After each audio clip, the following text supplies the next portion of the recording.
At the start of it all, we're in a ruined city, and our main guy has the most bored look ever. He thinks this place is painfully boring while walking through the wrecked streets with monsters watching him from every side. Even so, he keeps moving like none of it matters. Then he wonders why that bastard keeps making things worse and running away. He starts thinking maybe it was near Anijing, but then he spots monsters eating a man ahead of him. It's the guy he was looking for, and he figures the man basically got himself killed. He thinks that's fine, but the monsters notice him right away. The system labels them with number names, and he complains about those trash names for a second. Then all three monsters rush him at insane speed. Still calm, the boy watches them come and lifts his little dagger, the kind of weapon that looks like the starter item in every game, then activates addition and multiplication to kill them. One hit each, easy. Outside, there's a huge wall with stakes protecting the area. He calls for the people inside to open up because he's back, and one guy over there, pretty friendly, honestly greets him. Zhongyan, a hard mode player, comes out to ask if he's returned. Kang says he nearly died of boredom and asks if someone else can handle jobs like that next time. But Zhongyan reminds him he's the only one who can do it. Then asks if the bastard he chased got away. He says the man is dead and already being eaten by monsters. Zhongyan is shocked. A hard mode player died that easily? The protagonist explains that 3 ranker level monsters were feeding on him, and that surprises Zhongyan even more, since hard mode players are strong. A ranker monster is on the level of a hard mode player, so 3 of them together would be a nightmare. He asks where those monsters are, and the boy just says he killed them. Zhongyan takes that pretty calmly. Kang says he's going to get something to eat, but the other boy tells him not to lie. As a so-called easy mode player, he shouldn't be able to do any of this, and our main character is MC Taesan, who really is playing on easy mode. He asks if he's lost his mind. Plenty of people went through the labyrinth with him, so Junghyun can ask them. But the boy says every other easy mode player is dead now, and any new ones die within 2 days. The protagonist barely cares and just questions if that's really true. The boy says it is. He can't understand how an easy mode player survives there when even normal mode players are still struggling, and that's why Kang seems so weird. He wonders how MC is this strong. He's a hard mode player himself, yet he still can't compare. The boy keeps finding it strange, but he tells Zhongyan they cleared that by pure chance. Then the boy realizes Kang is saying the same thing again. Later, at the camp snack bar, the protagonist notices he's eating sweet potato again and asks if there's seriously nothing else. It's always sweet potato or corn. Zhongyan asks what the problem is. Sweet potatoes are the best value, easy to grow, and supplies are limited. Then he asks if MC never learned the basic farming skill. MC shoots back that an easy mode player would never bother, since food is everywhere they go. Zhongyan has to admit he has a point. Just then, they hear an argument outside. One guy is yelling that what he heard can't be true, and another tries to calm him down. He realizes someone else must have just cleared the labyrinth, and apparently this kind of mess is normal for them. The protagonist says this time he's sure the guy will get locked up after his little rampage, and only then will someone slowly explain everything. Zhongyan figures the new arrival is probably a hard mode player and asks the protagonist to stop him. So they quickly send MC over, even though he clearly hates being called every time nobody else can handle something. The guy who just returned is losing it, shouting that this can't be Earth. He says everything should have ended after the last return, and people around him start getting hurt from his rage. He yells that this has to be some TV prank and tells everyone to stop because it isn't funny. Kang asks where Li Taiyang is, and they tell him he's out on a scouting mission. Then an older man approaches and says it really is Earth. While he was trapped in the labyrinth, the world went through a huge disaster, and he needs to calm down. But the kid completely snaps, tells the old man to shut up, and smacks him hard. He sees he's gone too far. Zhongyan looks ready to step in, but he warns that if he comes back and his sweet potato is gone, somebody's getting buried today. The kid, who was all excited for the chance, starts backing off, scared of what might happen. The protagonist walks up and tells the guy that sadly this really is Earth, and humanity is now close to extinction. The guy keeps calling it a joke, so the protagonist asks if that's the only thing he knows how to say. The guy insists this can't be Earth. With so many players out there, how could they fail to stop a few monsters from destroying everything? He keeps telling MC to quit messing around, and MC is already sick of this because it's happening again. He remembers that most players who leave the labyrinth and return to Earth go crazy because they can't accept what the world became. It happens a lot, and it's not easy to accept. Realizing words won't work, he decides there's only one old-fashioned way to settle this. Kang says he'll have to beat some sense into him so he'll finally accept reality, then asks the boy's name. A battle request is sent. The boy introduces himself and asks who he is, but his name appears right there. He sees it's the protagonist Tyson and says that's the loudmouth from the community forum. Just an easy mode player? Then he laughs, saying it's funny for an easy mode player to challenge a hard mode one. The gap between their difficulties is like heaven and hell, yet MC is acting way too confident.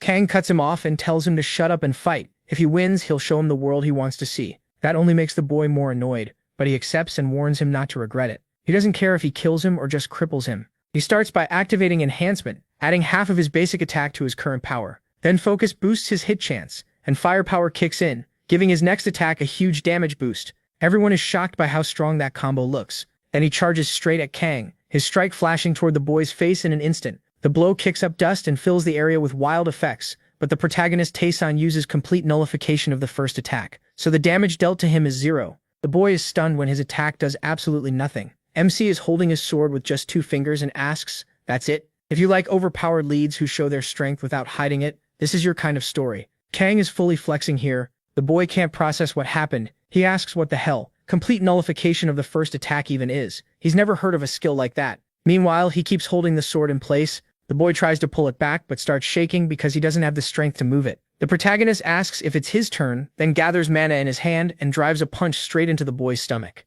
The hit lands, Shang Chun's endurance activates, and the damage gets cut in half. But Kang Taesun's supreme judgment ignores the enemy's defensive skill anyway, so the boy still takes 49 damage. That scares him for a second, but then he realizes it was only 49. He says that proves it. An easy mode player can't overcome the stat gap against a hard mode player. He starts feeling more confident again, but Kang notices his HP is over 10. With more and more power stacking up, his attack keeps rising, doubling, then going even higher while also ignoring the target's defense. MC pulls back another punch, calm like it's nothing. The boy tells him to wait. He answers that he'll only throw 1 punch. Then, he lightly taps the kid's head and crushes him and the ground around him with a ridiculously strong hit. That single blow slams him with 9,604 damage. Kang asks if he gets it now, saying this is what Earth is really like. The boy still can't believe it and finally stops messing around, asking why the world ended up like this. If things got this bad, maybe it would have been better if he'd never cleared the labyrinth. Then the story is explained. Back when the world was still peaceful, something happened, and one day the seal cracked,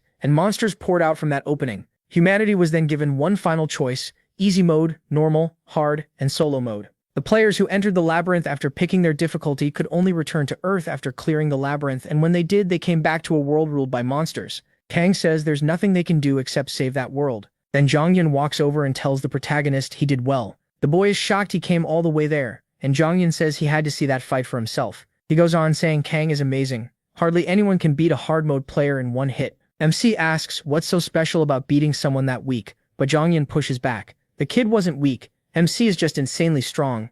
He brushes it off, saying it's over now and this is why he didn't want to get involved. Still, Jongyun keeps pressing, asking how he got that skill that multiplies power. He brings up supreme judgment, ignoring defense, and can't believe skills like that are even real. Then he asks about that first attack nullification too, wondering what kind of cheating ability that is. Jongyun says only the protagonist has skills like these, and asks how he got them. He just says he worked hard for them. Jongyun complains that he always gives the same answer. Then another shout is heard, and he notices another player arriving. There were a lot of them today, but MC has a feeling it might be something else. A girl walks in, and he says it looks like Lee Tae-young is back. Inside the headquarters, she passes beneath the skeleton of a giant monster. Kang is annoyed they care about decoration, while humanity is getting wiped out. Stuff like that really gets on his nerves. He says that even with monsters out there, there's one person who could drag trophies like these back without a single scratch. She's the only human who cleared solo mode, and he can't help wondering why someone like her is the strongest person in the world. Tae-young says being obsessed with something matters in a situation like his,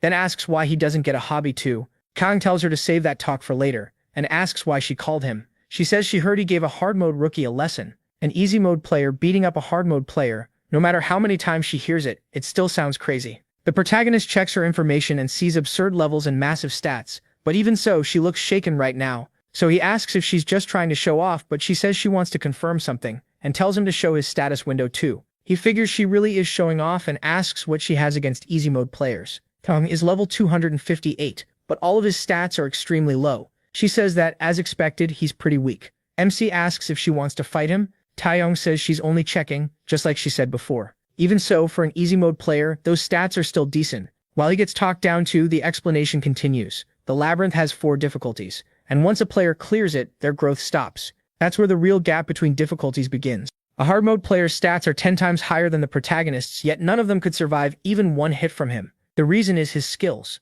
Then the girl tells him to stay still for a moment. She activates a boost, adding half her base attack to her current attack, then uses another skill that doubles it. With perfect aim on top of that, she prepares to strike, and her next attack is guaranteed to hit. As she fires that blast of power at Kang, it's explained that skills can be obtained no matter what difficulty you chose. MC isn't affected at all by the hit. He just stands there calmly, and it becomes clear that the quality of the skills he has gained is ridiculous. He has complete nullification of the first attack, so the damage dealt to him is 0. She says she only wanted to test it. nothing more. Then she lists them off: attack nullification, supreme judgment, exponential attack, time stop, and says he must have around 200 different skills.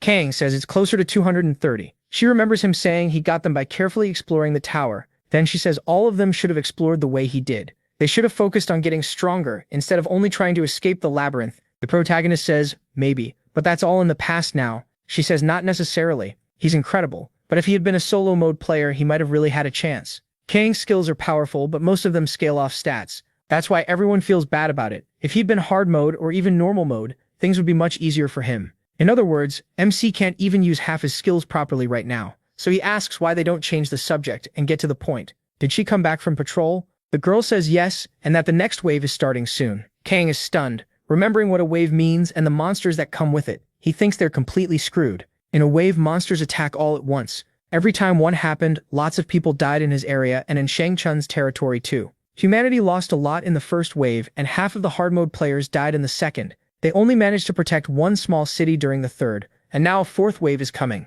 Kang asks how many enemies there are, and she says 2 S ranks, dozens of A ranks, hundreds of B ranks, and on top of that, an apostle. He thinks that even dealing with 2 S ranks alone would already be hard, and they barely have players who can handle A rank monsters. An apostle is even stronger than an S rank, so defeat should be unavoidable. Even so, she says they still have to fight. Then she tells him to handle the 2 S ranks. The protagonist asks if she wants him dead. She says she has to fight the apostle, and besides her, he's the only one who can deal with A-rank monsters. He already knows that. He starts calling her annoying while walking off. She asks if he's going out to tell the others, and he says they should at least get the chance to prepare themselves, or does she want them to die without even knowing what's coming? She says that's actually a more reasonable option, but Kang says he doesn't agree and leaves her behind. She thinks MC is strong, and because it's him, she knows he could lead them to victory. Still, she seems a little strange as she holds a suspicious-looking stone. That makes it seem like she's planning something. Outside, Jonghyun looks completely down, saying he knew this day would come, but their situation is awful, with everyone around them crying.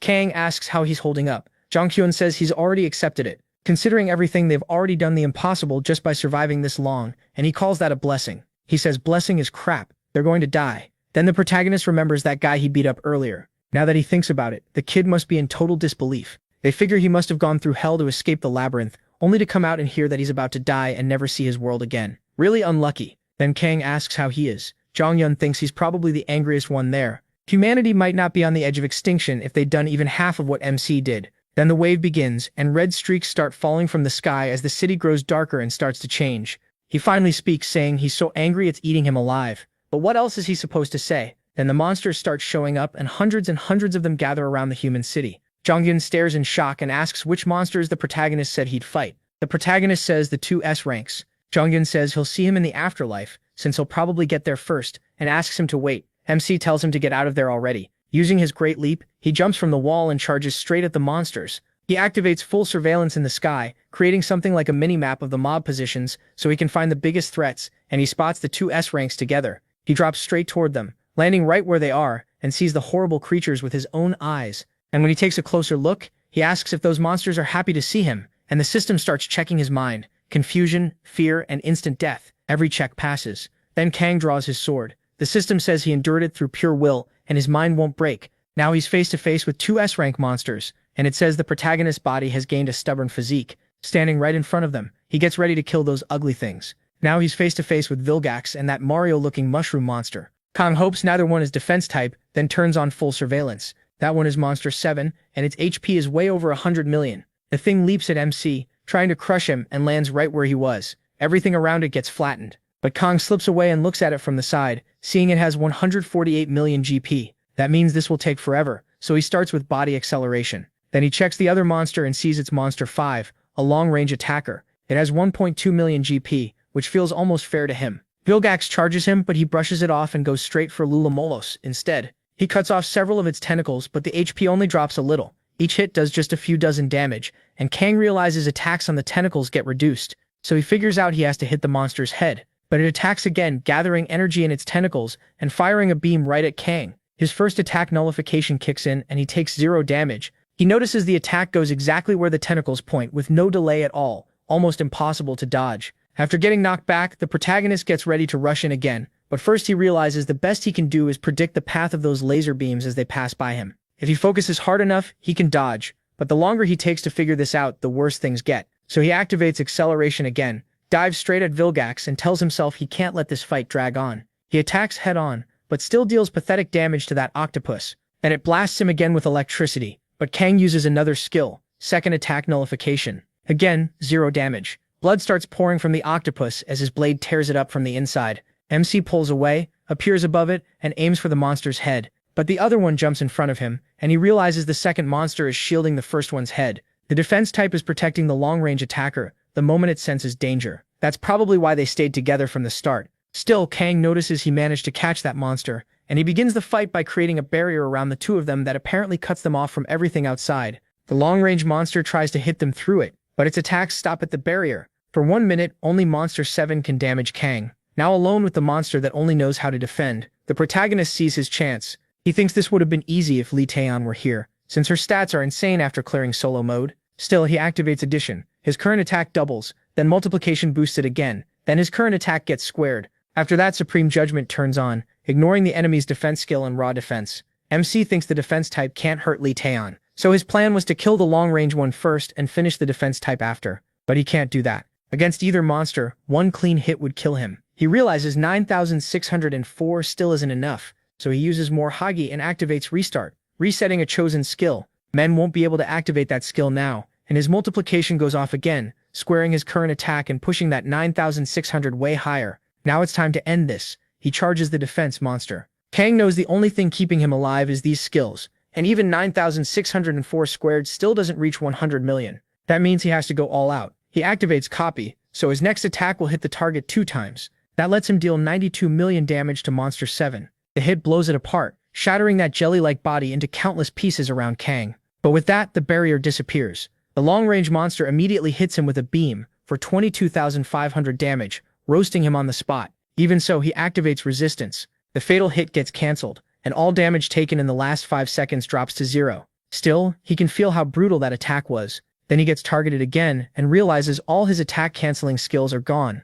Only resistance is left. He rushes the monster again, but does just 48 damage. From here on out, it's simple. Dodge, attack, repeat. The problem is, his mana is almost gone. He has no skills left, and there's no way he can deal 1.2 million damage with basic attacks alone. That means he'd need to hit this thing 25,000 times, and he starts thinking he's going to lose. Then, after a very long time, the monster's HP is finally getting close to half, with Kang still chipping away at it. So there are still 125,000 left, and the monster is nearly dead. He keeps attacking without stopping. The system says he's entered total concentration. His body and mind have become one. A miraculous power sinks into his soul, and he gains the soul skill, Interception Boost. But because he escaped the labyrinth, he isn't supposed to get Interception Boost, so the skill is sealed. Kang refuses to accept that. No way he's giving it up now. The monster is almost dead on the ground, but the protagonist keeps hitting it any way he can. At last, he finally kills Monster 5 after hours and hours of painfully slow damage. The system says gods across every dimension can't hide their shock at what he's done.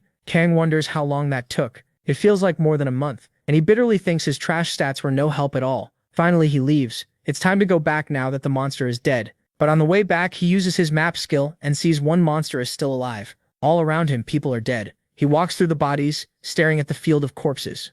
They used to brag that they were the last players alive in that world. So why is he, a player from the easy world, the only one still alive? He keeps asking himself why he came back carrying victory, while they came back with defeat. Then he sees Jong-il dead on the ground. He made it to the afterlife, just like he said he would, but in the end, he left Kang behind. MC remembers when he still had a friend to share his days with, and it hurts. Then he looks to the side and sees Lee Taeyeon dead too, with that stone fallen onto her thigh. Even the one person who cleared solo mode, the strongest in that world, was killed. And the one who did it is the thing now rising in front of him. It's the Apostle. Now he has to fight this thing at the very end. The Apostle steps in front of Kang and tells him he'll be dead soon, but he tells it to shut up. The system says he resists once again, and the Apostle actually looks a little scared. The protagonist charges in, activates True Aim, and barely does any damage to the Apostle. Even so, he keeps pulling the monster toward him. After some time, Kang is at his limit. In the middle of all that chaos, he faces the monster again, and something mixed with blood spills out as the creature's body drops to the ground. Then the creature's attack launches MC upward.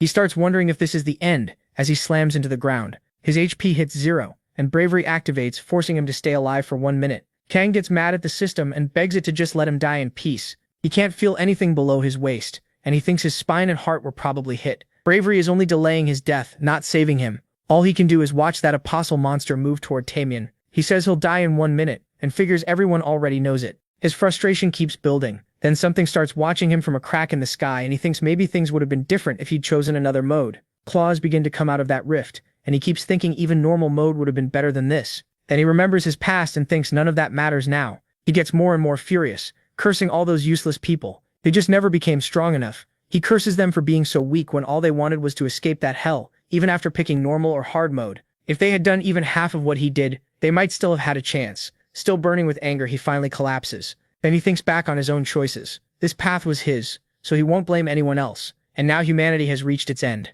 But then the crystal near the girl starts to shine. He realizes she was trying to protect something too, so he drags himself over to it. The apostle reacts at once, but the protagonist tells it to stay right there. He uses last chance, letting him cast one skill with no limits, and that's how he stops time by activating time stop. Everything within 100 meters freezes for 2 minutes, and the protagonist checks the item. It's the Ouroboros Bazoar, a divine stone that rules the cycle of life and can send a person back in time once. That shocks him. Why would Kang have something like that? But then from the sky, the monster that had been watching him finally comes out. He says he'll deal with that thing later, before it can eat him. Then he uses the Bazoar, and the protagonist is sent back in time. He sees his old self with someone asking why he was even born. He remembers how, as a child, his parents took out their stress on him. After being beaten again and again, he started believing those words and thought he had no worth. That self-doubt is what pushed him to choose easy mode, but that's not who he is now. He knows he has talent, and this time he's going to do everything differently. He wakes up in his old room stunned,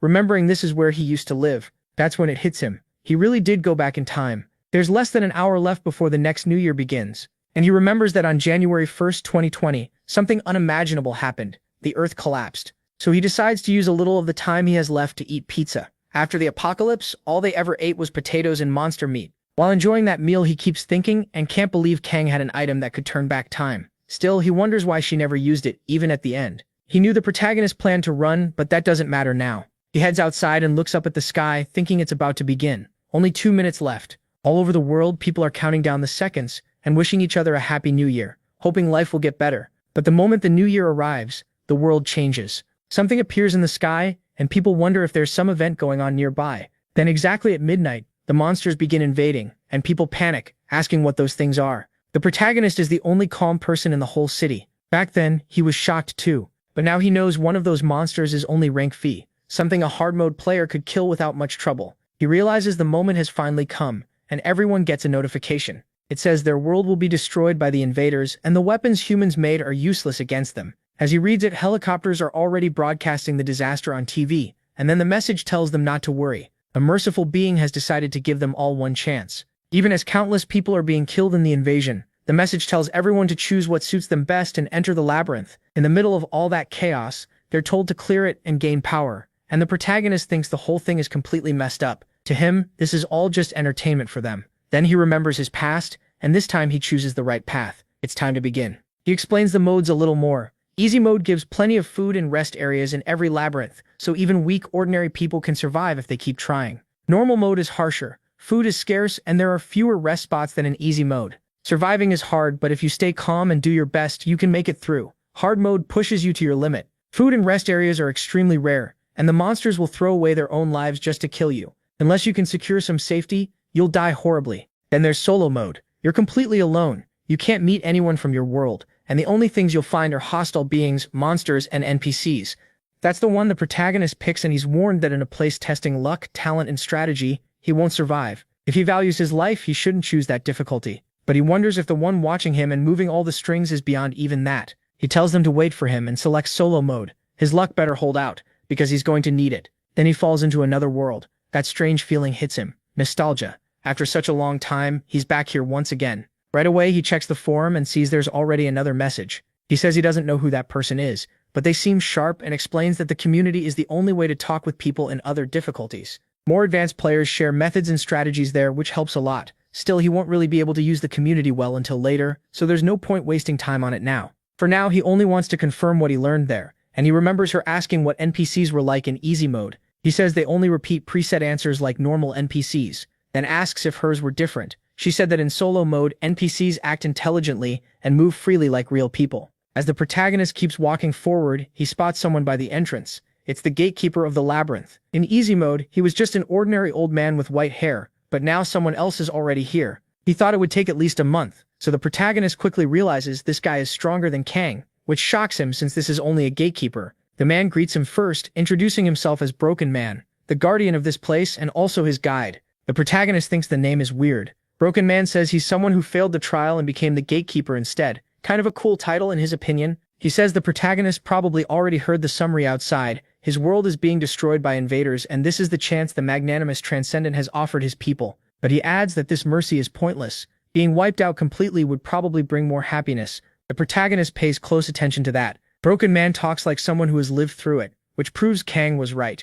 In solo mode, NPCs are actually living beings, people from worlds that were already destroyed. The way the protagonist keeps staring at Broken Man makes the gatekeeper a little uneasy. This punk is way too calm. If he came from a peaceful world, he should be losing his mind right now. Broken Man says he was thinking about hitting him first and explaining later. But since the boy isn't reacting at all, he simply tells him this is the labyrinth. Some call it a tower, but he can call it whatever he wants. It has 100 floors, with major changes every 10. It gets harder the deeper he goes, and since he'll have to handle food and water on his own inside, he'll have to find any extra information by himself. That's all Broken Man can tell him. But the protagonist asks if that's really it. The gatekeeper fires back, asking if he wants a full floor-by-floor guide. Then he says there's a guy inside who sells things, so he should ask him instead. Kang had said this gatekeeper was incredibly annoying. If she complained, he hit her and she nearly died before even entering the labyrinth. The protagonist remembers that well and thinks he should keep his mouth shut. Then Broken Man tears open the space in front of the protagonist, but says he should at least teach him the basics.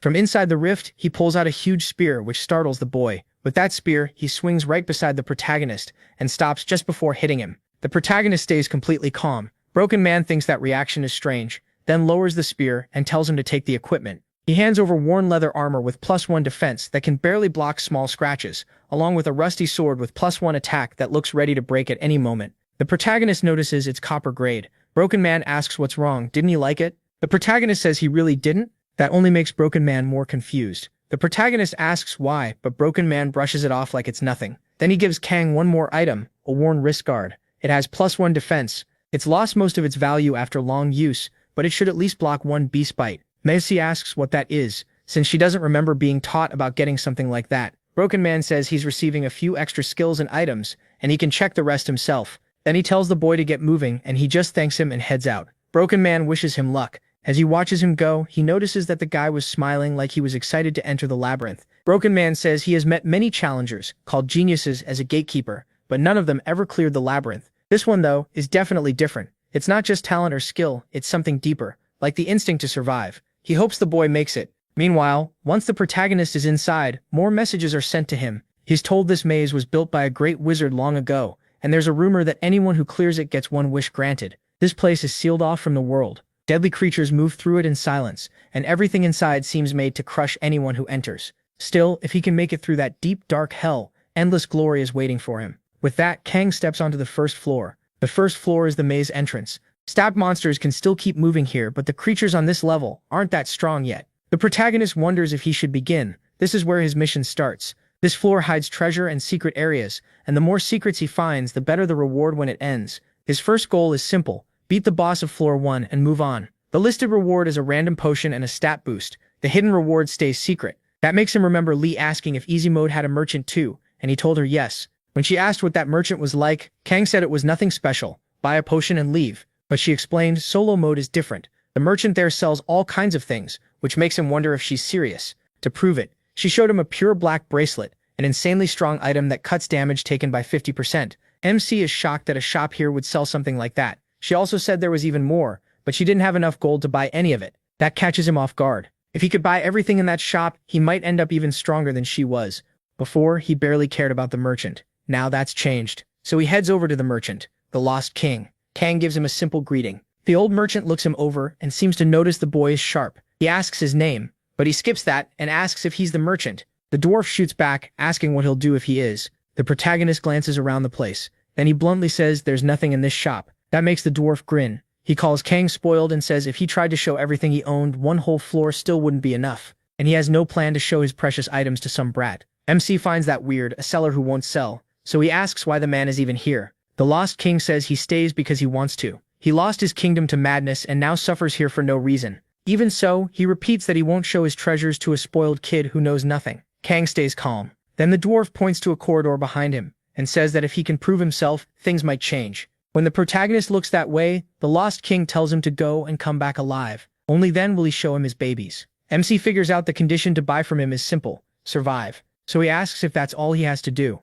The question makes the merchant pause. He thinks this kid is seriously strange, while Kang thinks the old man is the strange one. He asks if he has to clear the whole maze just to see the shop. The Lost King says no, and he casually says he'll go, then turns away. As the protagonist leaves, the dwarf is thrown off. Most people freeze in fear, but this boy walks in with total confidence. Meanwhile, MC thinks it's not like he feels fear in the first place. Outside, the Lost King keeps wondering what kind of person Kang is, then shrugs it off. It shouldn't matter if the boy won't come back alive. But some time later, he is already deep inside the floor. The layout matches easy mode, hallway, then room. At first glance, it doesn't seem dangerous. Then he hears something ahead and realizes he was wrong. A moment later, a horrifying rat appears. It has a human-like head, and here it's huge. The monster suddenly charges at him with crazy speed. Kang realizes this thing, which was only a 5th floor boss in easy mode, is just a normal enemy here. The rat lunges in and bites his shin. He takes 10 damage right away, but barely reacts. The protagonist quickly judges it. Big body, low defense, but its speed is so high it's hard to even track. Back then, it took a long time for a whole team to bring one down. So if this is only a random 1st floor monster, the gap between modes is obvious. MC admits it's as fast as he expected, swings and misses. The rat hops back and waits for his next move. In easy mode, players had to work together and chase it around until it got tired. Now he's alone and his stats are lower than before. Logically, this should be an impossible fight. He starts thinking about how sad it is that Lita and An said he ran at the start, because solo players who cleared the 1st floor never fought a giant rat this early. If they did, they would have been killed and eaten. That makes him remember what the Lost King was really after. Kang understands exactly what he wants. The reward rules in labyrinths are simple. Do what others couldn't or pull off something everyone would respect, and the reward rises to match it. So even while the rat keeps hitting him, Kang keeps landing blows too. His goal is clear: become stronger than anyone else here. He swings again and barely misses. The rat squeals and jumps away. He realizes that if he can't match its speed, he can at least predict its path. The way he keeps fighting starts to scare the rat. The protagonist reminds himself that it's still a living thing. Whatever it is, its movements aren't instant. Its legs tense, its chest swells, and he knows it's about to run. The giant rat grows more intimidated and its thinking starts to fall apart. Kang figures its tiny brain has already given up on attacking his guarded ankles, so it goes for an easier target. Since it can't jump that high, it aims for his arm and snaps at it. But its teeth hit the wrist guard he put on. The bite fails, and Kang says the rat is already dead. He grabs it, lifts it up, and finishes it off. With the giant rat pinned down, MC keeps striking. Since it's immobilized, it takes extra damage. 4 at first, then 5, then more until he finally heads back to the Lost King, who's stunned to see him again. He didn't just survive, he came back carrying giant rat meat. At that point, someone in the chat starts complaining that merchants are a pain, asking why sellers always need the last word while pushing their stuff. Tamian agrees, saying a merchant should just act like a merchant. He keeps asking why the guy has to act like that and says he seriously wanted to stab him with his sword, but couldn't because he'd definitely get beaten up. That only makes him more annoyed. Back there, the Lost King stares at Kang and asks if he really survived. The protagonist asks if the old man wanted him dead, and the merchant quickly says no. Then MC shows him the giant rat meat, quality 96, good enough to eat if needed, and the giant rat hide, quality 95, which looks pretty warm. He asks if the shop buys items too and how much he can get for the two. The Lost King is shocked, not just because he killed one, but because he didn't run. He doesn't get the surprise, he killed it, so he killed it. The merchant says it's real, and that quality this high means Kang hunted it cleanly and with precision. That's unbelievable for a beginner who just entered the labyrinth. The protagonist just watches him. The Lost King finally says MC met his requirements, so the shop is open to him now. MC asks what he sells and the answer is simple: anything. Just name it. He asks if he has a tower shield. The merchant checks if he means one of those huge shields. The protagonist says yes, one big enough to use with both hands. The Lost King asks why he wants a shield over everything else. MC says he was thinking of just crushing them. That answer leaves the Lost King amazed. He calls it the right answer, and opens a golden door behind him. Kang stares at it in surprise. The merchant points out a heavy tower shield,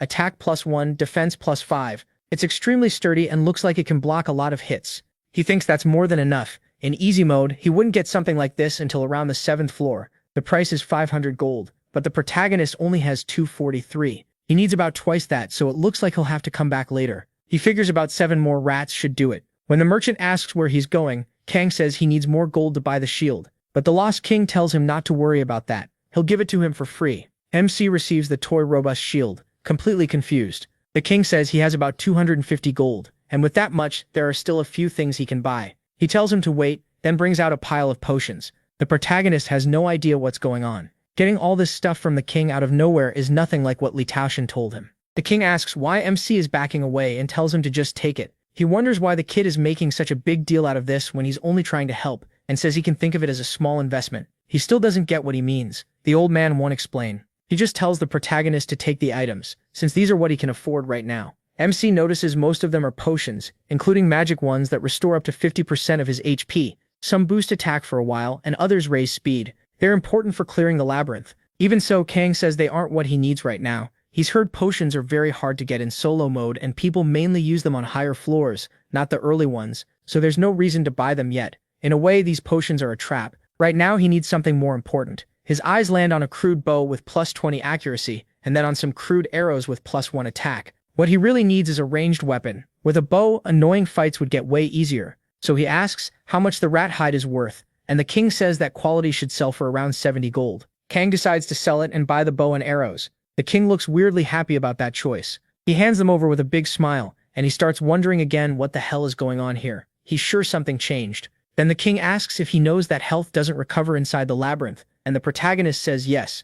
He explains there's a place on the first floor called the Spring of Life, where you can restore your health as many times as you want, as long as you stay on that floor. Then he says he'll show Kang where it is. He's even going to mark it on the map. There's supposed to be a crazy old man there, but that shouldn't matter. MC remembers Li Taoshan talking about that. She said the king told her to pay attention to the Spring of Life's location, but while doing it he kept insulting her, telling her to get lost and just die of hunger. So he wonders what changed his attitude. Honestly, the protagonist is following the same path Li Taoshan once took, almost like he's becoming that guy's disciple. So why is he being treated so much better? He starts wondering if the difference is in how they acted. Li Taoshan couldn't kill the giant rat, she only ran away. Kang didn't run, he killed it, and came back. Maybe that's what changed the king's attitude toward him. Now MC goes back to hunting rats with his shield. He pins them down, deals more damage, and keeps stacking up wins. There are still too many questions he can't answer right now. Then his enhanced interception activates on its own, surprising him, and the system gives him a permanent agility increase. He remembers that when he killed the first giant rat, a bunch of status windows popped up in front of him, and he got annoyed, wondering why beating one random mob caused so many. Then he realizes that besides the basic skills, he still has abilities he originally got on floors 20 and 40 in easy mode. He never expected to get those on the first floor of solo mode, along with the assigned attributes and everything else. But this one is a soul skill, enhanced interception proficiency. At 100 proficiency, his soul has touched a higher plane of existence, and whenever that high-dimensional soul grows, it steals power from his opponent. That reminds him of the time he faced that S rank while in total concentration. In that moment, his body and mind became one, and a miracle-like power was carved into his soul. That's how he gained the soul skill, enhanced interception. But because he escaped the labyrinth, he couldn't keep progressing to fully obtain the skill, so it was sealed. Kang remembers that happened during his fight with the S rank. A system screen opened after he took 1.2 million IPV, but he was too exhausted to read it properly. Now that he's back in the labyrinth, the skill has finally been released, and it's one of the abilities he kept even after time rewound. So he pushes those questions aside because right now he has to keep moving toward his goal, becoming stronger than everyone else. He says the Spring of Life should be just past that corridor. They really made the path longer than it needed to be. Then another giant rat appears in front of him. That surprises him, since running into a monster in the hallway is supposed to be normal. But then more rats start showing up. Kang quickly ends up in trouble as they surround him. He looks around, taking in the whole bad situation. Rats are everywhere. 3 of them have already boxed in one human, and even with their tiny brains they can tell they have the advantage. Kang starts running checks for confusion and fear and notices one of them is more scared than the others. He rushes that one first. Using super focus, he tries to land a hit no matter what, but the rat barely dodges. He knows he can't even blink here. He's seen too many players die after getting carried away. Then he gains unshakable mind and all his stats start rising. The protagonist deflects their attacks and slams one rat into the wall. With his level going up and the checks completed, his stats climb higher, letting him react faster and hit them more easily. That makes the fight much smoother. The system announces he's beaten 2 giant rats and his level rises again. The last rat starts to lose its nerve and its judgment drops. Seeing the monster cornered, Kang tells it to come at him. The rat lunges straight for his foot. MC is thankful it came in so openly. He brings the shield down and kills the last one. After moving on, he leaves the combat area of the labyrinth. This is the rest zone. Enemies can't enter here, which lets him finally relax. And for the first time, he finds the Spring of Life. He gets a discovery bonus. Intelligence permanently rises by 1, and mana goes up by 2. Kang notices that most parts of the labyrinth have monsters, except for the shop and this spring. They're basically safe zones. Then he drinks from it and all his stats recover, while his condition improves. It feels incredibly refreshing, like all his exhaustion vanished and he just had a full night of sleep. But his mental fatigue will keep building up, so he still needs to rest for real. By the next day, he notices a whole day has passed. He figures there must be some talk in the community by now. When he checks it, he finds a lot of people asking about the labyrinth and whether they should enter. Since nobody who already went in has answered, most of them think they shouldn't. One guy says he's going to lose his mind. A girl asks if anyone wants to clear the first floor with her. More people keep asking for information, like what the first monster is, and the messages get more desperate the more they read. Kang figures he was right. Most of the messages are from solo players. In other modes, people can meet and talk in person, but solo players only have the community. Then he sees that Lydian is posting too, asking how she's supposed to get through this. That shocks him. Lydian always seems strong and confident, so seeing her this confused at the start feels strange. Then he remembers the status window he saw when she realized how strong he was. Maybe she was just a scared little kitten who hid that fear until the very end. He figures the labyrinth has only been open for one day. Solo players usually die after lasting a month outside, so there should still be plenty alive right now. So he starts sending messages. He says the rewards in solo mode definitely match how hard it is. Even though Litation lost a lot of rewards by beating the boss too fast, she still became the strongest player. So Kang sends a message to the girl and really to everyone in solo mode. He explains that the first floor in solo mode is basically just a tutorial cleanup stage. Still, he wonders what will happen. It's hard to trust some random text and walk into the labyrinth. And even if they believe him, he has no idea how they'll react. Out of the tens of thousands who entered solo mode, Lydian was the only survivor. After that, he decides to leave it there. Then he grabs the giant rat meat. He stares at it, wondering if he should really eat it, but decides it should work for his goal, so he tosses it into his mouth and starts eating it raw. His face makes it very clear how awful it tastes. Condition checks start running, and he fails one. He gets food poisoning, which will keep draining his health for 2 days. Unless he keeps using healing or health potions, he'll die. For a beginner, that kind of situation is terrifying. That's why people who go through it always warn others to cook food before eating it. But Kang is right next to the spring, which can cure his condition, so he keeps stuffing himself with the meat. He says food is hard to get in the labyrinth. The shop sells emergency rations, but they cost a lot and are usually sold out. So he keeps eating that thing. Sooner or later, he'll have to live off labyrinth monsters anyway, even if each bite keeps giving him food poisoning again and again. Since inventory space is limited, there will be times he has no choice but to eat raw meat. In a situation like that, food poisoning is the worst possible problem, so he keeps curing himself and pushing through. Eventually, the system catches on and sends him a message saying he's gone through repeated illnesses and built up resistance. He gains the conditional passive skill Disease Resistance, and Kang realizes he got the result he wanted. With resistance at proficiency level 1, it already changes things. Right now, it helps him resist disease in general, including sickness caused by food. He figures that if he keeps raising the skill, he should eventually become immune to food poisoning. It's the kind of ability most people would almost never get, since you'd need to suffer through all kinds of sickness first. That makes him wonder what skill he should chase next. Then he steps into the water, already thinking he hates this. Even so, he goes all the way under and holds his breath until he can't breathe anymore. It hurts, but he knows he has to endure it. He remembers hearing that drowning is one of the most painful ways to die, but he keeps doing it anyway. When he finally comes up nearly dead, the system says he held his breath until the edge of death and gained the conditional skill Immortal Breath. It also says he felt death brushing past him, unlocking another conditional skill by a thread. He thinks this should work, and really hopes it does. Immortal Breath lets him hold his breath much longer. For now, it doubles his normal limit. He notes that it should be useful in places with poisoned air too. Since you have to stay underwater until you're almost dead, most people would never get this skill. But because he can also earn by a thread at the same time, he decides it's worth it. Then he notices something strange. He wonders why the proficiency for that near-death skill is already at 54. By a thread lets him sense when death is close, and activates in most dangerous situations. Seeing it start at 54 reminds him of before. It seems he can inherit skills that don't depend on his current body. He starts to think this one may be tied to the mind, not just the body. But if that's true, then why did Calm Mind and Detection start at 1? For now, he has no answer. He just tells himself the labyrinth is full of things that make no sense, and there's no point trying to explain every one of them. Then he opens his inventory again and pulls out a sword. He doesn't have much time, and there are still plenty of skills left to learn, so he can't stop now. At the same time, he is messaging another solo mode player, a boy named John Hill. John asks if this is really the right way and says he sounds crazy. The protagonist answers that high risk brings high reward. If the gap gets too big, he'll never catch up, so now is the best time. John says that's not the point. He's sorry, but he just can't do this. MC lets it go, telling him that's fine but not to complain later. Still, he gets pretty annoyed and wonders how anyone is supposed to do this. Then he calms the boy down, reminding him he's only human. Aside from that one anomaly, nobody else has managed to get one. Meanwhile, Kang keeps up his training and activates by a thread. While practicing sword swings, he explains that combining conditions is the key to earning skills. If the right skills and the right situation overlap, a new one can appear. He keeps training with the sword. Being able to last twice as long while using by a thread is obviously limited if he just stands still, so he keeps training anyway. The system rewards him, saying he attacked many times while in that near-death state, and he gains the special activation skill by a thread attack.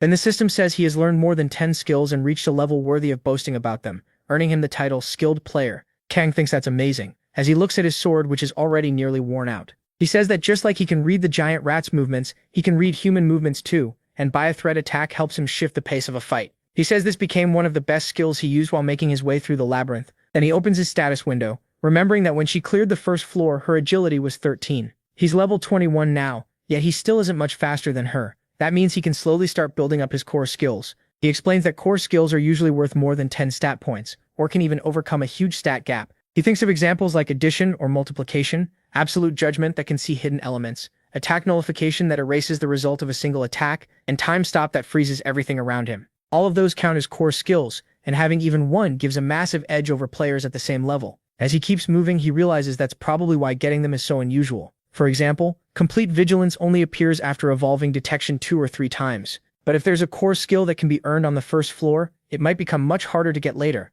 Then another giant rat appears behind him. Kang decides he has to get that skill now. He lets the rat bite his leg and takes 4 damage, then 3 more right after that. The rat stays latched on, biting into him hard. Kang doesn't fight back because he needs to take more damage. The damage keeps stacking, and with all those hits landing, he reaches the edge of death. He tells himself he needs just a little more. At the last possible moment, he attacks and knocks the rat away. That pushes the proficiency of by a thread up by 3 again. Calm mind starts rising too. The rat lunges back at him, this time aiming for his other foot. But now that he's already at death's door, Kang won't let it hit. He brings up his shield instead. The rat crashes into it and gets stunned. The system says he completely blocked the enemy's attack. He gains the special activation skill, Block. He notes that it's a solid skill. It cancels attacks below a certain damage threshold, but it's not the one he was after. So when the rat attacks again, he stops it once more with the shield. The skill he really wants is Endure, because it cancels damage that would kill him once, and also cuts off all damage he takes for a short time. As far as he knows, nobody but him ever got that skill. He remembers the past. After killing a huge number of lizards, when his friends asked about it, one wanted to know how he learned Endure, and the girl admitted she was curious too. They wondered why he was the only one getting these broken skills, and Kang explained that learning skills in the labyrinth is actually pretty simple. You can gain a skill from someone else, or if you accomplish something others can't, the system rewards you with an equivalent skill. And finally, you can try to recreate an effect similar to an existing skill. He got by a thread by holding his breath, and because he swung his sword while in that state, he earned by a thread attack too. Now, with the monster in full berserk mode rushing him, he says that if he wants to learn Endure, the skill that fully cancels a killing blow, then he has to figure out exactly what action creates it. With the rat right in front of him, he decides the answer is simple. Block repeated attacks that would have killed him. So he stops the rat again, and the system announces that he blocked multiple fatal attacks and gained the conditional passive skill, Endure. The boy starts laughing at that, and Kang finally finishes the rat off. He says this is the kind of skill that can save your life, so being too scared to chase it is just stupid. Back then, when he said the same thing to those two, they both thought the protagonist was seriously a complete weirdo, even if they felt awkward saying it out loud. He just says that sooner or later, anyone who hears this will react the same way. But this is the labyrinth. If you don't take risks, you get nothing. After that, he heads back to the spring, drinks water, and recovers. He says it worked out great since it raised both by a thread and calm mind a lot. Then he asks himself if there are any other skills he still needs to learn. There probably are, but he had over 200 of them, so remembering every single one won't be easy. Then someone approaches, and an old man walks up with a smile. The man says he finally has a visitor, and the system notes that Kang has met a person searching for God. It calls this a grand response. MC reaches for his weapon, thinking monsters can't enter the spring of life. That means this must be an NPC, but he still pulls up his shield. He's heard that most NPCs in solo mode are complete psychopaths. Then the old man asks if he's an adventurer. He doesn't quite get what he means, so the old man explains that he means someone who conquers labyrinths. He says yes, that's him. That finally makes him remember something Taeyeon once said. While resting at the Spring of Life on the first floor, an old knight appeared, someone who had served a god or something like that. But he can't remember the rest, no matter how hard he tries. But then the old man suddenly rushes him, pulling back for a huge punch. He tells the boy to try and block it. The system says Enzel used a non-lethal attack, and the protagonist freezes when that hand stops right in front of him. Then Enzel's fist shoots straight toward the center of his forehead. Kang's near-death skill kicks in, and he instantly realizes that hit would kill him. At the last second, he raises his shield, and the old man's punch slams into it. MC barely manages to hold on and wonders what kind of monster hit that was. Seeing the boy survive the blow, the old man starts laughing. Kang twists the punch aside, throwing off part of its force. The system says he endured an incredibly powerful attack, gained 1 strength, and after deflecting that blow, learned the conditional skill deflect. The old man goes for another strike and tells him to block again. This time it comes from the other hand. He sees it up close and knows he can't dodge it. Technique won't help when the power gap is this huge. The blow sends Kang flying. Even so, all he can think is how insane that attack was. He expected at least 100,000 damage, but only took 30,000. Even after crashing into a wall and getting wrecked, he survives. The system says non-lethal attack activated and the damage was cancelled. Then he notices the man shattered a labyrinth wall with 1 punch. That completely throws him off. The gatekeeper was strong too, but now the protagonist starts to see that solo mode is packed with monsters. The old man admits he's impressed. Blocking that strike with a shield in that tiny instant was amazing, and dropping the shield right after to lessen the damage was even more shocking. Kang says he couldn't just stand there and take it, and the old man laughs. He's right, he couldn't. He explains that he never meant to kill him. That's what non-lethal attack is for. Then he adds that even if the attack had been deadly, MC still would have endured it, so it wouldn't have mattered much. The MC asks if he really noticed that. The old man says fighting for your life while hanging by a thread is impressive enough, but his skills are too. He never expected him to deflect that attack with stats like his. Kang already knew NPCs could think for themselves, but now he's surprised this one understands skills so well. Tammy didn't even know that much. The old man admits he was worried the protagonist would be weak, but he judged him wrong. The protagonist passed easily, so he asks for the young adventurer's name. The protagonist introduces himself. The old man calls this a blessed meeting and says he is one who searches for a god. His name is Aang Sao. Meanwhile, the present-day Taeyong is having a miserable time with those cursed rats still chasing her. Then that same old man appears behind her just when she thinks she's safe. When she turns at the sound, his hand is already right in front of her face. He has to stop the punch so he doesn't send her flying. He calls her a weak coward. Then he leaves her behind confused and shaken. Kang remembers Taeyong saying the old knight looked at her with disgust and walked away, and after that she never saw him again. What's happening with MC is clearly nothing like that, so he asks if he can question him. The old man says of course, and he asks why he attacks people out of nowhere, just to mock the weak. The old man says that's not it at all. He's a paladin, so why would a paladin bully the weak? He explains that he only does this to judge the visitors. Kang asks what kind of judgment that is. The old man says he wants to see whether someone has what it takes to survive there, and whether they deserve his respect. What annoys him most is a person who doesn't even understand themselves. The protagonist passed that test with room to spare. He thanks him and says he gets it now. The man judges people by their worth. At least that means he has no reason to be an enemy. MC checks the name Enzo again, and the old man says his glorious father chose it. Then he asks if he was looking for a god's name and just didn't know which one. The protagonist explains that the labyrinth has many gods. They test players and give rewards. Most players barely know anything about them though, because they only show up in solo mode. But thanks to what Lydian told him, he learned a lot about them. Enzo nods and says, of course, the more people know about her, the better. He serves a goddess named Levineth. In his world, everyone worshipped her and called her name from morning to night. She was a wonderful goddess who connected with those who loved, and no other goddess was adored more. Sadly, that world was destroyed, so now he's the only one who still remembers her. Kang asks if that's why he came to the labyrinth looking for her, and Enzo says exactly, but he found nothing. MC thinks about Levineth and realizes he knows that goddess. Because of Lydian, he even knows what floor she's on. The problem is that she's dead. Lydian said the goddess had been brutally torn apart when she found her. After that, she talked about it in the chat with everyone, asking why the goddess was even there and saying she felt sick. If even Lydian, after everything she'd gone through, reacted like that, Kang isn't sure whether he should tell Enzal the truth. But Verotislaw asks the boy something first. He wants to know if he is in a hurry to leave the labyrinth. He says no, his goal isn't just to clear it, but to grow stronger while exploring and taking every reward he can get.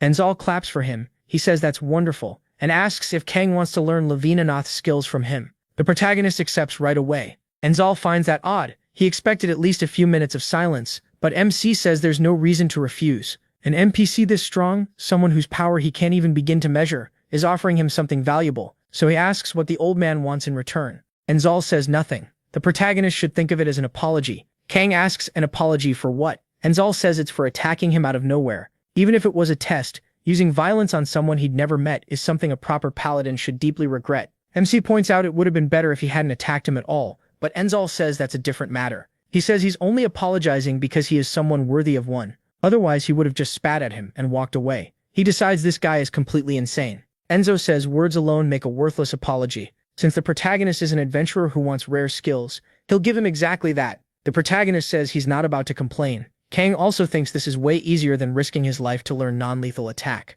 Enzo says that's a relief. He almost dishonored the gods with what he did. Then he says, enough talk. it's time to start teaching. First, he tells MC to try hitting him with that pathetic shield. He ignores the insult and explains that the labyrinth has many skills. The ones you can learn from a single action are basic skills. Swing a sword and you get swordsmanship. Use a shield and you get shield arts. Use a spear and you gain spear proficiency. The moment you use a weapon, you gain the skill. And as its proficiency rises, your knowledge and effectiveness with that weapon rise too. So basically every player has those skills. That means a skill that combines all the basic ones, even if it doesn't look flashy, is obviously useful.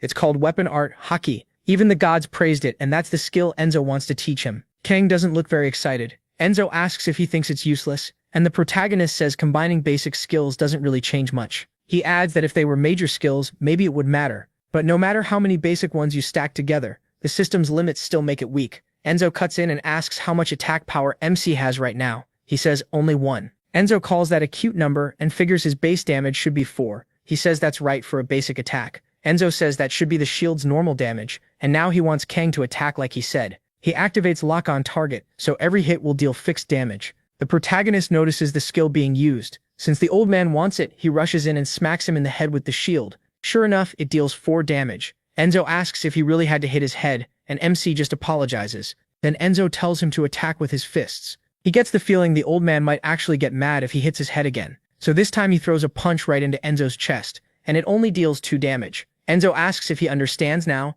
and Kang guesses he's showing how damage changes depending on the weapon used. The protagonist guesses Enzo is showing that damage changes based on the weapon you use. Enzo says that's right, and points out how fast the protagonist learns. That's why adventurers stick to one weapon, like wearing +50 gauntlets and a +20 sword. If he attacks with the sword, only the sword's 20 attack is counted. And if he uses the gauntlets, only their 50 attack applies. The damage never adds up to 70. Kang says that seems obvious. If 2 weapons could stack, every player would carry around piles of gear. Enzo agrees that's why people focus on one weapon and raise skill with that one. But then he asks if that isn't a bad system, since using only one type of weapon in a real fight is pretty inefficient. In a life or death battle, you use your whole body, not just what's in your hand. You can strike with your arms or slam in with your shoulder too. MC asks if because of the damage system, only the weakest hit counts. Enzo says yes, and that's exactly what the followers of the goddess Levinuth hated. To them, your body is a weapon, and your weapon is part of your body, so there shouldn't be any difference. After years of research, he created the skill Weapon Arts I-Haki.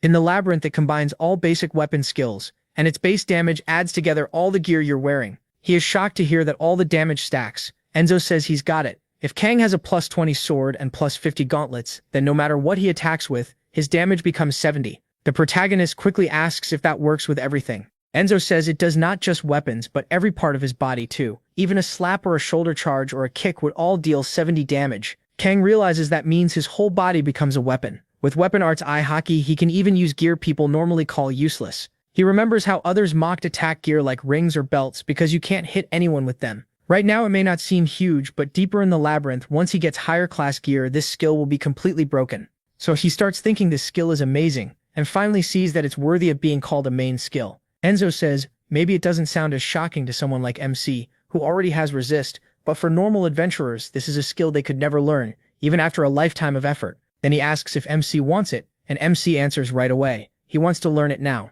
When Kang looks at him, Enzo says he likes that he didn't hesitate. He tells him to relax his whole body. This skill is different from every other one Enzo has made or learned, but passing it on is strangely easy. Still, its proficiency is already at 100, so taking it in won't be painless. Then the basic shield art skill merges into Weapon Arts I-Haki, and swordsmanship is merged in too. Kang feels all that knowledge pouring into his head. Different skills and information flood his mind, and he can't believe he's getting something this broken so easily. Just like that, he receives Weapon Arts from its own creator. He also gets the supreme level of Weapon Arts I-Haki, reaching 1 proficiency in that supreme rank. It's a technique that unites weapon and body, but since his proficiency is still low, some power will be lost when he uses it. Enzo tells him to train with it constantly until he gets used to it. No skipping days. Then he says he has one more thing to give him from his belongings, a faded ring with attack +1. Someone wore it for a long time, so it clearly meant a lot. Enzo admits it's weak and won't do much, but it should still help. Kang says that's already great. In the past, he would have thrown it away as junk, but now that ring is worth as much to him as a rusty sword.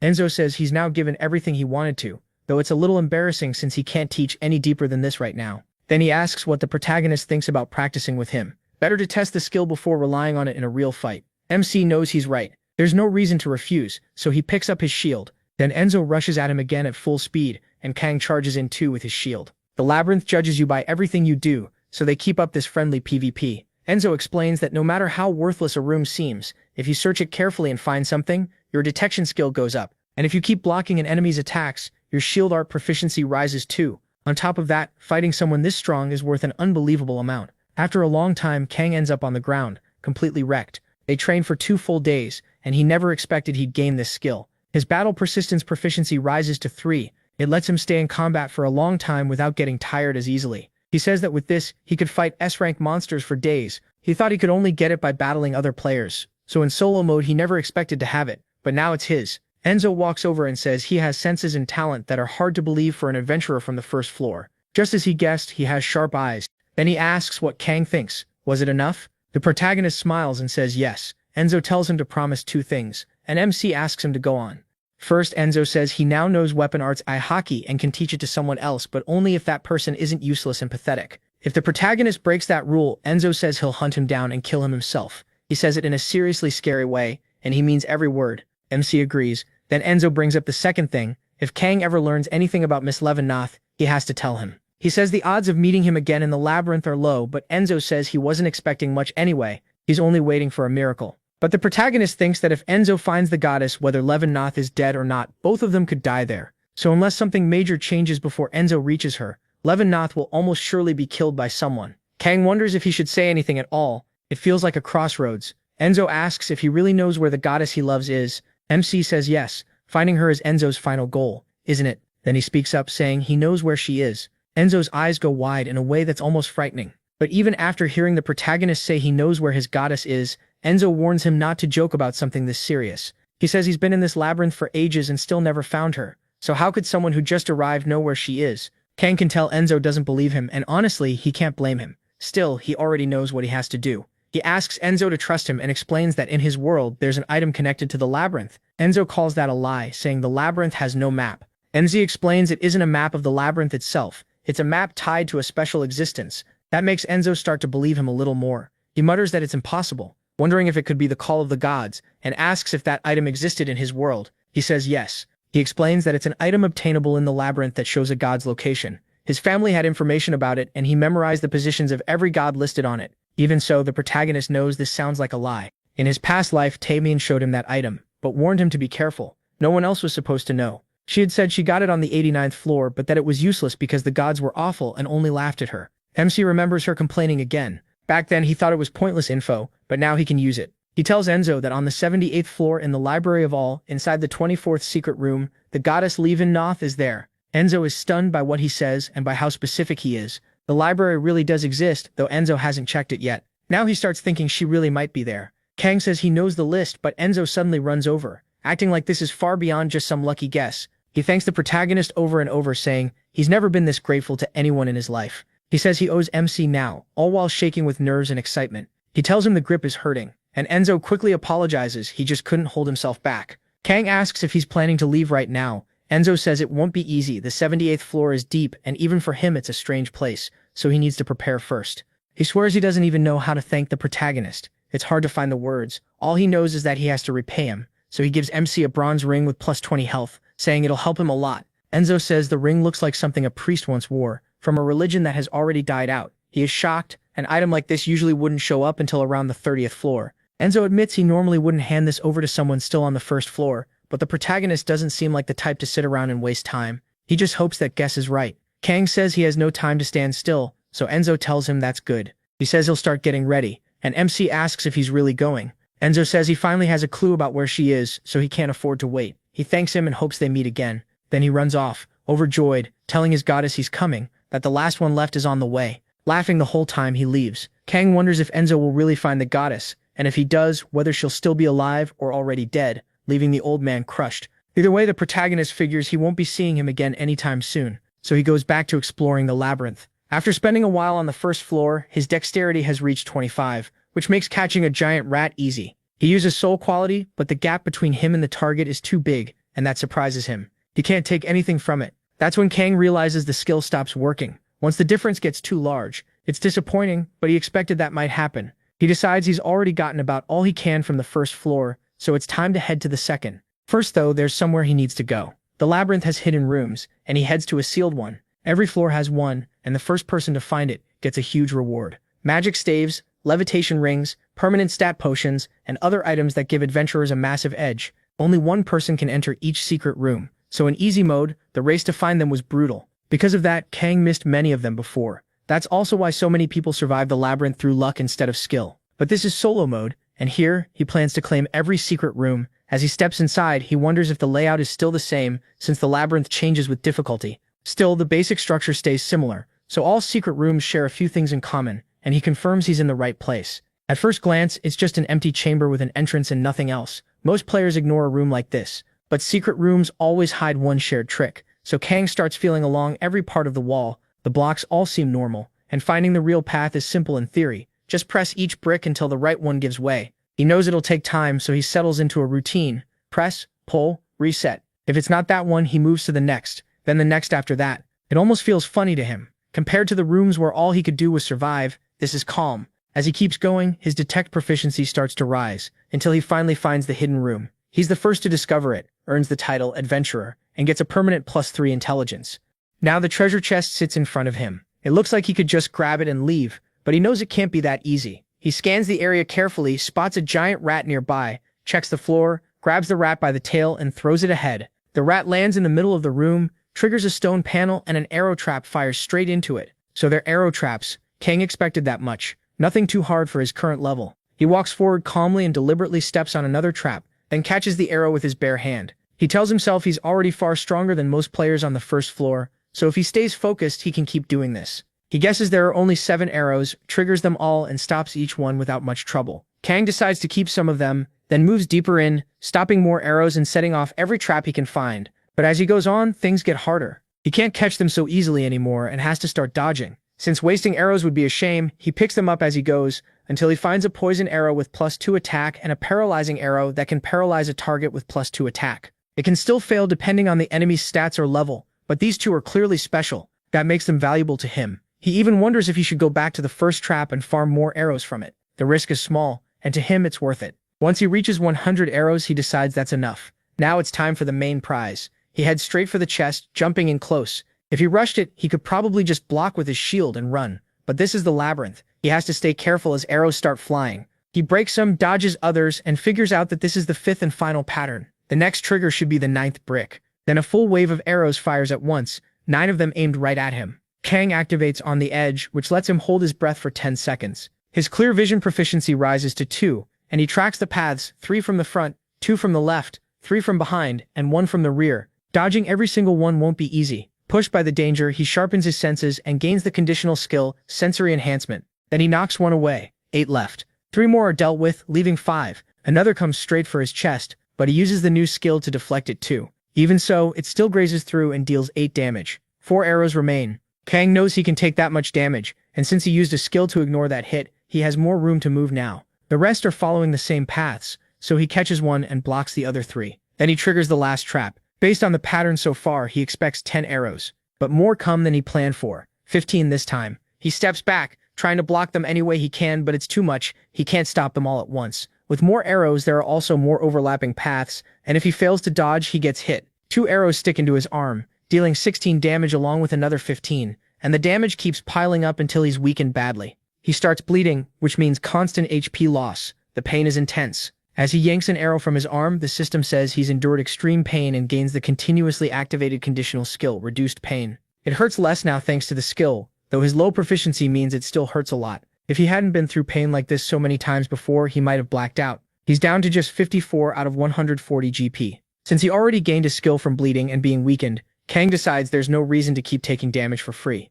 So he moves in and starts clicking the traps off one by one. All of them retract. The traps should be disabled now, which means it's finally time for the reward. He opens the chest and finds an incredible staff. Kang is surprised to get one this early. In hard mode, a staff like this only appears around the 10th floor, so seeing it on the first floor in solo mode makes him wonder if it's fake. But it's real. A fire staff used by beginner mages, and it lets the user cast the basic spell Fireball. That shocks him even more, because this fire staff is much stronger than the usual early game staves. Solo mode really gives out amazing rewards from the start. He thinks about Li Taiyang, who never managed to find this secret room. So Kang doesn't know how things turned out for her, but based on what he's seeing now, her future was probably much better than before. After that, he goes back to hunting rats. They're no threat anymore. Even with one arm still not working well, the stat gap is so huge that those rats can't do anything to him. The rat in front of MC starts panicking, and the system notes that even while weakened he has no trouble moving. He gains the skill Unbreakable Will, and he thinks that's amazing. He kills another rat and then takes down a giant rat too.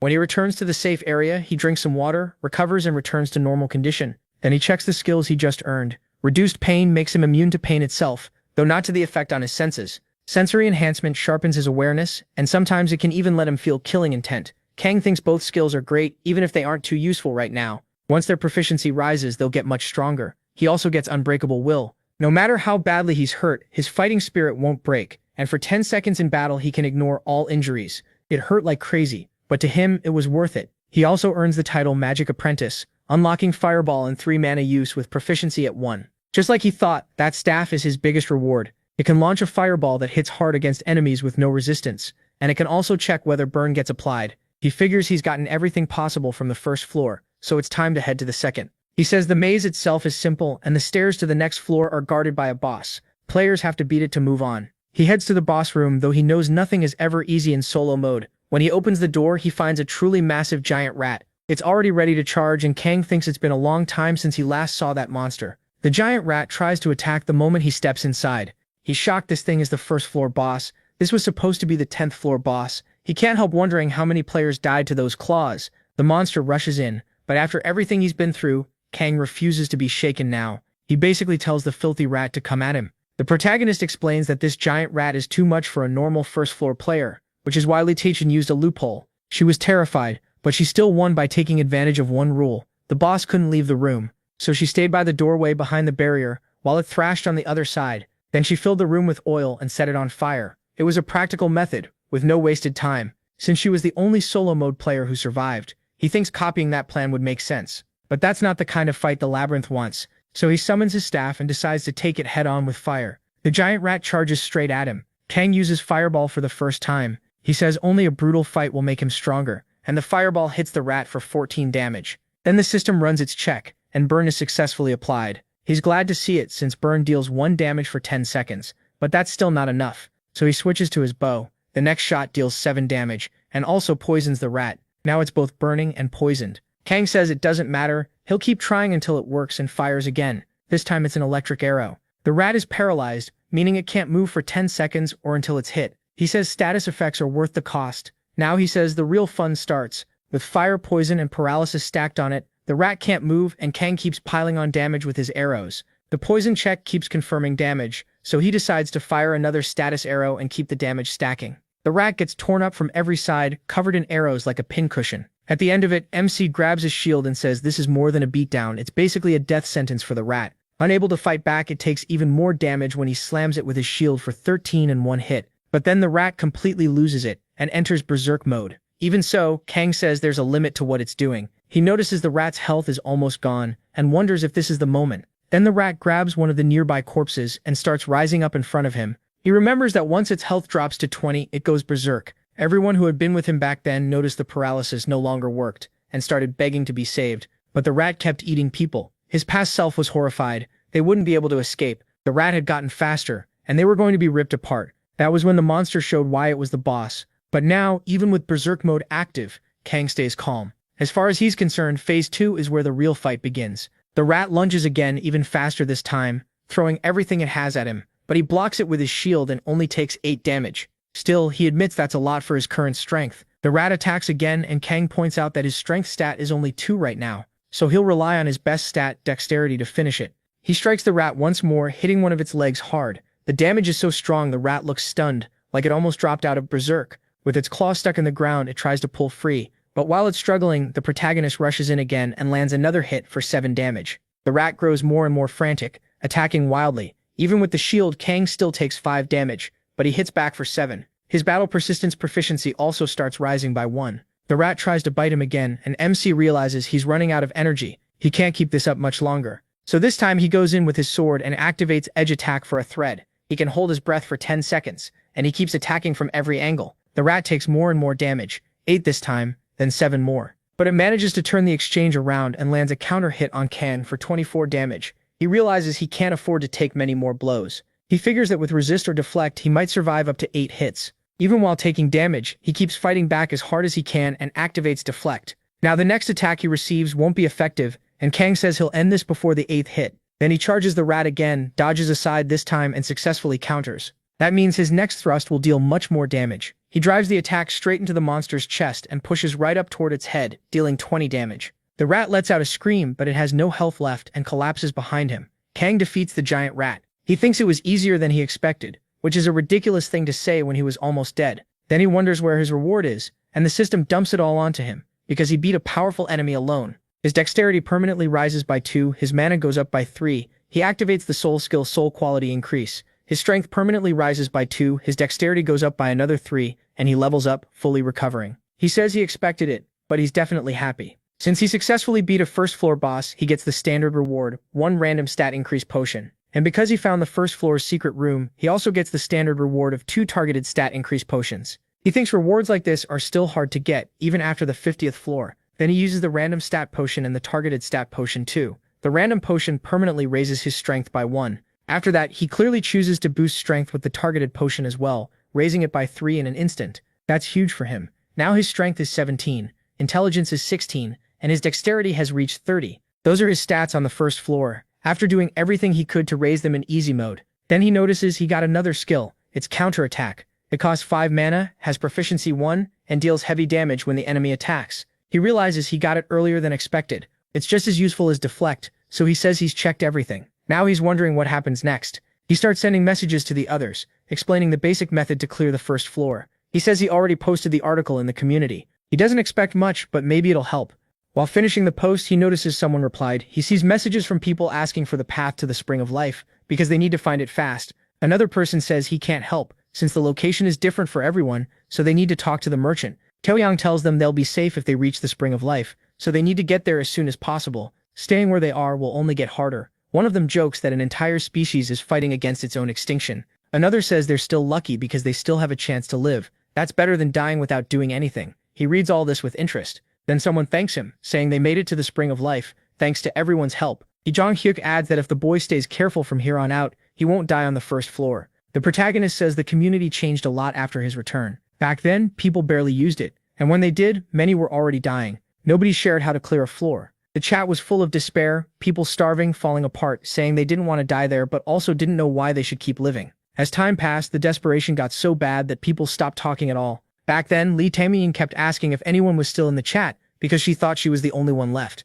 Now she's asking where Kang went, since she hasn't seen him since he posted that guide. To him, that proves things are different this time. After watching the community for a while, MC gets ready to head to the next floor. He decides it's time to move on. He equips the fighter's glove, the one that protects his hands and can also deal damage when he lands a hit. The shop's merchant king is shocked. He wants to buy it, then realizes the old man taught him AHawk weapon skills. When he asks if he knows that guy, the merchant says of course, there are only a few of them rotting away down there. Then he asks if the protagonist plans to sell the meat, saying that if he beat the boss he probably got hide and even its teeth too. The protagonist refuses. He says he'll need those later. The merchant gets it and asks if MC plans to use them with the blacksmith. That does seem to be his plan. He thinks about the labyrinth blacksmith, Harfang, and remembers Leader saying she never would have reached the deeper floors without him. She also said they'd meet him farther ahead, so the protagonist knows he has to hurry. That place is a bit far from the labyrinth's entrance, and it's known as a place where what was killed can come back. At least the creatures there aren't that strong. Soon he arrives on the second floor, where he has to defeat the floor boss to keep advancing.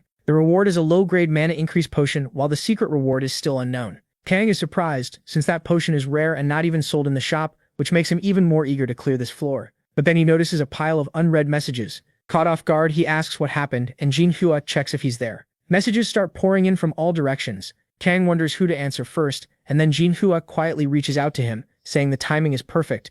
The boy sounds shocked that MC was right and says they really can't talk openly there. MC asks what's going on. The boy says it's nothing serious. He just wanted to see what his so-called savior was like. He asks why he isn't worrying about himself first. To be honest, the protagonist never expected people being pushed to their limit in that strange world to contact him just because of one post. Even so, he asks if the boy actually read the guide and followed it right away. The boy says yes. Everyone was at their limit, and he just wanted to hold on to even the smallest bit of hope. He says remembering it still gives him chills, and he sincerely thanks MC for posting that guide. MC brushes it off like it was nothing. The boy explains that you can't get food without entering the labyrinth, but nobody there had mentioned that. He was getting hungrier and hungrier to the point he started wondering why people in extreme situations don't just eat their own limbs. He also had no one to talk to, so he was close to losing it. He even went back to the gatekeeper and begged for food, asking him not to ignore him. He says he was about to run into the labyrinth just to find anything he could eat when Kang's message appeared. In that moment, he was shocked to learn there was actually a way to clear the first floor. Even if he didn't realize it then, the guide helped a lot.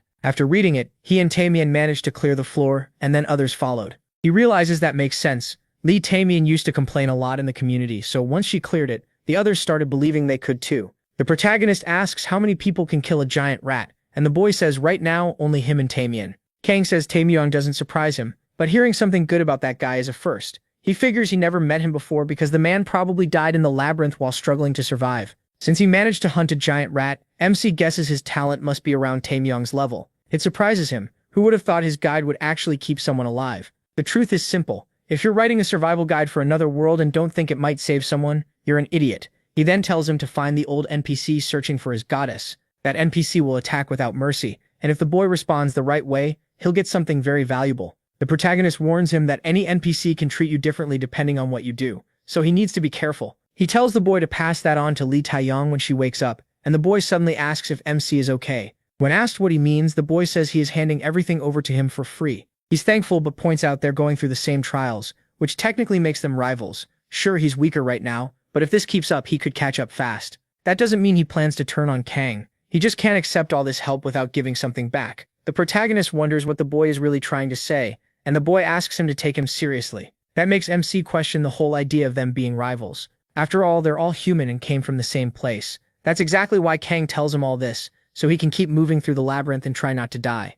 He warns that plenty of people died even after reading his steps for clearing the first floor. Knowing something means nothing if you don't know how to use it, so he asks if the boy really thinks he can survive just from a few tips. The boy admits he still hasn't even cleared the first floor, so maybe he got ahead of himself. The protagonist says good, at least he knows that. Now he needs to give it everything he has. While MC moves forward, the boy is still stuck behind. That makes him think back on the past and wonder if he did well back then. He asks how the community is doing now, and the boy says it's normal, but people from the other modes are talking about them. Worse, they're trying to start fights. He's been ignoring them so far, but he doesn't know how long that will last. Kang realizes the people who don't know their place are starting to show up. All he says is that he understands, then wishes the boy good luck. The boy wishes the protagonist good luck too. MC steps into the solo mode's second floor and says the first floor was basically just a tutorial. The real labyrinth starts on the second floor. He enters a room full of goblins. Kicking the door open without hesitation, he draws out a goblin archer, a swordsman, and a shield bearer. They rush right in front of him, yelling. Kang calls them on and immediately grabs his bow.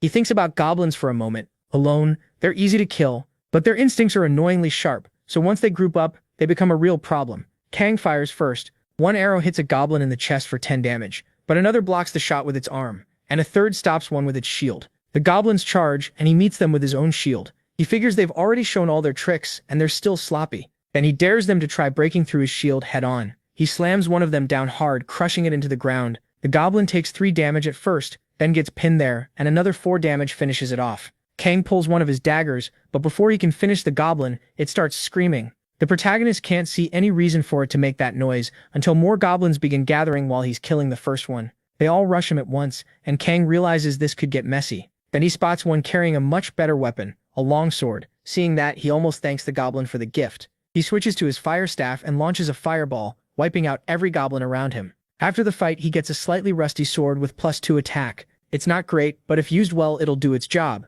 Kang thinks that setup is way better than using the tower shield combo. He also gets a wooden shield with +2 defense. It's smaller, can block most attacks, but looks like it'll break if it takes a heavy hit. Then he heads to another room. He opens the next door, and inside he senses a strange reddish mist. That's when he finds the altar of Lacaratas, like a fountain surrounded by blood. As the first to discover it, he gets a bonus. His intelligence permanently rises by 1, and his mana goes up by 2. Kang says the labyrinth's gods all have different personalities. Some are friendly, some are dangerous to players, some look down on them, and some show a little kindness. But most of those gods see players as toys, and MC remembers that Lacaratas is the god of conflict and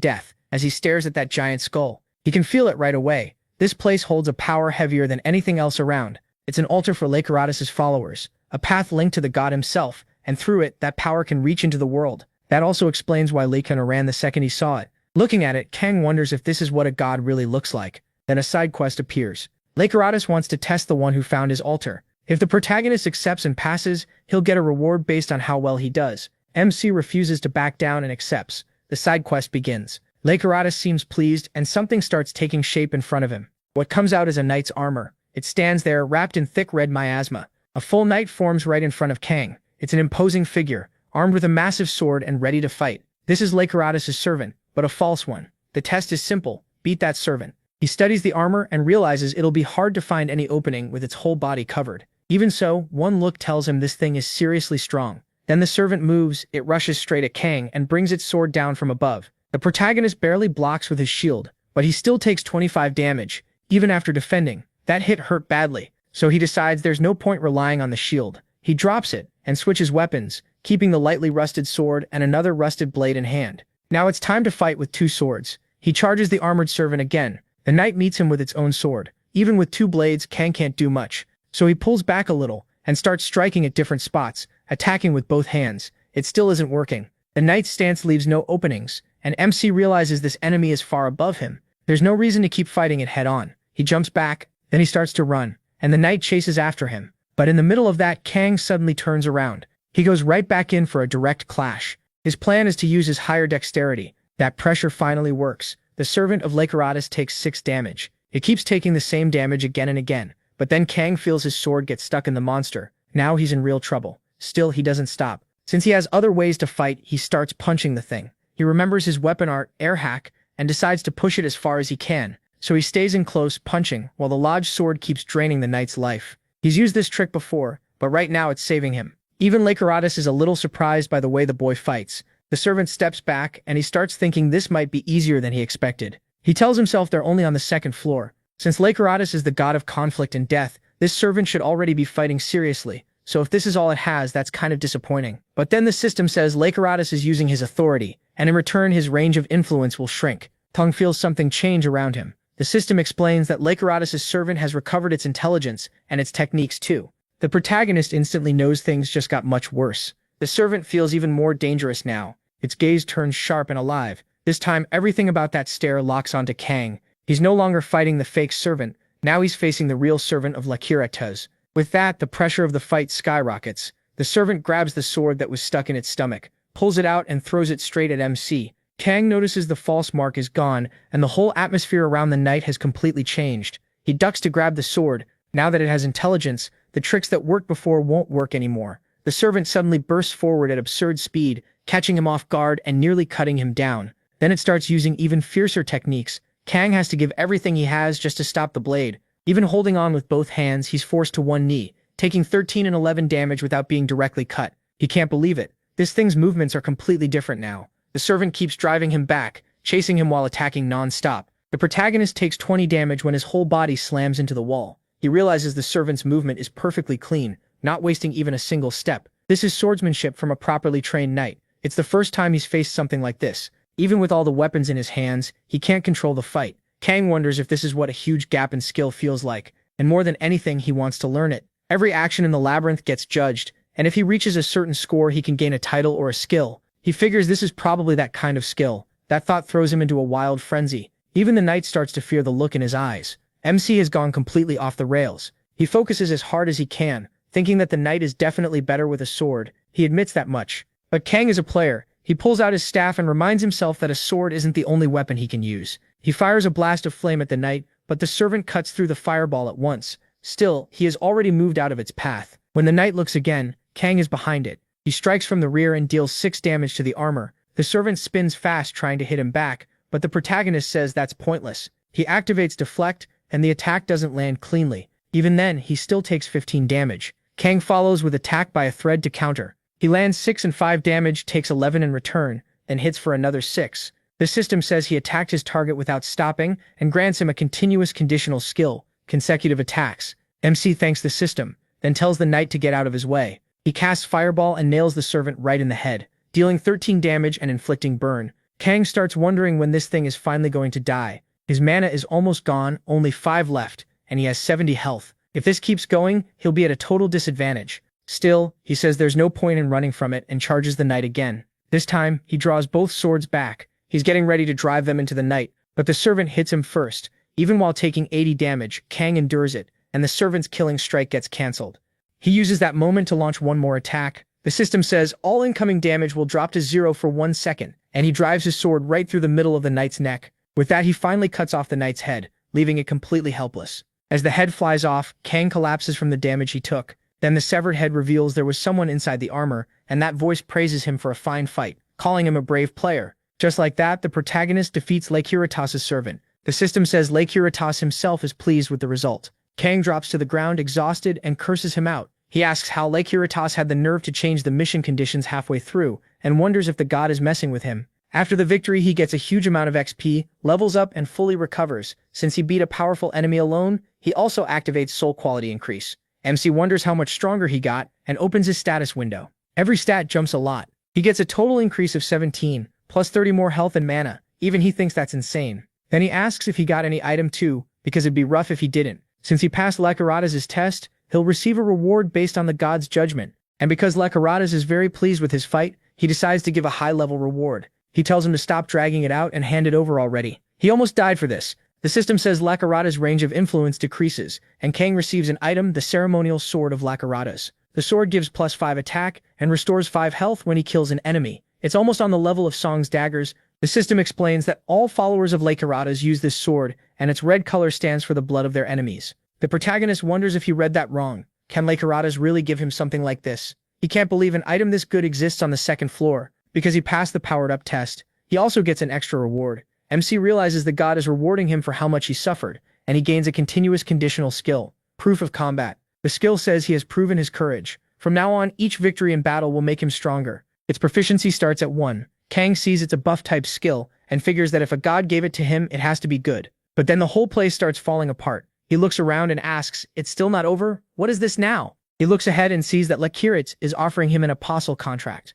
That catches Kang completely off guard. Staring at the contract, he wonders what it even is. There's no explanation at all, so now he's thinking he's supposed to choose without knowing anything. He studies it carefully, and then realizes something. While the protagonist was fighting, something changed. The servant seemed to gain intelligence. He figures gods must get penalties when they try to interfere with a player. Yet Regressor still wants to make him a disciple badly enough to accept that cost. Even if that sounds like a good thing, it's still a god pulling the strings. Regressor already raised the mission's difficulty whenever he wanted and threw everything into chaos, so taking a deal from someone like that probably won't end well. Kang thinks he could end up as nothing more than a puppet, maybe even a toy or a slave to that god forever. So he decides he won't accept it. He turns the offer down, and the system says the apostle contract has been postponed. MC is relieved. Regressor didn't get angry, but then he notices something else. Regressor sends a side quest. Since Kang cleared the last test so well, the god wants him to take another one. Kill the enemies on the 2nd and 3rd floors, then return. The reward will depend on his performance. He wants no part of it.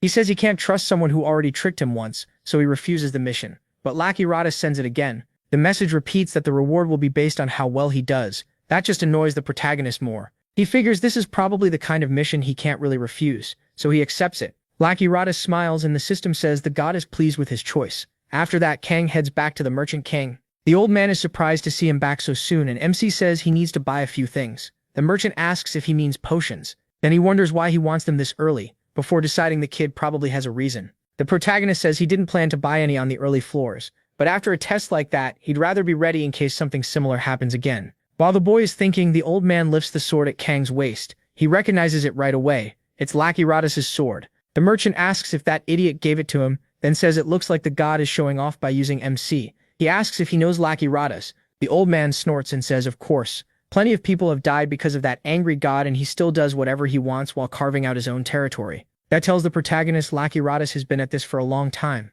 So he asks another question. What exactly is an apostle contract? The merchant is shocked that Regressor offered one at all. Kang explains that he did, but he refused because there was no info with it. The old man says that was the right move. Something like that isn't a choice you make without thinking. He starts talking about that man's contract and how long it's been, then suddenly stops. After apologizing, he changes the subject. He says the only thing he can be here is a merchant, and he can't go beyond what his own contract allows him to say. Kang asks about that contract, and the old man says that's exactly why he's stuck here. Then he gets irritated, and tells the boy that if he's done buying, he should get moving. Before MC leaves, the old man adds that if they meet again, it'll be on another floor. As he heads back into the maze, he thinks it's time for the meeting. He opens the chat and contacts young Tamian. The other boy shows up too, and the protagonist asks if they found the paladin. The boy says yes, but he wasn't anything like the way MC described. MC frowns and asks what he means. Turns out the kid got sent flying by the old man. The paladin just hit him once and walked off. Kang asks if he didn't block it. The boy says how could he? That attack was on a whole different level. Even if he wanted to react, his body couldn't keep up. He was completely overwhelmed. Tamian says the same thing happened to her. She saw him too, but couldn't do anything. He asks what they did after that. Did they follow him? The boy says of course they did, but the paladin only told them to get out of his way and said they weren't worth anything.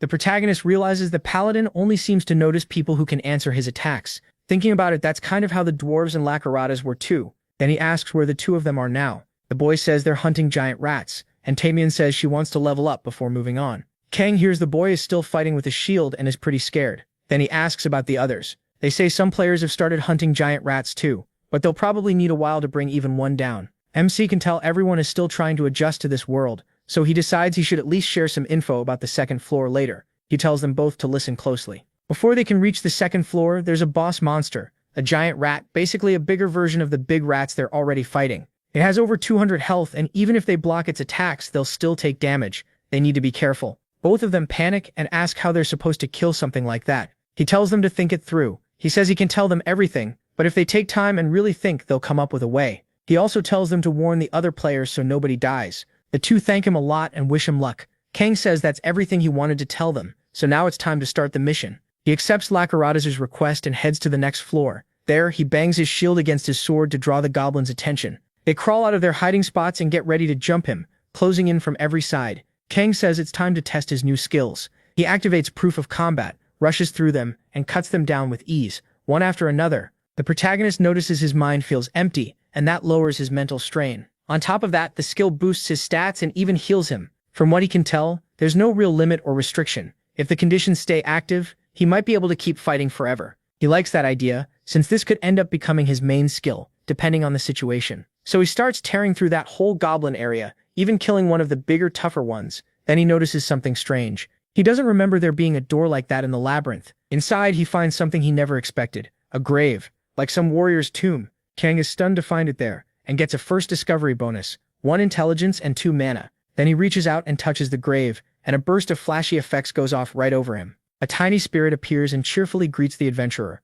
But the moment Kang tries talking to it, the thing runs off with a quick goodbye. He has no idea what that was about and touches the grave again. The spirit pops out, says it was nice meeting him, and dives right back in. That starts to annoy Kang, so he taps the grave again. The spirit comes out asking what he's doing and tells him to go away, but MC grabs it by the neck without any patience at all and tells it to quit messing around and give him the quest. The spirit asks if he is seriously ordering him to hand over a mission and demands to know if he even knows who he is. He guesses he's maybe some dead warrior. The ghost grumbles that everything is too easy now. Back then he had to risk his life to learn anything, but now the system just hands information out. The protagonist asks if there wasn't a system when he was in the labyrinth. The spirit can't even answer properly. He doesn't know if there was or not. MC asks who this guy really is because he acts completely different from every other NPC he's met. Then he cuts him off and asks the spirit to stop talking and just tell him if he has a quest or only an item. The ghost gets offended, saying he is treating him like some object and calling him a huge idiot. Still, he calms down enough to explain that he's the ghost of someone who died and got stuck there to hand out a mission.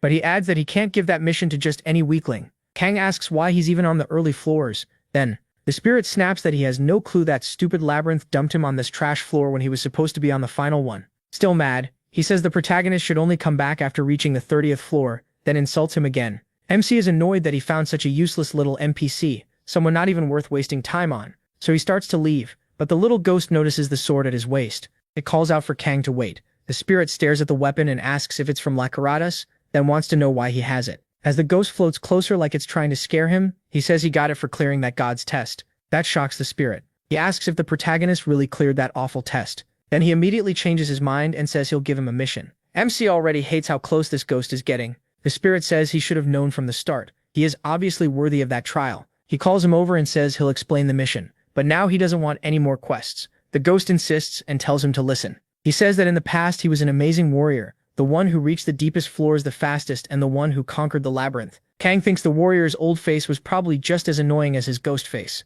Then the spirit says that while pushing into the deepest floors, he ran into a powerful monster. He says he came back to the 10th floor to rest, and even though his health was low, the weak monsters there couldn't break through his defense, so he fell into a deep sleep. But somehow, the boss of the 10th floor had gotten a weapon, and it killed him while he was asleep. So the man who reached the final floor and cleared the labyrinth ended up dying like a total loser. That memory still makes him furious, and he says he has a mission for Kang. He wants the protagonist to kill the boss of the 10th floor. After that, he'll give a reward. It's a side quest. A warrior buried in the labyrinth wants revenge. The condition is killing the 10th floor boss, and the reward depends on the warrior's mood. MC quickly notices the problem. If the reward depends on his mood, he might get nothing if the ghost is angry. Still, a mission is a mission, so he accepts. It also looks like part of a chain quest. The ghost asks if he's really taking it, and Kang says yes, then says he's leaving.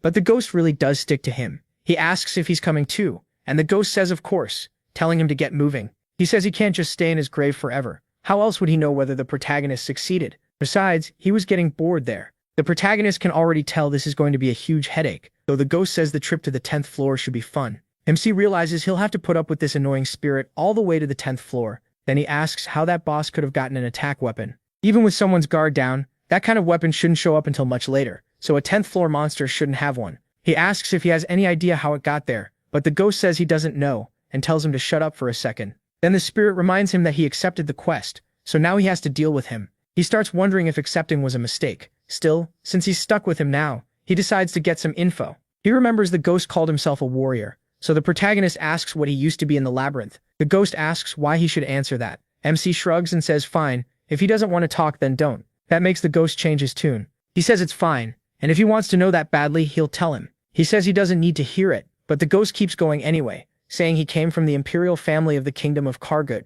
He was the firstborn, the only one who could inherit the empire. And according to him, he was also an amazing swordsman, super smart, and unmatched in the whole empire. He even says every young girl wanted him. Then he starts getting lost in memories of his glory days. From the way he talks, Kang can already tell this guy was probably a complete idiot. Then the ghost says his world fell apart, and he came here to save everyone. Instead, he died in his sleep on a lower floor. He tells the protagonist not to get inside his head, and gets all worked up over his tragic story. In the end, he failed. He saved no one, and that stupid mistake cost him everything. At this point, the only thing that will satisfy him is killing the one who killed him. MC realizes this is exactly the kind of place he'd rather avoid, while the ghost starts guessing MC isn't even listening. Then he goes on complaining about adventurers these days. A little later, when he enters the area, several goblins are waiting for him. He attacks right away and paralyzes 3 of them. The last one is left totally confused, and Kang rushes in and kills it with the hilt of his sword. He takes 10 damage and gets stunned, and the other goblins start moving again. Even so, the protagonist wipes them out without much trouble.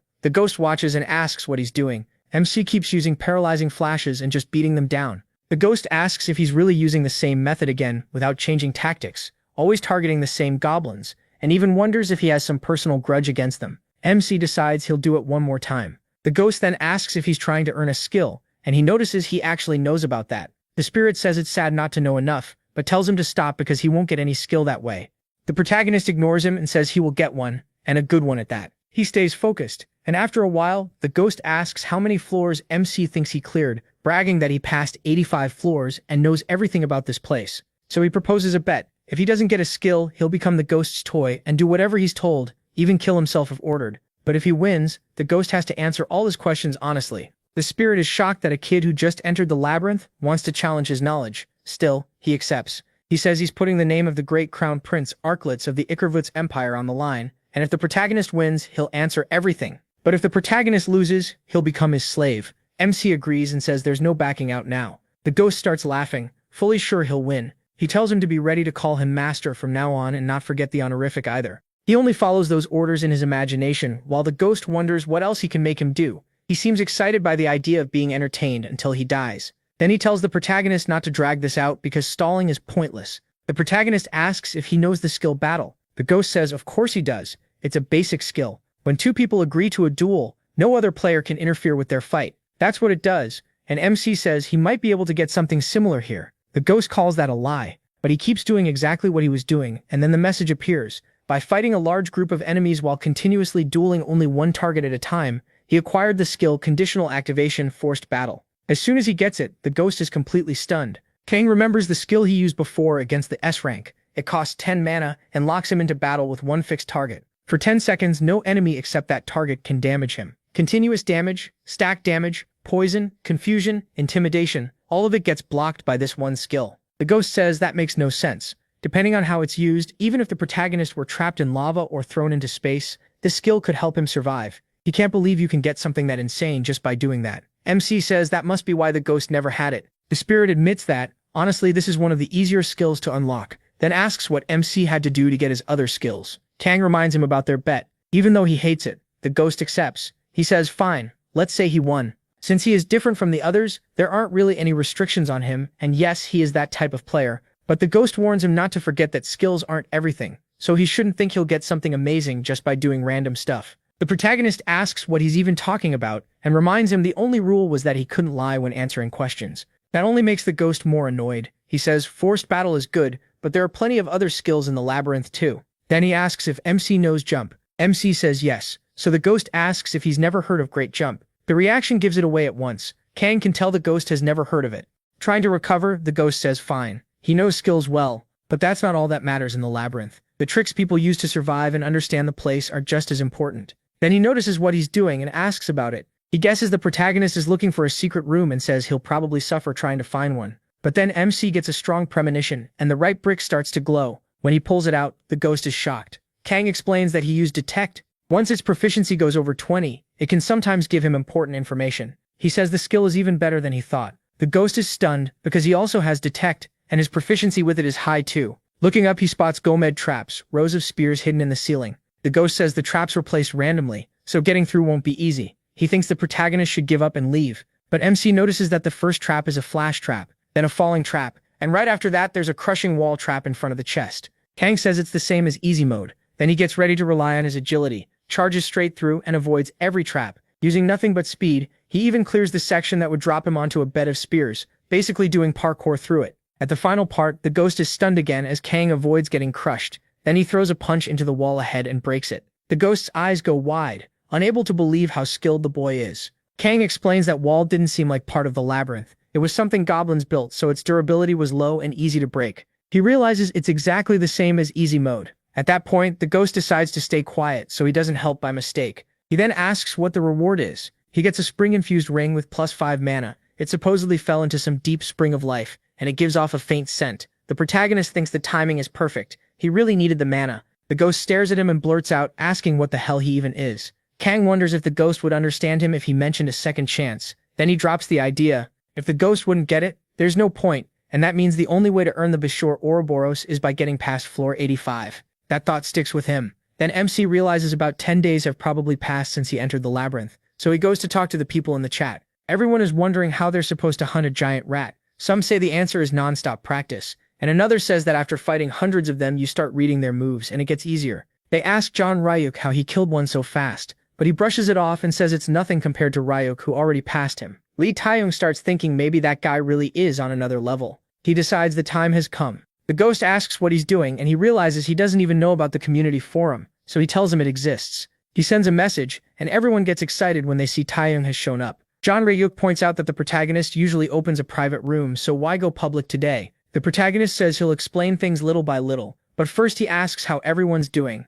John Ryuk says it was barely manageable. Of the people who reached the Spring of Life, only about half managed to kill a giant rat. Kang asks about the other two. One admits he ran after facing the giant rat, and after taking a hit from it, he lost his nerve. Lee Taeyong says the same happened to her. She knows she can't beat it with her current strength, so she's looking for another way to win. It'll take everything she has, but at least it seems possible. MC notes that they're finally starting to plan things out. That makes him happy. He says the reason he came today is to tell solo mode players about skills. John Ryuk asks why he's only bringing this up now. He explains this is the right time. Skills aren't the final goal. They just help clear the labyrinth faster. If he had told them earlier, they would have focused on the wrong thing first. Lee Taeyong agrees. When she first entered the labyrinth, even if someone had explained skills, she wouldn't have known how to use that information. So Kang says he'll explain everything now. He asks them to listen carefully and pass it on to anyone who didn't show up. Everyone is excited to learn something this important and thanks him right away. They tell him they won't forget what he's doing for them. The protagonist tells them to save the thanks until after they hear him out. He starts with the easiest skill to get and says he'll teach them reduced pain. Everyone lights up. Then he tells them to grab a weapon and stab through their own arms. At that point, everyone starts thinking he might be insane. He asks if they at least have swords because if they do, they need to pierce right above the bone. It only works if they hit bone directly. Kang tells them not to give up on the skill just because they're scared, and everyone freaks out. They ask if he's seriously telling them to hurt themselves. He says yes. After all, they have the Spring of Life to heal. So what's the problem? That shuts everyone up. Then he explains that fighting a giant rat can give them a skill called Unbreakable Will. which lets them keep fighting no matter how badly they're hurt, so they shouldn't avoid those fights. The others can't believe it. They ask if he's seriously telling them to nearly kill themselves, and whether there's any skill that doesn't require something this crazy. Kang says no, then tells them to pay attention. The next skill is on the brink. To get it, they need to jump into the Spring of Life lake and hold their breath until they're almost dead. If they keep swinging their sword to the limit while doing that, they can earn attack on the brink. That makes everyone even more terrified. He goes on to the next one. Endure. It can block the damage from an attack that should kill them. They only need 1 dexterity, and taking 30 hits from a giant rat is a good way to get it. The mood drops hard as he says this. People ask if they really have to do all this insane stuff just to gain skills. They say they can't do that and question how he can calmly suggest something so extreme. One even says that no matter how badly he wants a skill, he could never go through with it, and another agrees. MC makes it clear he's not forcing anyone. He has no reason to. They can choose for themselves. He also understands why they feel that way. They're people raised in the modern world. To them, war belongs in history books, and hunger is something that happens in faraway countries. They've never had to risk their lives to save a whole nation, so entering the labyrinth wouldn't suddenly change how they think about survival. Lee Tams asks if there's any other way. Tam says sadly, no. The two who trust him the most say that means they have no choice but to try. Lee Tams admits she never thought she'd do something like this in her life. Everyone else is stunned and asks if they've lost their minds. Then someone warns them he could be lying. But Lee Tams asks why the protagonist would do that. She points out that someone like him has no reason to lie, especially after all the strategies he's shared so far have worked. That leaves everyone embarrassed by what they just said. So they back down and say they'll start with the least dangerous one, on the brink, asking if it really isn't that risky. Kang says it should be fine as long as they have an easy way to get out of the water, the moment the system gives a warning. Still, he warns them it won't be easy to fight their survival instincts. They keep wondering if they're really about to do this. MC tells them to do their best. Later, he'll come back and teach them how to get more skills. Everyone says goodbye. The ghost appears again and says he'd been wondering what he was up to,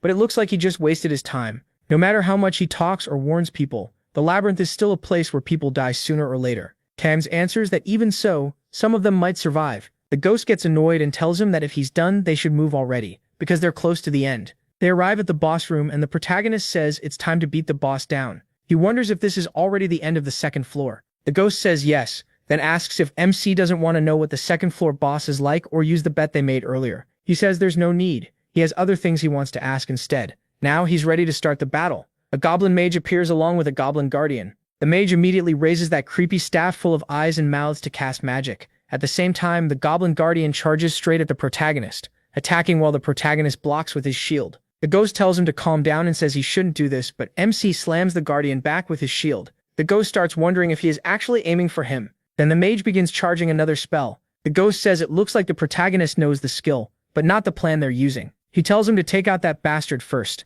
Can't he tell that one is the real problem here? The protagonist tells him to relax because he knows what he's doing. In his view, this is the best way. The mage fires and the spell completely surrounds MC, but he doesn't seem to get hit. Then when he opens his eyes after pretending, he finds himself in another place, surrounded by death and bodies everywhere. Those corpses say all of this happened because they chose easy mode, and everyone died because of him. They ask how he dares to be the only survivor. Everything is his fault, and apparently these are people from his old world.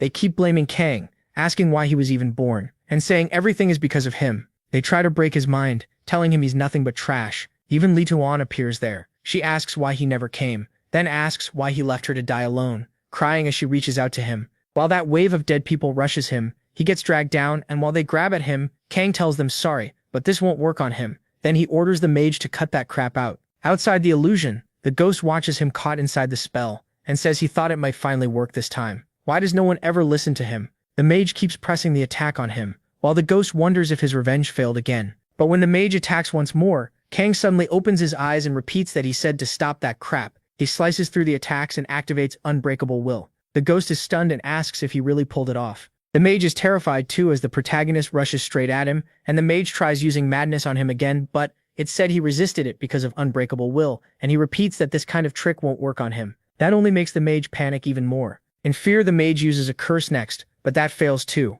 His soul skills had never missed before, yet Kang takes no penalty at all. The mage falls flat on his back. MC grabs him by the collar and lifts him up. By now he's dealt with mental magic many times before. Because of that, he gained conditional skills like strong spirit and magic resistance. He raises his dagger at the mage and says he already got what he wanted, so now he kills him without hesitation. The ghost realizes Kang endured mind control with nothing but his normal spiritual resistance. Even he couldn't do that. Once he finishes him off, he keeps evolving, and the ghost thinks he planned to just give him enemy info and let him act on his own. But this guy is even crazier than he expected. He can't help wondering who the protagonist really is. Seriously, this protagonist is insane. He's not becoming broken out of nowhere, but he's smart and ruthless. After that, MC gets a low-grade mana potion that permanently raises his mana by 10. He also gets a shabby thief's tool that helps with traps. He jokes that he never thought something this nice would be hidden in a secret room like that. Thanks to it, he should get a trap-related skill soon. The ghost says the protagonist really searched every part of the second floor, and the protagonist asks why that bothers him so much.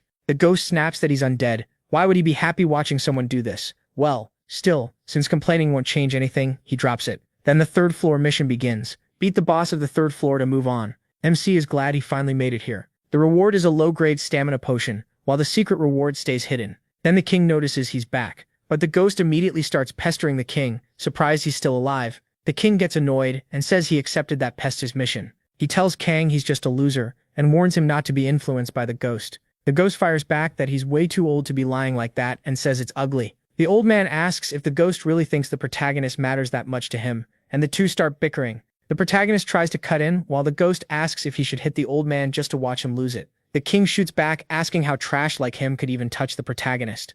The ghost answers that he's already dead anyway, so what does the king think he can do? The arguing keeps going, and MC gets sick of it, so he tosses the pile of weapons at the old man. He tells them both to stop fighting and pay attention, because he wants to sell everything, then asks the king to show him something useful. The king is shocked by how much he brought back and asks how many monsters he killed. Kang buys metal-infused gloves that give him +2 attack. He also gets a bronze shield with +1 attack and +5 defense. He's pretty happy with that. On top of that, he has metal and piercing rings worth +3 attack total, plus a strong pendant that gives +2 more. He says he's finally sold enough good loot, and now he should be able to kill a goblin in just 2 hits. The ghost starts cursing him out and asks if he's using hacks, while the king says his weapon arts are already basically cheating. Both of them stay mad as Kang asks if they can stop the childish fighting because he's leaving. Then he asks why they hate each other so much, and the ghost says who could ever like a grumpy old man like that. He warns the protagonist to be careful because that bastard only looks out for himself. What he really means is that the king could switch sides at any moment, so the protagonist shouldn't trust him. He's just a filthy little slave and an enemy to people like them.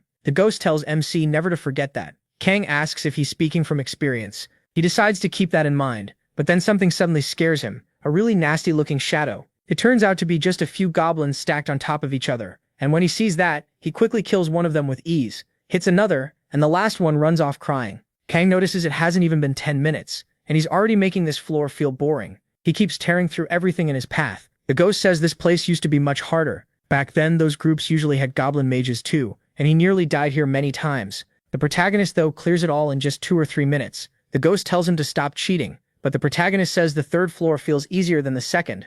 At that pace, the ghost asks if it's even worth fighting enemies one at a time. At MC's level, he doubts the XP gain matters, so why not rush to the next floor? MC admits he has a point, but he still has a mission. The ghost asks what mission he means, wondering if he accepted another one. He says it's from Regressor. The task is to wipe out every monster on the second and third floors, so that's exactly what he's doing. He keeps checking the mission as he goes. The ghost realizes Regressor gave him an extra quest. He says the protagonist already cleared his test, and this is the first time he's heard of something like this. The protagonist says that's right, and while they're at it, he wants to ask about Regressor. He asks how much the ghost knows about the apostle contract. The ghost turns away and says he can't believe Kang knows about that too. It sounds like that bastard offered him one, and now he wonders where to even start. MC asks if he's trying to decide what to say.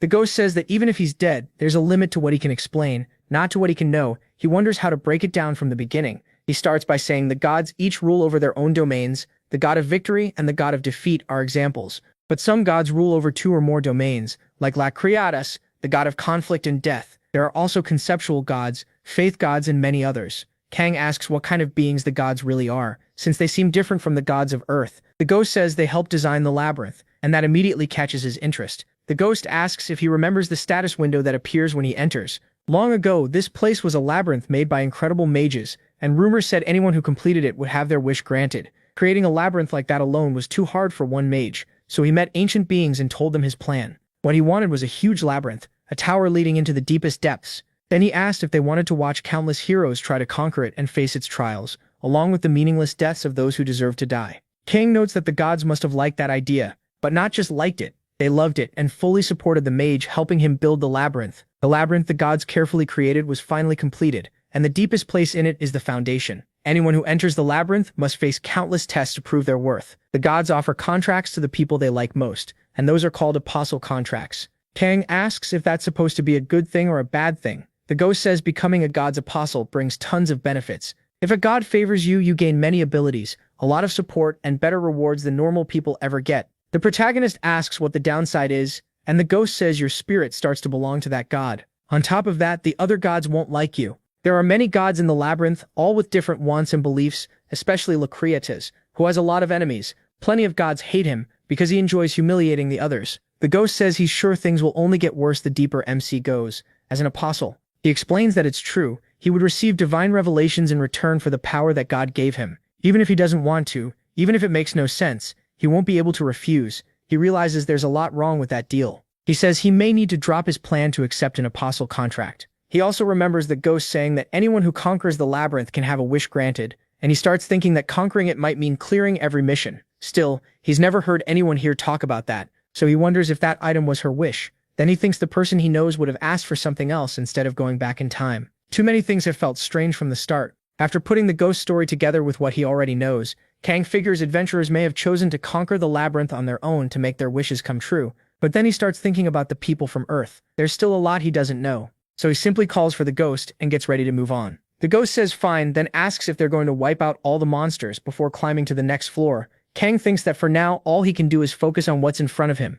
With that, the protagonist moves on. MC keeps exploring until he uses the key to disable a trap for real, and even he's surprised it worked. He unlocks a special active skill, Trap Remover. It costs 1 mana, starts at proficiency 1, and lets him disarm traps decently. Not great, but not bad either. The ghost is stunned. He thought it would take over 100 tries, but he pulled it off in around 10. So the protagonist uses Trap Remover again. He starts checking the traps along the wall. One of them suddenly goes off, and he almost loses part of his blade. That attempt fails, but MC keeps going. The ghost starts freaking out, saying he could learn everything about the room just by using Detect, so why waste time on this? He keeps asking what MC is even doing. He insists nothing will change if he uses the other skill and that he could move on like before. He admits he has a point, but there are still things he doesn't understand, and to figure them out, he needs extra options ready for whatever comes later. He has no idea when he'll need them, so he plans to learn everything he can here. That's how you get stronger. As he keeps at it, his Trap Remover proficiency goes up by 1 more. The ghost starts feeling like Kang is doing something amazing. The protagonist knows he's right.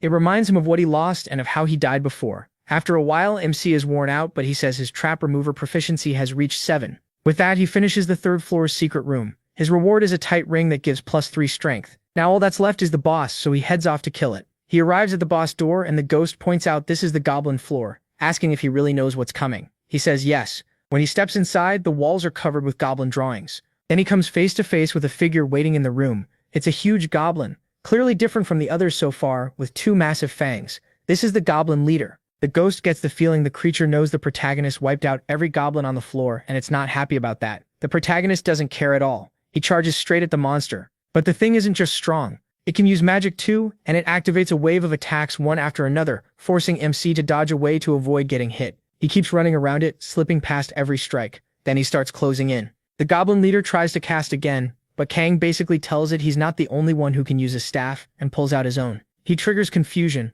leaving the goblin dazed. Its head tilts, it stumbles, and the protagonist lands a dagger hit for 21 damage. Still, the dizziness effect doesn't stick, and the goblin just gets even angrier. It locks onto Kang again. This time it looks ready to use the staff like a club to smash him, but MC stops and reads the attack. He figures that because the goblin is so big, it's also pretty slow, so he barely but cleanly slips past the blow. As the strike passes, Kang vanishes from in front of the staff and jumps into the air above the goblin, bringing his attack down from above and carving into it hard. Watching this, the ghost starts looking almost bored. He says it's way too predictable. The goblin leader is no match for him. It used to seem strong, but now the whole fight feels weak.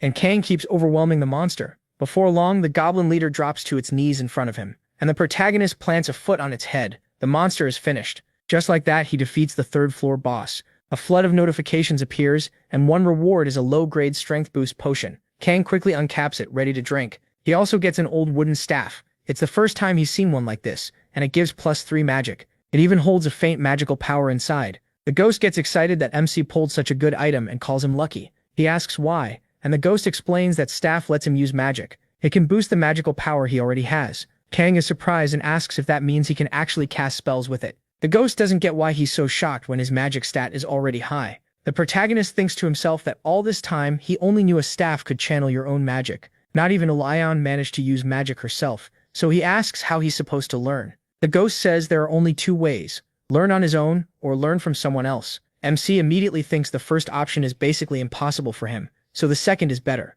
He starts wondering if there's an NPC in the labyrinth who can teach magic. Then he remembers the good NPCs only show up in solo mode. If the magic-using NPC was hidden somewhere Alita never found, that would explain why no one learned magic. There was nobody to teach them. Still, he realizes that means he can't learn it right now, and the ghost tells him to hurry up and go to the 4th floor. Kang says not yet, he finished Lucaradas's mission first, so he should go back and collect the reward. Then the ghost suddenly asks what's wrong, and he notices more rewards. One for leveling up, one for interception, and one for clearing the 3rd floor. As he looks through them, he realizes there's no secret reward. That makes him wonder if something else is still hidden here. The ghost really doesn't like where Kang's thoughts are heading. He points out the protagonist already cleared the secret room and beat the boss too. Was Alita supposed to have found 2 secret rooms or something? MC asks if he knows anything, but the ghost admits he never even found the 2nd floor's secret room. He figures searching the whole 3rd floor again would take a long time. It's frustrating, but he starts thinking he may have to give up on the secret reward this time. Still, while walking around, he studies the goblin drawings on the wall one by one.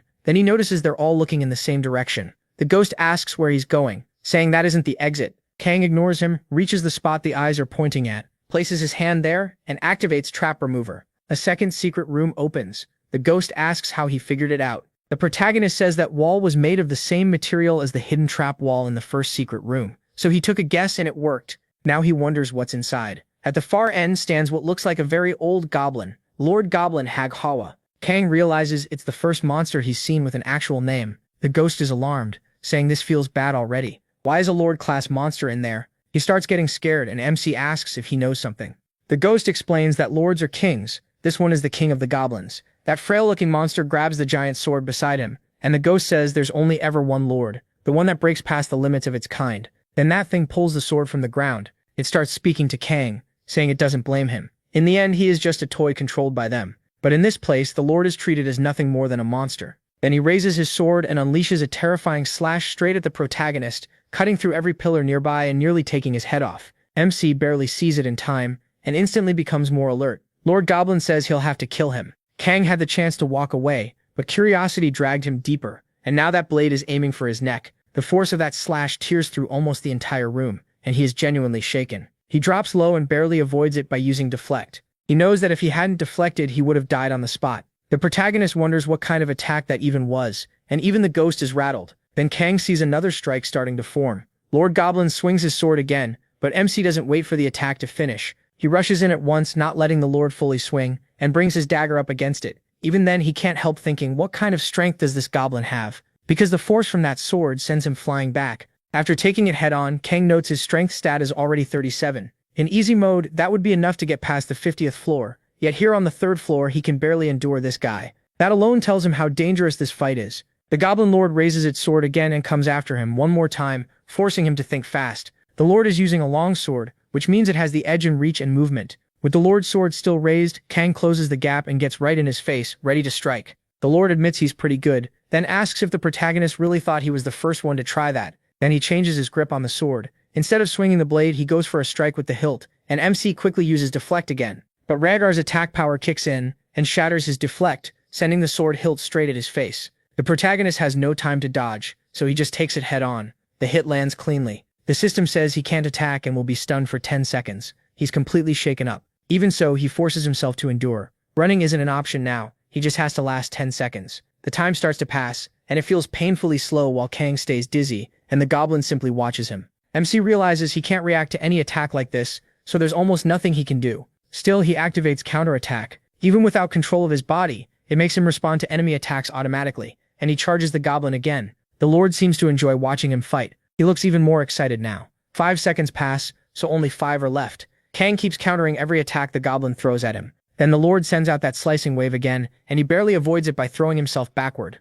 Now only 3 seconds remain. The protagonist is down on the floor after nearly losing his head to that last attack. He knows his stance is awful right now, mostly because he's too busy trying not to die. Rhaegar misses again and raises his sword once more. Even while sitting, he keeps attacking. MC uses Deflect. Rhaegar boosts his attack power again, and MC rolls away like a Souls player, barely escaping each strike from the Goblin Lord. until one of them finally hits. He takes 40 damage. At last, the 10 seconds end. Kang finally gets full control back over his body and quickly retreats out of Raggar's range. The Lord is still seated, and when he moves behind the throne, the goblin can only turn his head toward him. The ghost calls out and tells the protagonist he can't beat this guy yet. For now, he should retreat, go to the next floor, and come back later when he's stronger. But MC is still dead set on clearing this floor right now. That choice shocks the ghost. He can't believe Kang understands this is a lord, not some normal third-floor monster anyone can kill. The ghost says it's not like he has nowhere else to go. He answers that if he puts safety first, he'll gain nothing. The moment he leaves this floor, the reward level will drop hard.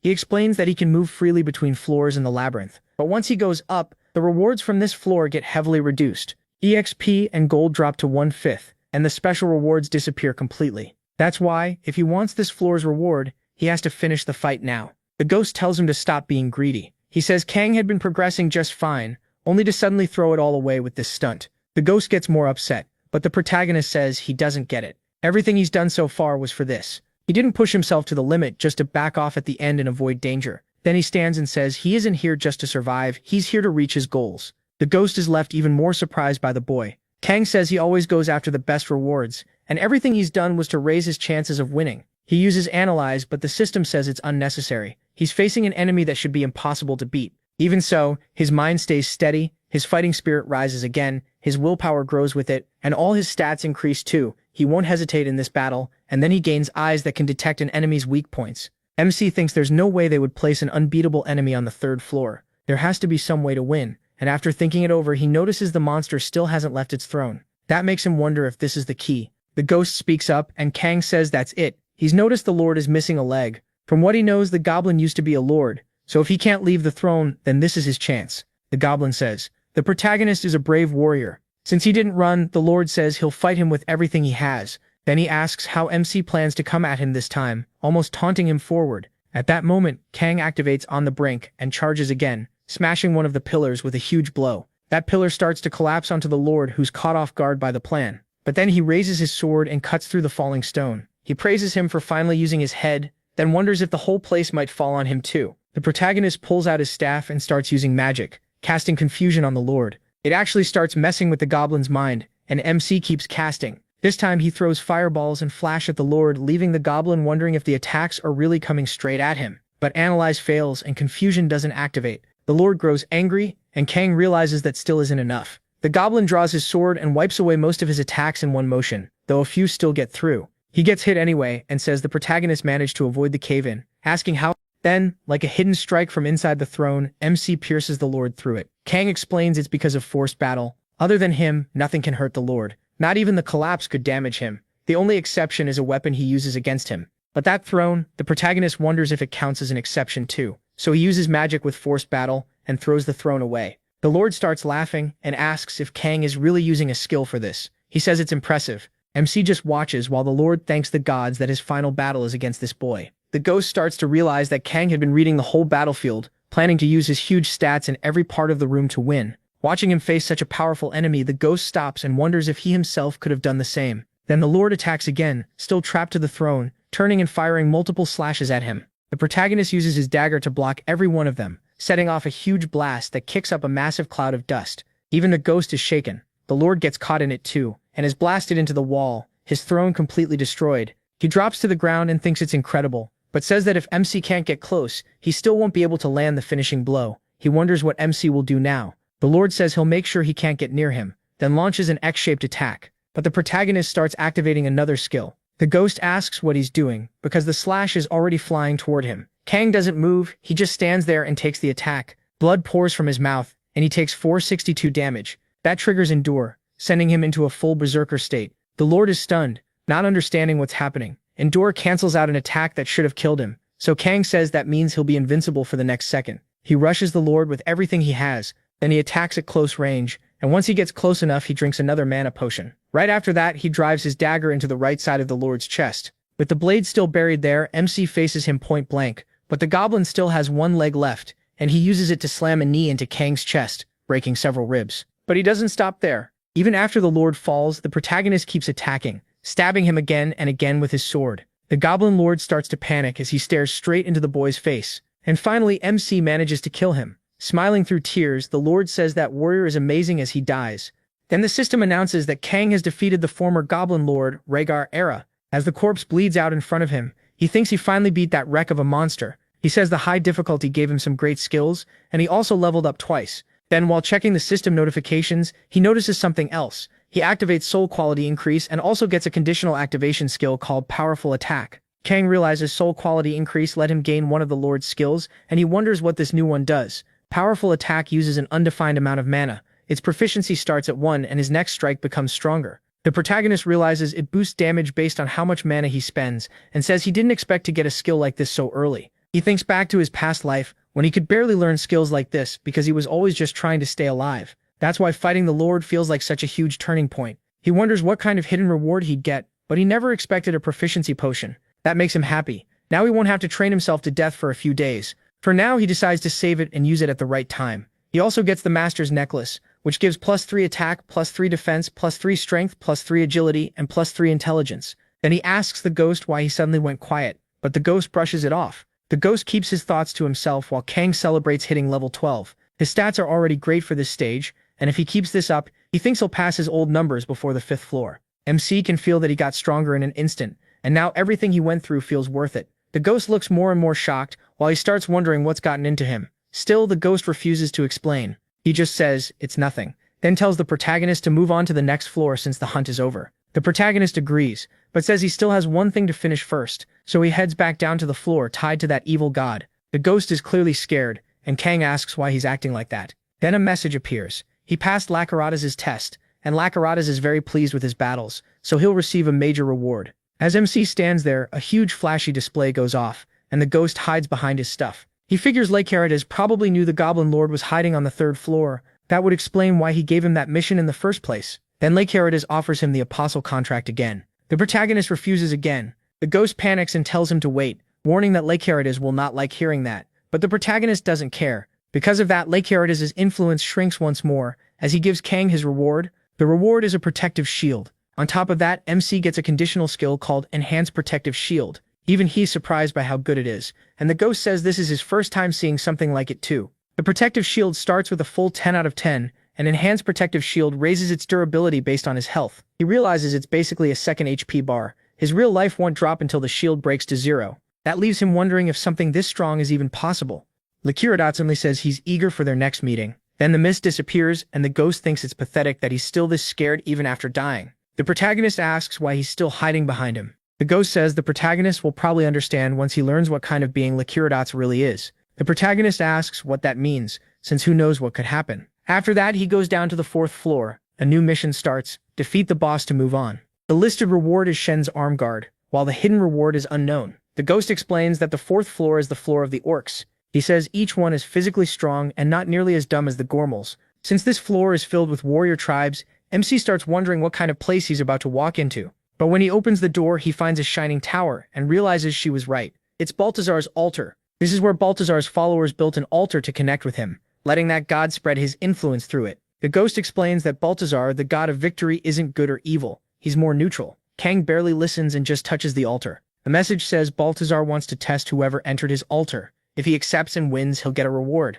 He accepts right away. Balthazar is pleased with that choice, and another message says the god has been watching the protagonist's journey. That catches MC off guard as something scans him. The ghost explains that as the god of victory, Balthazar is reading his memories to judge whether he's worthy. Then the test begins, and Balthazar announces a grand challenge for Kang. He is surprised, since he already accepted one from Lacaradas before. The ghost says it actually makes sense. There's no way Balthazar wouldn't like him. He tells the protagonist it's fine to take the test because if it's him, he trusts he'll clear it fast. He also adds that gods hate breaking contracts. Lacaradas is the weird one. Even so, MC still finds the whole thing strange. But he accepts anyway, and Balthazar is clearly thrilled. Then Balthazar's influence starts to fade, and he is told he has the approval of the residents of the 4th and 5th floors. Now it's 20 against 1. Kang is stunned, and then the 4th floor starts changing. A quake knocks him to the ground, and when he looks up, he has no idea what's happening. Parts of the ground begin to float, and he wonders if it's finally over. The ghost says this is the first time he's ever seen anything like it. Then he runs for the door, but once he gets there, he realizes there's only one straight path from here on. The ghost says Balthazar helped create the labyrinth, so maybe this isn't impossible. But he's still shocked. Then he asks Kang if he's really going to keep going without a second thought. The protagonist says standing still won't change anything, so he might as well see what's waiting ahead. In the first room, he faces an orc swordsman. He notices the monster race is still the same, but he's shocked when the orc takes a battle stance the moment it spots him. That's when Kang finally understands why one of them turned on him before. He draws his dagger as the orc gets ready to strike. MC rushes in close so the orc can't use its full reach. Well, even while blocking, he still takes 4 damage. But his real HP is untouched. It only chipped away at the protective shield. Realizing he can fight like this, he goes for the orc's leg, but the monster lifts it. He instantly slips behind it and tries to hit its back, only for the orc to swing its sword around to block. The exchange keeps going, and the orc covers itself well even from behind. Kang thinks that on his last climb, damage like this would have killed him. Even so, the monster is still standing, and he starts wondering if these orcs were changed somehow. The ghost says he gets it now. Baltazar's challenge is probably just a string of one-on-one duels,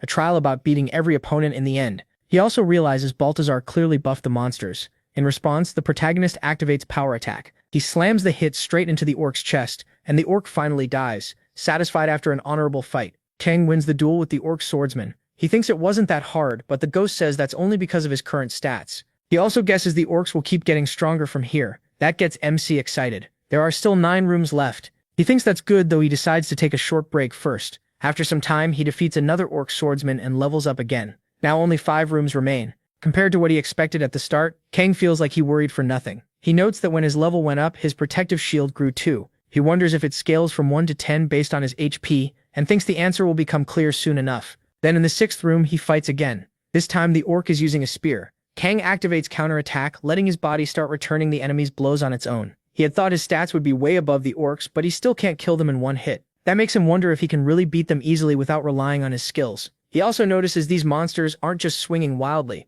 They fight with patterns, so he starts copying every move they use. Still, he realizes copying alone isn't enough. He wonders if someone has to teach it properly before it can become a skill. The ghost then asks if he's trying to learn metagrima. Kang says he is, but asks why the ghost brought that up all of a sudden. The ghost acts like he's crazy and tells him to forget that for now and move on to the next room. In the 7th room, an orc is waiting with a double-headed axe. The 8th room has one that fights only with its fists. And in the 9th room, Kang finally realizes this is the boss chamber. He thinks he cleared the others a little too fast, then starts wondering how he's supposed to find this floor's secret room. The ghost can't help. This is his first time seeing something like this too. All he can say is that he may have to search everything after the trial is over. Then face to face with the 9th orc, the protagonist gets ready for the final fight of the floor. It's an orc fighter. Kang says the boss is still the same one he was told about, and since no danger warning appeared, he figures he can handle something here. But then he hears crying. He looks to the side and sees someone sobbing nearby, begging to be saved. The voice reminds him of a little mouse, and the girl keeps asking why this always happens to her. Even the ghost is shocked, asking how she got here and how she's still alive. MC asks if he knows her. Then the girl recognizes him as the warrior who spoke with her before. She runs behind Kang and begs him to save her. She says the labyrinth suddenly changed, and when she woke up, she found herself dropped near that orc. The ghost bursts out laughing, while he is not happy about this at all. The ghost figures it out. She's crying because she ended up next to someone with terrible luck, and he says this is all the protagonist's fault. That shocks her, and she blurts out that he only just entered the labyrinth, so how did this happen? MC realizes the secret room reward is probably an NPC, the same girl making a scene. He tells her to stay put while he deals with the orc. She stares at the ghost in shock, saying the only adventurer here is really going to fight an orc fighter. The ghost tells her not to worry, and just wait. The orc had been standing there quietly while they talked, but now it turns to him with full confidence. He can tell right away the monster isn't interested in the girl at all. The protagonist is the real target, so he sees no reason to wait and activates acceleration. The orc swings to cut him in half, but MC moves so fast he vanishes and appears behind it. Then he uses power attack and slams the orc from the side. The hit lands cleanly, but the orc enters berserk mode. Its power surges, and it roars as it charges straight at Kang. It tries to crush him, but he jumps back fast enough to avoid the blow. He triggers acceleration again, rushes around the orc, and gets ready to use power attack once more. With one heavy strike, he blasts the orc backward and wins cleanly. The fast finish leaves the other two stunned. After killing the boss, Kang levels up, and the girl can't believe it. A 4th floor adventurer just beat an orc fighter that easily, and to her that makes no sense. So she asks him what he really is. The protagonist looks confused and says he's obviously a player. Then he asks who she is. The girl gets a little shy, then introduces herself as Lilise, a magic caster. She says she came here to learn the great mysteries. Kang asks about that magic, and she quickly realizes he's from another world where magic doesn't exist. To her, that makes him pretty exotic. She explains that not everyone can learn magic because it's an inborn talent. She didn't have that talent, but she still wanted to learn magic more than anything. That's why she entered the labyrinth. She says this place lets people turn their dreams into reality. To prove it, she shows Kang a magical display like an aurora with stars. MC is amazed by it. Lalise thanks him for saving her but says she has nothing to give him, so she can't repay him and apologizes. He says there is one thing she can do, and she quickly says she's broke and has nothing on her. The protagonist says he wants the power she has, magic. He asks her to teach him. Lalise lowers her head and apologizes again after thinking it over. She says it took her whole life to learn what she knows. She's truly grateful he saved her, but she doesn't know if what he asked is even possible. Kang takes that as a refusal, which is what he expected, so he starts thinking of another plan. But the ghost cuts in and asks why she can't teach him. Lalise finds that strange, and the ghost points out that she already said MC knows nothing about magic. Knowing magic is amazing, but knowledge alone won't help much in this world. He adds that teaching him would at least be the least she could do after being saved. She admits he has a point, so the ghost asks how many floors she's cleared so far. Embarrassed, she says she only made it to the 9th floor. The ghost says that's what he expected. With her abilities, going deeper alone will be very hard. Then he says Kang will keep advancing through the labyrinth, and not only that, he's someone the gods have recognized. The reason the labyrinth changed is because of him. Lalise realizes that means he can keep moving forward and protect the people with him. The ghost agrees and says this would also give her a chance to use magic in ways she never imagined.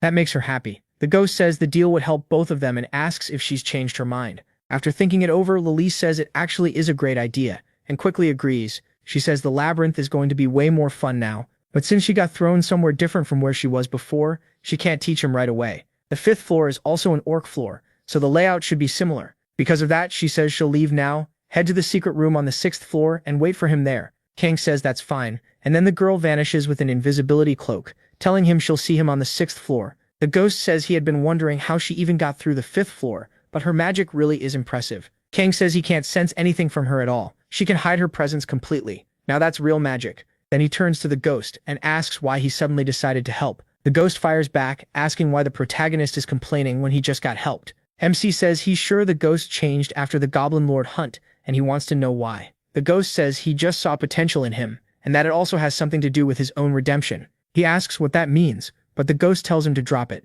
From now on, he'll help instead of getting in the way. The protagonist can tell he won't get a real answer no matter how much he asks, so he says he doesn't care. The ghost tells him to hurry up and finish the trial. Kang agrees, but says he needs to eat first. While checking his messages, he sees that his 2 disciples cleared the 1st floor. They didn't get many skills, and besides those 2, no one else passed it. As MC eats the awful monster meat, the ghost asks if it actually tastes good. After that, he sorts through the loot he got, including a gray bracer with +5 defense. He also has an engraving scroll that adds a special effect to equipment. Kang is glad Lalise told him about the secret discovery because the reward was as good as he hoped. Then he uses the engraving scroll on Lakerada's sword, giving it +5 attack. On top of that, it restores 5 GP whenever it kills an enemy, and there's also a high chance it will knock targets back, even though the effect was random. The protagonist says he got one of the good ones. Then he keeps going with the ghost and heads to the 5th floor. The mission is to defeat the boss, and the reward is a brilliant heart sword plus the secret reward. He visits the king again, and the king is surprised he's already back. He says the floor seemed chaotic, and asks if there was another trial.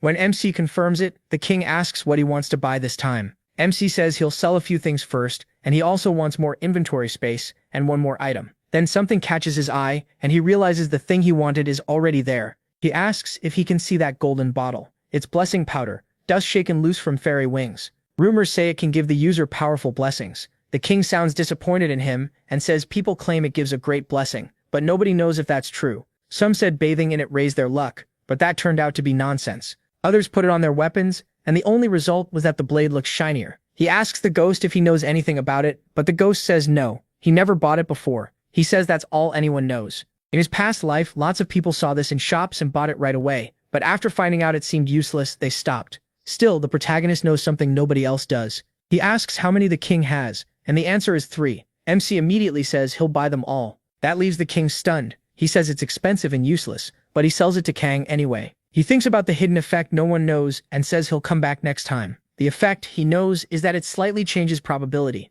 The king just tells him to visit often, while the ghost asks if he's really not going to explain why he bought that. The protagonist says the ghost will understand later when he sees it for himself. Then Baltazar says he's pleased with MC's results and can't wait to give him the reward. MC realizes that's basically a warning to finish quickly, which is annoying. The ghost says Kang is way outside the norm. The gods keep lowering the range of their own influence just to do things for him, so he asks if the difference in their influence really matters that much. The ghost can't believe he even asked that. To the gods, that's what matters most. It's not because they're loyal followers either. They hand out lousy rewards and act like they're amazing. Now he says the protagonist should understand how much value the gods are placing on him. That's exactly why he should feel proud. Kang answers that he's only clearing these trials because they give rewards. As he opens another door, he says that's all he wants from them. Nothing else. This is the first room on the 5th floor, and an orc fighter appears with a spear. MC thinks the 4th floor boss was only the beginning, which is disappointing because he wanted something stronger. Wanting a tougher fight, Kang rushes the orc. With his upgraded sword, he throws the orc off balance and finds an opening. Right after that, he uses his power attack and chains more hits together. He goes for the finishing blow, but the orc drops low at the last second. That lets it get its spear in front of his dagger and knock the attack away. Kang can't help thinking this monster is crazy. Lucky. Even so, he fires off another power attack and finally brings the orc down. After beating the fighter, the protagonist tells Gasparzinho it wasn't bad at all. The enemy was about as strong as the 4th floor boss, but the scroll let him finish it fast. When he opens the next door, he says if the first room was already like that, then the boss in the last room has to be even stronger. And the stronger the enemy, the better the reward. So now he's excited to see what he'll get. Kang keeps moving forward and the fights get harder with every room. Before long, he clears room 5 on the 5th floor. He says he'll get Baltazar's reward in the end, but as he goes deeper, he's also learning more and more about magic. Then something suddenly comes to mind. He asks Gasparzinho if he knows Lethe, then brings up the fact that time is frozen inside the labyrinth. That means she's been in there ever since the first time he entered. Gasparzinho says it was the same for him. Back then, she was about to be killed by a 4th floor orc, and he had to save her. That makes Kang pause. If that was really his first time in there, then how long ago was it? Gasparzinho says he isn't sure, but judging by time outside, he thinks around 100 years have passed. MC is shocked. After all that time, she still hasn't made it past the 10th floor. Then he wonders if she's a magic user. He remembers she entered the labyrinth to learn magic, but with such little talent, she never had any real breakthrough. Gasparzinho adds that he helped her back then because he felt sorry for her, but he never imagined she'd still be alive. That leaves Kang thinking, not everyone in the labyrinth is there to conquer it. Some came for personal reasons, and that makes him realize there may be far more NPCs than he first thought. Meanwhile, in another room inside the goblin area, a stone gets tossed through the open door. As soon as a goblin steps out to check what happened, Lee kills it with ease. She paralyzes the target first, then finishes it off, repeating the same trick until every goblin there is dead. After that, she tells her friend she managed to kill them one by one. He says she's amazing with plans, reminding her how she burned the 1st floor boss alive. Thanks to that, he learned something. When he reached Lacarata's altar and tried to interact with it, nothing happened because a goblin couldn't kill all the 1st floor bosses alone. Still, Kang had warned him not to touch that altar at all. The other gods might be fine, but Lacarata's is different. So he says if Huey warned him, that settles it. Lee thinks he's pretty weird. He always lets his curiosity win, even when he knows it could go badly. She reminds him they only survived because of the tips Tae-san gave them, and he agrees. But then someone suddenly tells them to shut up, clearly annoyed, and people from other difficulty modes join in too. Choi snaps that they're getting on his nerves and need to stop overreacting. Lee and Tae-shang immediately ask what he means by that, and Choi goes off. He says they keep whining about how hard it is to kill 1st floor mobs when they're just weak monsters. Why complain so much? Why keep bragging about solo mode? According to him, they can't even meet anyone in solo mode, so the least they could do is stop crying about it in the community. Then he flat out says he thinks they're lying to everyone. Lyra's friend gets mad at that crowd. He asks if Choi is mocking them, and if he has any idea how hard they've worked just to move forward. Choi fires back that nobody forced them to pick that mode, they chose it themselves, and now they won't stop complaining. He points out that everyone else is staying quiet, but they just keep going. The argument keeps dragging on while Kang only watches. As he does, he starts thinking it's probably been about a month since he entered the labyrinth. That seems right to him because the people in easy and medium mode have already gotten used to this place and they don't even look that afraid of dying anymore. Then Fatar asks what he's doing and why he hasn't gone to the next room. He says what they're feeling now will turn into poison later. Instead of focusing on getting stronger and climbing the labyrinth, they're dumping all their feelings onto the solo mode players who keep showing up in the community. Before he regressed, it wasn't this bad. That makes him wonder if this is all because of that guy. Right then, Choi sends Tae-bin-san a message, asking what's so special about him that everyone keeps praising him. He says Tae-bin-san is the worst of them all and starts mocking the skills he supposedly teaches, especially the one where you gain an ability by dropping to 1 HP. In Choi's eyes, Tae-bin-san is just telling people to get themselves killed. His follower asks if he's lost his mind. Kang says he vaguely remembers his time in easy mode when he met that idiot. He disliked him right away. The guy kept butting in where he didn't belong, and they ended up clashing. The protagonist never liked Tae-san. In his past life, that man blocked him at every turn. Now that the protagonist isn't around, he's probably already built a guild and taken over easy mode, and to control a crowd he needs an enemy, so he picked the solo mode players. Since people from different modes can't see each other, even if solo players tell the truth, it's almost impossible to prove anything and clear up the lies. So Choi thinks there's zero chance anyone will hit back. But there's one thing he doesn't know. Kang sends him a message saying he'll come see him in 1 month. That scares him badly, but MC just moves on, calling Gasparzinho to the final room. The ghost asks what exactly he did, and he tells him not to worry about it. Now in the 5th floor's boss room, an orc vice chief named Latran appears. Kang notices it isn't a lord. Gasparzinho asks why a lord would show up now anyway. Haga and Hader appearing before was already bizarre enough. Even so, a vice chief is no joke as a final enemy. He's tough, and most adventurers wouldn't stand a chance. Still, Gasparzinho says the protagonist should be fine. Compared to him, that monster is loaded with cheats, and he actually sounds happy saying it. Kang ignores that and gets ready to fight. Then the orc speaks. It thanks him for his fighting spirit, saying it used to think the gods were nothing special, but now it has changed its mind. MC listens closely, as the orc says every one of its comrades died smiling after fighting him, as if it were the greatest thing in the world. To them, battling him matters more than killing him. The orc says that's exactly right. What joy is there in only killing? They're nothing but slaves trapped in this place, and they don't even know when they'll ever be freed. This battle didn't just free the others, it means he now has the chance to be cut down by a true warrior. So he asks who among them deserves an honorable death. Kang refuses to let this end meaninglessly. The orc begs him for an honorable death, asks the great warrior before him to show his real power and grant him a glorious end. With that, Latran activates Charge and Rage. The system warns the protagonist that his enemy is extremely powerful. Kang readies himself, determined to grant the orc's final wish. It's insane to realize these monsters are fully aware. They're trapped here, maybe after losing their own world, dragged into the tower and forced to fight anyone who comes forever. There are copies of them in every solo mode, all because the gods use them like pawns. After a brutal battle, the orc finally collapses to the ground, battered and broken. He admits he never imagined the gap between their strength would be this huge. Then he asks MC's name and wonders if he's really just a 5th-floor adventurer. Even without truly understanding swordsmanship, he could tell he used it like a real sword art, and his movements clearly came from deep experience. The orc calls it an incredible battle and says he's fully satisfied, which means he can accept a truly honorable death. He tells Kang to go on and wishes victory to stay by his side. The protagonist then defeats the 5th-floor boss and successfully clears Baltazar's test, leaving the god thrilled. Baltazar's range of influence shrinks a lot, and MC receives the Belt of Fighting Spirit. It gives +3 attack, +3 defense, and restores 5 GP every time he wins a battle. He also gains a conditional skill called Proof of Victory, which lets him choose one stat to keep increasing over time. Kang is surprised by how good it is, then chooses mana as the stat he wants boosted. Lycarados once again offers him an apostle contract, but he refuses again. Baltazar, meanwhile, is completely fascinated and already looking forward to their next meeting. The protagonist is honestly shocked. The god's rewards are almost too good. Then he notices 2 chests nearby. Gasparzinho explains that one holds a normal reward, while the other seems to be the secret room reward for this floor. Since the labyrinth's structure changed, it must have ended up here. MC notices that sword has the same damage as Lakiati's sword. He also gets the secret room reward, the self-harm dagger, which can store and drain life. Even the ghost is shocked that he got a secret room prize without doing anything special for it. So Kang tests it right away. When he cuts his own arm, the dagger steals 20 GP from him. He quickly realizes it works kind of like a potion, which could save him in an emergency. Then he receives another hidden reward,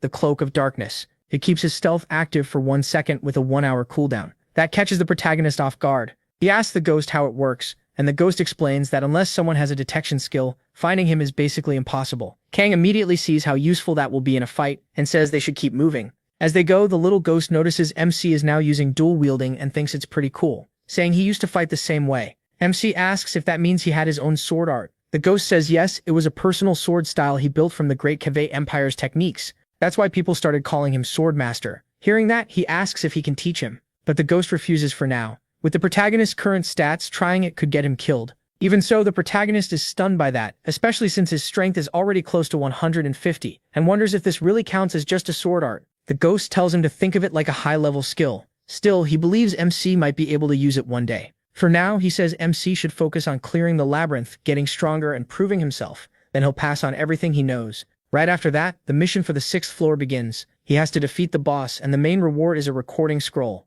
The secret reward is hidden again. The moment he steps in, something like living moss rises from the ground, just like he'd been told before. The protagonist remembers hearing this floor would be hard to move through because it's a swamp, and the monsters here aren't slowed down by the terrain. Soon, several lizard men start surrounding him from a distance. Kang points out that only players are affected by the swamp's movement penalty. Then they attack. 2 of them rush him at once, but MC couldn't care less. He pulls out his staff and blasts them with fire. The flames hit hard, and some of the lizard men die from that alone. He keeps picking them off one by one, and his detection rises by 4. At one point he grabs one by the throat, slams it down, and finishes it with his sword. After killing another lizard man, his mana goes up too. The ghost is amazed that his stat keeps growing through victories and calls the skill totally broken. More than that, he wonders how the swamp itself can be alive. He doesn't know either, while another monster trembles behind him. When the protagonist turns around, the creature nearly freaks out. MC asks what it's doing and tells it to come closer. Instead, it practically dies of fear, trying to run away. Kang keeps carving a path through everything in sight.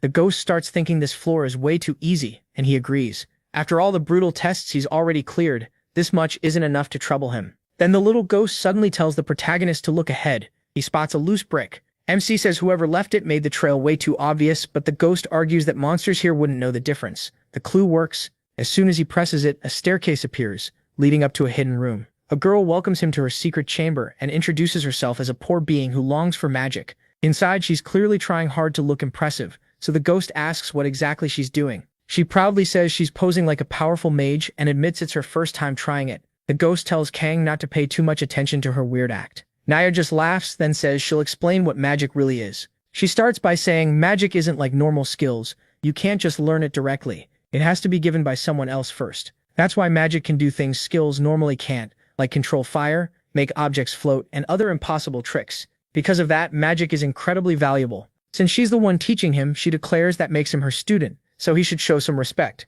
The ghost immediately asks why she's acting like such a proud little fool. The protagonist says if learning magic means being formal, then he'll gladly do it, and even calls her master. That just makes the ghost even madder as he tells the protagonist to stop playing along. She gets upset and complains that the ghost is ruining the mood. Getting serious, she says magic is, as he probably guessed, a mystery. Then she asks what he sees in her hand.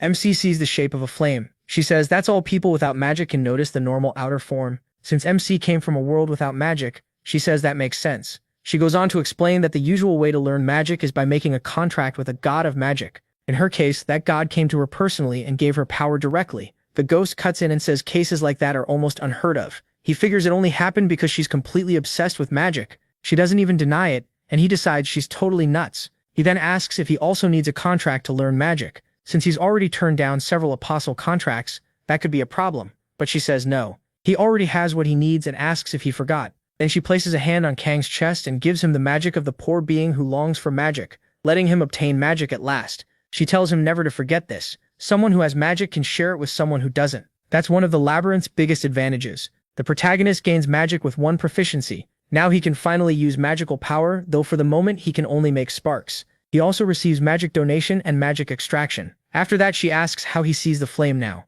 This time it looks completely different, with a blue core inside. Kang feels something he's never experienced in his past life, and asks if this is magic. She answers with pure excitement, that's the wonder of it. Then she says, all the prep is done, so now the real lesson begins. She's going to teach him different ways to learn all kinds of magic. The easiest method, she says, is extracting it from an object that holds magical power, like a magic tool or a staff. MC happens to have two of those in his hands. So he starts pulling the magic out of them and learns the beginner spell Fireball, along with the beginner spell Random Mental Attack. After that, both staffs turn completely gray. Now he can channel magic through his hand and cast Fireball. Kang notes that's what the spell looks like, and she praises him for doing really well. She says the second method is learning from someone who already knows the spell, or offering a tribute to a god to receive one. But that last option only works for contractors, so it's not practical for him. Still, they can work around it. She can offer the tribute, learn the spell herself, and then teach it to him. All the protagonist has to do is bring her tribute materials as he keeps clearing floors. He agrees. She's thrilled at the thought of learning brand new spells and asks if he wants to study spells she already knows right now, like invisibility and others. Then she hesitates a little and says maybe, but there's a price. Kang is surprised she wants even more. She explains that spells don't just fall from the sky. She received them, so she can't hand them out whenever she feels like it. To teach them, she has to offer a tribute to the god of magic and get permission first. So if MC wants a spell she doesn't know, they'd need one tribute for her to learn it, and another tribute so she can teach it. He asks what counts as a tribute, and she says weapons or equipment work as long as they're rare and special. He starts pulling out a pile of items from his bag and asks if any of them are enough, but she says none of that would pay for even one spell. The protagonist is shocked that so much stuff still isn't enough. She reminds him this is magic, so a big pile of junk won't cut it. It has to be truly valuable. So Kang takes out the promise necklace and asks how much that one is worth. She recognizes it as a Lord-class item and asks how he got it. With that, she says he could probably secure a beginner spell. MC realizes that still isn't all that great, so he asks again and even considers offering his sword. She thinks he'd probably hate the result though, because that might only get him some random rank spell he wouldn't even want. He says if it came from Lakarada's, he might actually like throwing it away. The girl says it's her first time hearing someone talk about a god like that, and he tells her that's just how he is. Then Kang asks about the worn wooden staff that gives +3 magic. She says maybe, but even that would barely be enough for a beginner spell. The protagonist asks if it's really on the same level as the Lord's necklace. She says it's not exactly the same. What matters is the tribute itself. Gods like items tied to their domain. MC realizes that actually works in his favor and decides to keep going. The girl starts her little setup and asks which spell he wants. Invisibility is still too advanced, but the others are available. She shows him a few options and reminds him he already has Fireball, so he can skip that one. Ice Arrow is close to Fireball with a small twist. Basic Search helps find monsters in the next room, and Cover Curtain makes hiding easier. Blast is Provision Creation. It makes water and porridge, but it has no flavor. Kong picks Provision Creation, and she's surprised since she expected him to choose Ice Arrow. He says there's no time limit, so he can come back later, and Ice Arrow might show up again anyway. The ghost agrees. Anything is probably better than goblin meat. She says she gets it and asks for a moment, then she starts the ritual. A mist opens above her and Kong gets a message saying he feels a heavy gaze on him. He wonders if that god is laughing at him. Then that staff is used up, and the girl gets permission to teach him Provision Creation. It's a basic spell that costs 5 mana and makes a small amount of drinkable liquid and edible gruel. She says that went way easier than expected. She thought convincing the god would be a pain. Kang finds that odd, so she explains that gods can be stubborn with people they didn't choose. She adds that the ghost had a terrible time learning magic. He says that's different. He bets the number of gods who hate that guy could fit on one hand. She asks if there's any other spell he wants. The protagonist says there is, but he's broke for now, so he'll come back later. She says that's fine and that she'll slowly try to catch up with him. Before he leaves, she reminds him to bring something good next time. Kang says goodbye and keeps moving through the swamp. Now that he has Fireball ready to use, things feel a lot easier. The ghost tells him to just keep going deeper, and if he finds good items, he should give them to Elise so she can learn even more spells.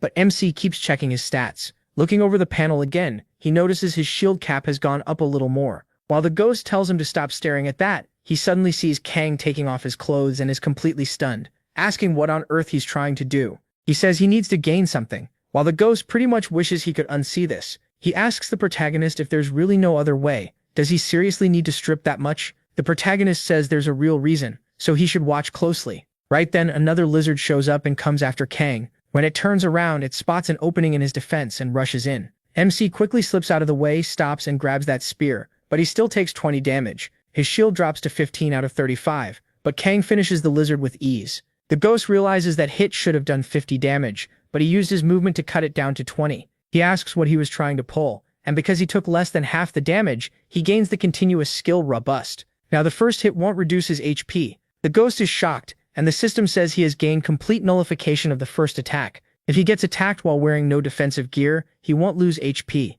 Then another lizard comes in to attack him again. Kang says this is a crazy way to unlock it, but he pulls off complete nullification of the first attack again, and grabs the monster by the neck, killing it and beating the lizard. He thanks Lakarada's for giving him the protective shield skill, and asks the ghost what he thinks. The ghost says that skill is insanely good. Once again, Kang has regained the skill that made him almost unbeatable in his past life. He explains that complete nullification of the first attack does exactly what the name says. No matter what the attack is, the first one is fully erased. It's not a block or a dodge. It's like the hit never happened. And no matter who the enemy is, there's no way to react to that skill. The ghost says that without protective shield, there's no way the protagonist could have gotten it. The protagonist admits it would have been harder, but that part is true. Then he says that in his past life, he suffered like crazy to get this. After hundreds of theories and thousands of tries, he barely pulled it off. Now he uses the self-harm knife, and his shield starts to recover. Kang explains that damage to protective shield doesn't count as losing HP, and that let him learn other skills too, like Robust. The ghost says he finally gets why MC wanted this and asks if he's going down now. MC says not yet. This nullification only works on the first hit. The ghost can't believe what he's hearing. Not even PALKE has complete nullification for the second hit or beyond, so how is that even possible? He just took 20 damage, his shield is only at 35, and there's no way to stop 2 hits in a row. If he gets hit twice, the shield will break and the damage will go straight through. Kang says it's fine because he has something else. The Powder of Blessings, dust made from fairy wings, that's said to grant a blessing to whoever uses it. The ghost asks if that stuff only makes you sparkle, but the protagonist dumps all the powder over himself. Then he heads into that room full of lizards. The ghost asks if he really thinks that dust is enough to make his current shield hold up. As the monster attacks, Kang uses complete nullification of the first attack and takes no damage at all. The ghost points out that attack doesn't count for the next skill. If MC wants complete nullification of the second attack, he has to take 2 more hits without losing HP. The monster attacks again, but the fairy dust keeps it from landing cleanly. He says that's the first one. He only took 17 damage, and his shield is now at 18 out of 35. The ghost starts to see the protagonist's plan. Kang explains that attacks go through a lot of checks: accuracy, evasion, defense, and finally luck. As the monster gets angrier and angrier, it attacks again. Mene thinks about how the system gives damage a random range of 10%, so if an attack normally deals 30, it can land anywhere from 27 to 33 at random. This time on the second hit, his shield drops exactly to 0. He figures the Powder of Blessings gives precise control over probability, and with at least 3 uses he's guaranteed to take the minimum damage, so his HP still doesn't drop from the second attack. The system grants him the continuous skill Complete Nullification of the second attack. Just like that, he steals another broken skill and gets ready to kill that monster, which he does in a single strike. The body is sent flying away, and Kang thinks he used too much force. The ghost is stunned again, saying he really will do anything to get a skill. After a while, he goes back to killing monsters in a calmer, more normal way, driving both swords into their hearts. He defeats another lizard man, and because he hit the enemy's vital spots so cleanly, he gains the skill Vital Strike. Kang thinks he finally got it, a skill that usually takes forever to farm, but he never had time to learn it before because of the trials. The ghost says that one is a great pickup. It's an important skill for going deeper into the labyrinth, and with enough proficiency, hitting vital points can deal triple damage as a critical hit. At the end, he says only the boss is left. But before he goes in, he activates Provision Creation, making some water and a bit of porridge for himself. It tastes like plain, unsweetened porridge, basically nothing. Then he asks if a spell's random mental effect stacks when used over and over. The ghost says it does, but probably not how Kang means. The next effect only starts after the first one ends, so the protagonist sees it works one after another and pulls out Fireball. He remembers Lily saying she wanted to ask him something. In the labyrinth, would magic count as a kind of skill or not? She told him it's a little different, but he's not totally wrong. MC thinks that means he's good to go. Then he starts shaping the fireball however he wants, changing its form. At first he thinks it failed. He was trying to make it sharp, but nothing seems to change. The ghost asks if he's trying some high-level magic. If people could control spells that freely, spell ranks wouldn't even exist. Kang casts Fireball 3 times and starts pulling them together into a wall. He says that even if he can copy similar effects the way he did with skills, that still won't teach him new spells. The ghost asks if he's tired, but Kang says not at all, and keeps trying. The fireballs won't merge, and until he gives them an order, they just hang there. Then another idea hits him, and he notices again that they stay in place. So he starts moving them in a circle, until he gathers them together again, thinking this is different, because a fireball acts differently when it's just hanging in the air. Kang wonders if his idea will work, and the ghost asks what he means. Instead of answering, the boy burns through all his mana for another test. First, he launches a fireball and runs beside it. He speeds up so much that he loops around and gets in front of it. Then he casts a second fireball and brings the two together that way. The ghost is shocked that the fireballs can actually merge. Kang remembers what Lilith told him, and from there he keeps stacking more fireballs, casting them one after another until he forms a bigger one, something completely new. A massive explosion goes off, and the ghost is stunned again. At last, Kang gets what he wanted. He learns Flame Explosion. Looks like the God's Bazaar won't stay open much longer if it keeps trading great rewards for lousy magic. After that, he reaches the boss of the 6th floor. It's a red-type monster, a lizard-man fighter. Kang uses Flame Explosion right next to the monster, almost point blank. The lizard raises its swords to block the blast, but he doesn't let that save it. He follows up with Despair and Madness. The lizard-man starts flailing around, totally lost, then drops to the floor clutching its head, not even noticing the fireball above it. A second later, it gets blown apart. When Kang used Flame Explosion, he also triggered Perdition and Confusion. He deals 49 damage, then another 50. The test succeeds, and the lizard-man fighter is inflicted with burn. The ghost realizes the boss got hit by one mental attack after another, plus chain spells, and never had a chance to do anything. Honestly, it was almost sad. Once it's down, the protagonist finishes the lizard and earns another chest. He says that because of all his limits, he's only used magic as support so far. But at this rate, maybe he really can keep going with magic alone. The ghost figures others have probably reached the lower floors that way too, so it's not impossible. For beating the boss, Kang gets an engraving scroll as the basic reward and a Staff of the Frozen Heart as the secret reward. He says it looks valuable and stores it for now. The staff gives +6 magic and its mana cost is 1 per cast. He also gets the Fighter's Necklace with +3 strength and +1 agility. MC says the Lord's Necklace is still better, then wonders if this and the rest of his loot might earn him another spell if he offers them up as tribute. So he decides to go check. The ghost says he thought they were finally heading to the next floor, then calls him a greedy little hoarder. He just asks what's wrong with saving useful items. When he returns to Elise, she starts doing her ritual again. Kang receives Ice Arrow, and she finishes the transfer fast. He admits he didn't know safe zones appeared after clearing a floor. He thought it was just another room. Elise says it's a relief to find a place monsters can't enter. The protagonist casts Ice Arrow right beside himself and studies the sharp tip. The ghost can tell he's thinking about showing it to her and jokes that she'll probably like seeing its size. Kang says he was thinking the same thing. Elise hears that and asks what they're talking about. Size of what, exactly? Both of them look at her. Then the ghost tells MC to step outside with them and she agrees. Once they're out there, he sets off that huge explosion in front of the girl. The ghost proudly asks what she thinks. Nobody taught him and he still learned this all by himself. Elise is completely stunned. She asks how he already learned a low-rank spell like Fire Explosion. In the last 100 years, the only low-rank spell she managed to learn was invisibility. The protagonist asks if it's really that hard. She says of course it is. In magic, the gap between ranks is huge. Beginner spells are just copies that can be stored in staffs, but low-rank spells are already so strong they can't be stored at all. Then, nearly crying from jealousy, she asks Kang how he did it. He offers to show her and says it's not some huge secret. She gets serious right away, calls him an angel, and even asks if he wants to be her master. MC warns her that even if he explains it, it still might not help much. A little later, she's collapsed on the floor in total disbelief, cursing everything around her. He figures that's probably the normal reaction. He asks if she really can't learn it, and she says no chance. No mage would ever train like a fighter. Even so, she thanks him because now she understands the system judges things very differently than she thought, and that gives her lots of new ideas to test. The ghost thinks at least this crazy girl recovers fast. Then she says she'll stay on the next floor and tells him to bring back something good to offer her. As he heads down once more, Kang checks his stats and sees he's in top condition. He says they've already gone far beyond what he had in his old life. Then he finally reaches the 7th floor to beat its boss. The ghost grows thoughtful. It seems their time together is almost over, and if it's now, maybe this can still happen. Thinking about the warrior's necklace and the secret reward, Kang asks if the ghost will finally teach him his sword art. The ghost smiles and says he'll teach the protagonist his imperial sword art. He explains that the Carvos Empire is a land that worships power. That's why the weak are treated like they're worthless, to the point people think it's natural for the strong to use them. The imperial family was no different. He drove his blade into the necks of those who shared his blood and fought his way toward the throne. Of his 6 brothers,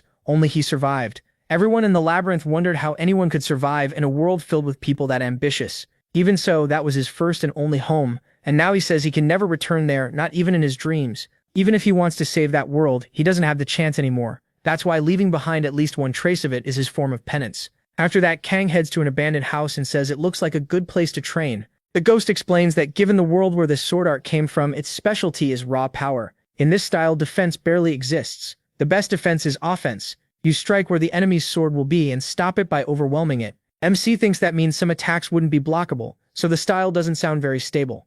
But the ghost says that also means its attack power is far greater, and he promises that's true. Then he asks what he thinks. Kang says he has no reason to refuse. The ghost moves up to him and touches him. A storm rages, and scar-like marks appear like claw wounds. He says the Sword of the Storm Severance is all that remains of his world. For a moment, the protagonist sees the ghost's true form, his astral self standing right in front of him. MC becomes the bearer of the Sword of the Storm Severance and gains the high-rank skill, Sword of the Storm Severance. He's still thinking about the true form he just saw when the ghost tells him to go test it. The proficiency for that high-rank skill is at 0. It's a sword art brought from a ruined world, and now only one person has learned it. He notices the 0 proficiency, and the ghost says it should have started at 100, but because he's dead, he was only allowed to pass on the technique, so he will have to train the rest on his own. Still, the ghost says he'll teach everything he can, and tells the protagonist to pay very close attention. Sometime later, he explains that the goal isn't to block an attack, but to react to it. Only by keeping that idea in mind can MC use the Sword of the Storm Severance.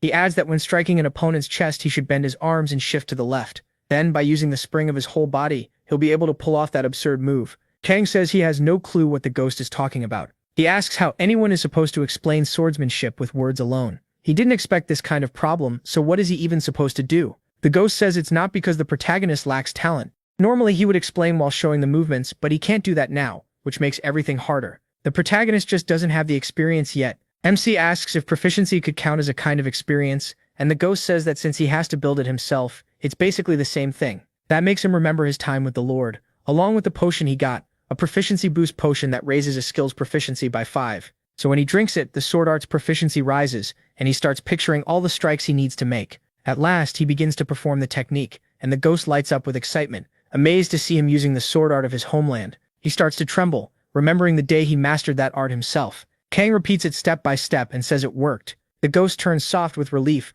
realizing this method works too, and thanks the protagonist. MC asks if the ghost said something, but the little spirit just teases him, saying he always finds some kind of workaround. A while later, Kang goes back to the old shopkeeper and says he has no clue why the kid wants that thing. Even so, he sells him a rusty sword with +1 attack, figuring he must have a reason for it. After that, the protagonist says goodbye to the old man and heads out with his new gear. Then he returns to the swamp, this time using 2 swords. The ghost explains that to really understand the storm-cut sword, MC needs real combat. Buying a cheap sword was smart. It makes the monster fights last longer, which helps him learn.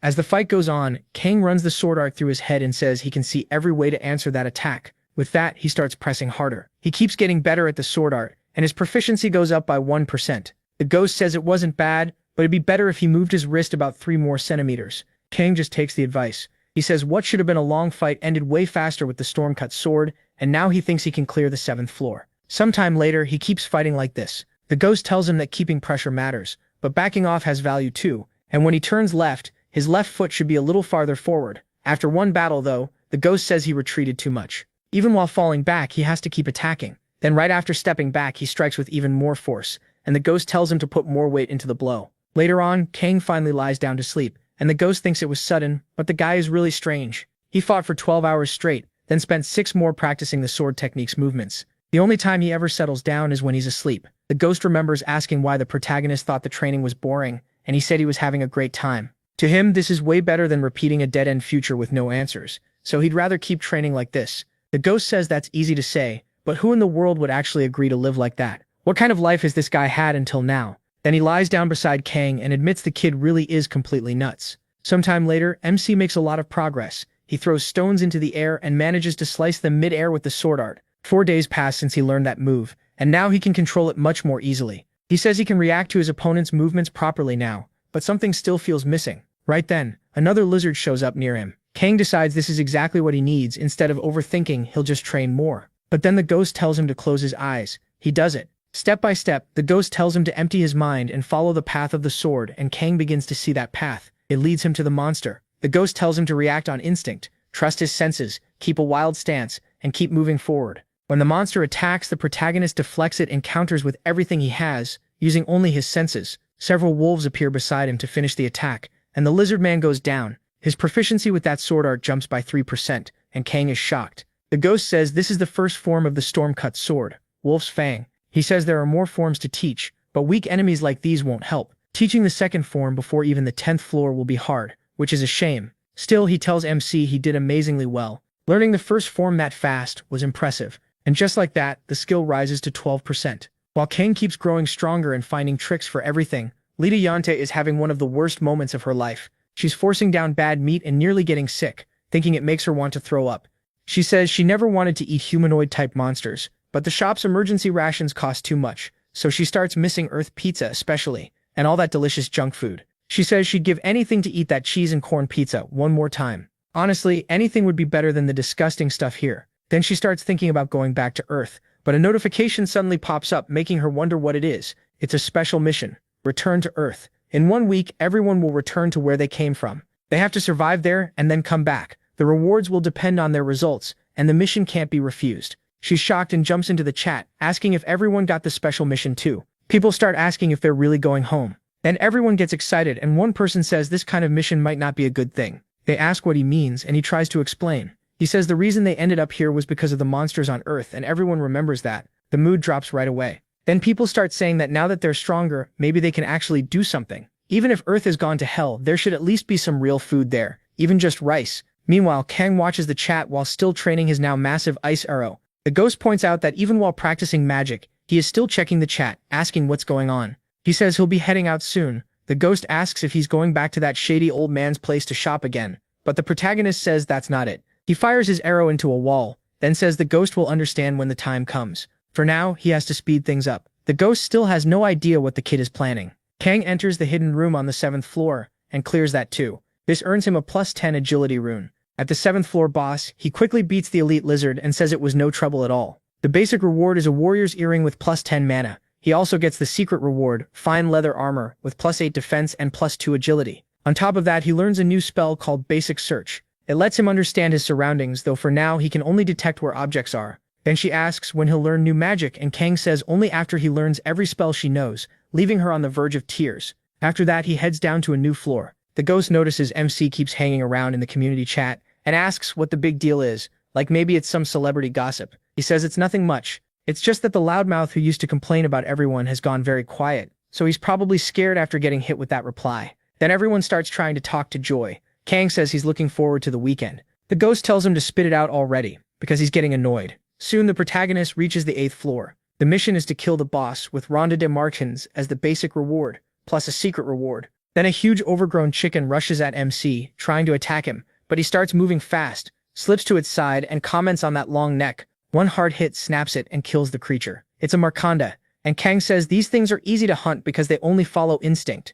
Looks like swordsmanship doesn't help much against them, and the ghost says of course not. That technique was made to fight humans. He says that's actually good, since he planned to steamroll these floors anyway. It'll be perfect for training other things like his fire and ice magic. So he moves through the floor with ease until he comes face to face with Oman's altar. The ghost explains that Oman is a god of trials. He likes adventurers and enjoys watching them realize their own abilities. Right now, he's the perfect god for Kang. Oman wants to test whoever reached his altar, and the reward will depend on what the protagonist shows him. That gets MC even more fired up, and he tells the trial to bring it on. A side mission begins. Oman prepares the test, and he sees water pouring from the container in front of him. The water spreads through the whole area, and the ghost is surprised by the wall of water sealing everything off. Then the water around the altar starts changing, and something like oil rises out of it, forming into a humanoid shape in front of Kang. His test is to prove his skill against that figure. The protagonist jumps back at once and says he'll retreat for now and see what it does, but then he notices the thing is unbelievably slow and wonders why, so he walks up and cuts its head off. The first test is cleared, and his reward is +1 agility. Then another one forms nearby, and Kang asks if they just keep coming back. This time it's faster than before, but still way too slow, so MC kills it easily. He says he gets the idea now. The test is split into levels. After clearing the second one, his strength goes up. The ghost says exactly. Those first two had the average power of adventurers from the first and second floors. Now Kang can start seeing how far his current strength really goes. The third one is even stronger, and he says this is perfect, because he was dying to measure his power. He beats the third one too, and his intelligence goes up by 1. The rewards keep climbing, and now his agility goes up by 2. Then his strength also rises to 2. After that, the shadow starts using powers too. It triggers a strong attack, and Kang realizes it's copying skills now. It even summons an ice spear, but he kills it with that alone. Even when the monster tries to stop it, it can't stop the protagonist's attack. The thing gets frozen, and the 6th test ends with his mana going up by 2. Kang finds something weird. His mana restores after every test, so he won't need to hold back. Another monster appears, and now he decides to try a few things. This time he kills it with fire, and his strength goes up by 3. He figures the next shadow should be around his level, and that's when he realizes things might get ugly, so he activates confusion. Then he uses Ice Arrow too and kills the 8th shadow.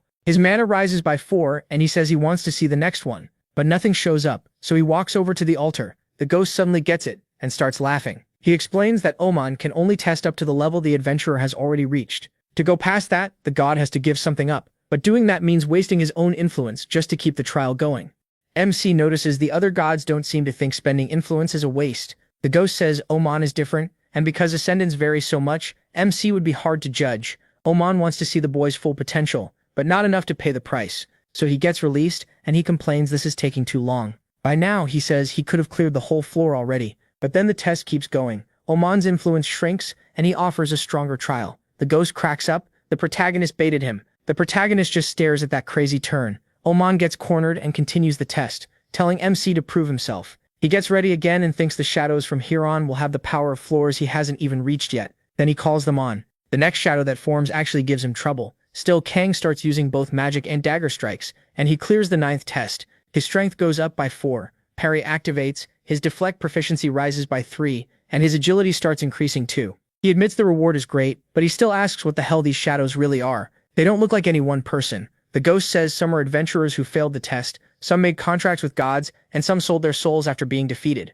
So they're just shadows of different adventurers, lost throughout the labyrinth's long history. Then he's attacked again. Kang sets off flame explosion near the shadow, but it still doesn't hit, so he goes for something wild. He fires Ice Arrow from 2 angles, finishes the 10th test, and his strength increases by 5. The protagonist says those fighters weren't just toys for the gods, each one had their own style and technique, and that's really good to know, especially when the 13th shadow appears. He says they're slowly showing more and more abilities. The shadow from the 14th floor is stronger too, but Kang notices that even with lots of skills, it depends on them too much and doesn't move well. That actually makes it easier than the last one. Even so, the shadows keep piling on more pressure. By the 15th floor shadow, MC realizes the enemies from here on have stats equal to his, or maybe even better. Still, he says it won't matter, and then he uses Flame Explosion to blast the shadow away. Right after that, he triggers Acceleration and follows with a powerful strike, cutting the shadow in half. Kang starts thinking he's got tricks. These things would never see coming. That clears the 15th test. His strength rises by 6,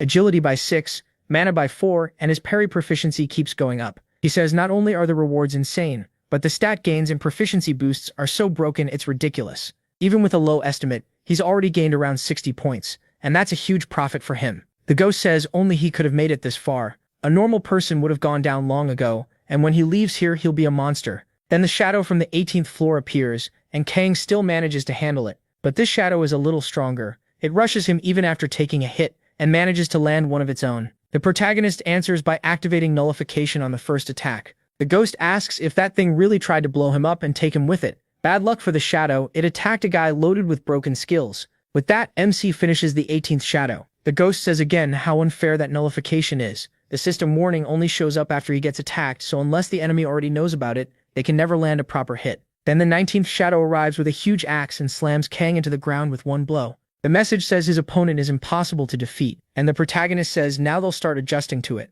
Then he adds that he's fine. He uses the needless check, showing he wasn't shaken by an unbeatable enemy. Force Duel activates, then Desire for Battle, then Contempt for the Strong. He keeps stacking buff after buff, and says that after all these trials, he's got plenty ready for strong opponents. Then he charges that monster. Even so, the shadow starts using Wild Attack. Kang explains that the skill lets the user swing from angles up to 270 degrees, but it has a weakness. Once it's used, it can't be cancelled, and the back stays open. While the monster keeps attacking forward, MC is already behind it, ready to use Acceleration. He adds Powerful Strike 2, driving both blades into the monster's back. At last, he clears the 19th test. He gets through it mostly thanks to his buffs, but he knows that probably won't be enough for what's next. Then the shadow from the 20th floor appears. This one is far stronger and activates Absolute Victory. The check is pointless now, but Kang pushes through by sheer will and says now this is finally going to be a real fight. The shadow rushes in and he meets it head on. The two trade blows getting thrown around while the protagonist keeps using Daikins and several other debuffs. Still, he takes a punch to the face that sends him flying. He gets back up and activates Madness. The shadow uses Retaliation to block the attack, and Kang gets thrown flat onto the ground. He says it's a counter skill that throws the enemy back based on stats. It took him a long time to learn it, but at least that shadow doesn't have much HP left, so he charges the shadow again. He activates Acceleration and Powerful Strike, but the shadow throws the attack back, dealing 210 damage to Kang, so he changes plans and uses Cloak of Darkness. He vanishes completely, leaving no trace for the shadow to follow. Then he appears behind it and strikes with the first form of his sword art, cutting its head off and clearing the 20th test. His strength jumps by 12, agility by 13, intelligence by 10, and mana by 14. His parry proficiency shoots way up too, and then he collapses from exhaustion. But then he notices something else. Another shadow is coming out. That shadow crawls toward Kang, and the sight leaves a bitter look on his face. Then he starts laughing, and simply ends the challenge there. The trial of Oman is said to be nearing its end. Oman stays silent, thinking this guy is packed with broken skills. Sure, he's way stronger than he should be, but throwing one overpowered monster after another at him without stopping is just messed up. Even the ghost is shocked when he checks MC's stats and sees how much the kid gained. He says MC's still only on the 8th floor, yet he was tearing through shadows up to the 20th. Then it's announced that Oman's influence drops and he gives out a reward, making his power fall even more. He gets the Ring of Validation, which gives +5 strength and +5 defense. Since he cleared an enhanced challenge, he also earns an extra reward, Proof of Limitations. When he faces an enemy of similar rank, all his stats increase, so he gets both the ring and a buff. Oman even offers him an apostle contract, but the protagonist isn't interested. That makes Oman dump water on him in frustration while the ghost bursts out laughing. Then Oman promises they'll meet again. Kang realizes his current limit is the 20th floor, but even more important than that is the information he got. People around his level need to know this challenge exists. After that, he heads to the secret room and collects the reward there, a sturdy anklet with +6 defense and +3 agility. The boss of the 8th floor is Marcon Darutia, and MC kills that giant chicken way too easily. He's a little disappointed, but the ghost says the creature was supposed to be strong. He just got so overpowered from Oman's trial that it never stood a chance. Then he opens the reward again and gets the Ronda de Marnus, which has a chance to grant an attribute to a weapon. He says he'll leave it in his inventory for now. He also gets the secret reward, the continuous activation skill Vampire's Touch. Whenever he damages an enemy, he absorbs HP based on a fixed percentage. That skill would be really important, especially for him when fighting those S-rank monsters with millions and millions of HP, because his damage was tiny. If he could heal every time he hit something, he could keep fighting for way longer. Since he already got everything he needed, He says it's time to speed up and move on. With 4 days left before returning to Earth, he reaches the 9th floor and finds some hobgoblins wearing armor and rushing Kang with everything they have, but his sword skills cut them down without much trouble. He still thinks this floor is easy, though it's crazy that a hobgoblin is stronger than a lizardman. The protagonist figures they must have been trained, and says their leader probably taught them everything, asking if that name sounds familiar. He realizes it's probably Hagaya. He fought him before, and since he was a former goblin lord, the current leader must be somewhere nearby. Now there are 3 days left before the return to Earth. At the 9th floor boss room, Kang faces the hobgoblin warrior, who carries both a staff and a sword. The monster starts using magic against him, but MC activates the cloak of darkness and vanishes from its sight. He appears behind it and calmly cuts its throat. After that, he calls for the ghost and says he wants to push ahead as fast as possible. He also starts turning traps on and off and enters a new area, where he finds the new leader. It's the Goblin Lord Holtahar. Kang asks if he's the one who defeated Hagaya. He feels it right away. Holtus is pleased. Since the protagonist fought that monster before, he says a warrior like Hagaya must have died with a smile on his face. MC immediately stacks all his buffs on himself, while Holt thanks him for what he did. Still, Kang asks if Holt was the one who took Hagaya's throne, and why he did it. Holt says everyone dies someday, so shouldn't a person leave something behind first? And if he has to die, it's better to die as the Goblin Lord than as nobody. He sees that, in the end, it was all just greed. Holt says he knew this day would come. Even if he didn't want it, there's nothing to do now. Then he tells the protagonist to come at him and fight properly. MC charges straight at the hobgoblin, and the days left before the return to Earth keep passing. Their battle stays intense the whole time. Holt realizes he's in trouble. His skills and fighting style just aren't on Kang's level. Then he asks if that's all he's got. Holt answers no, of course not, and knocks him back. He says it doesn't matter if he has no chance. He'll fight to the end so his last moments can at least be glorious. Kang goes all out with his sword art and says he'll give everything too. In the end, the hobgoblin ends up slammed into a wall. Barely alive,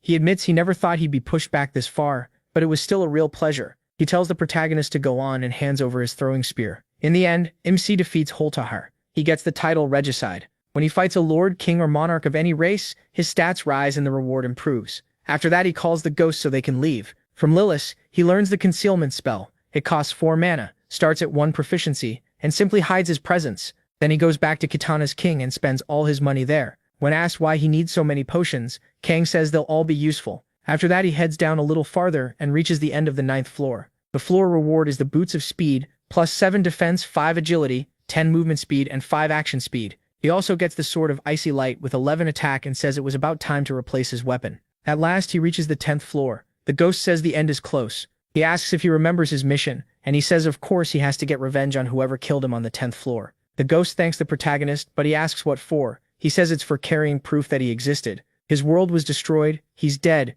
and everything is over for him. Leaving behind proof that he was here was the one thing he still had to do. He thinks it's a shame he couldn't teach MC the second technique, but he's sure he will probably learn it on his own. He wanted to say goodbye before it was too late. Still, he says it was fun while it lasted. Who knows what happens next? He wonders how many days are left before returning to Earth, but the ghost says he'll answer after they get back. Then the monster of the 10th floor appears. An ogre charges straight at the protagonist, but MC just grabs one of its fingers with one hand and swings it around, taking it down with ease. Then he heads to the secret room on the 10th floor, using and shutting off magic as he goes to raise his proficiency even more. The ghost is shocked. He has enough strength to smash through by force, but he's still grinding proficiency again. He asks why he is dragging this out, and when he turns it off, he sees the test was cleared. He gets the secret reward, the blue ring from that room with plus 10 mana. After that, he finally reaches the boss. The protagonist says that once he beats the boss and enters the hidden room, he'll find the one who killed the ghost. After he sends that guy to hell, the mission will be over. He uses the Rund of Marnus, which can add an attribute to a weapon.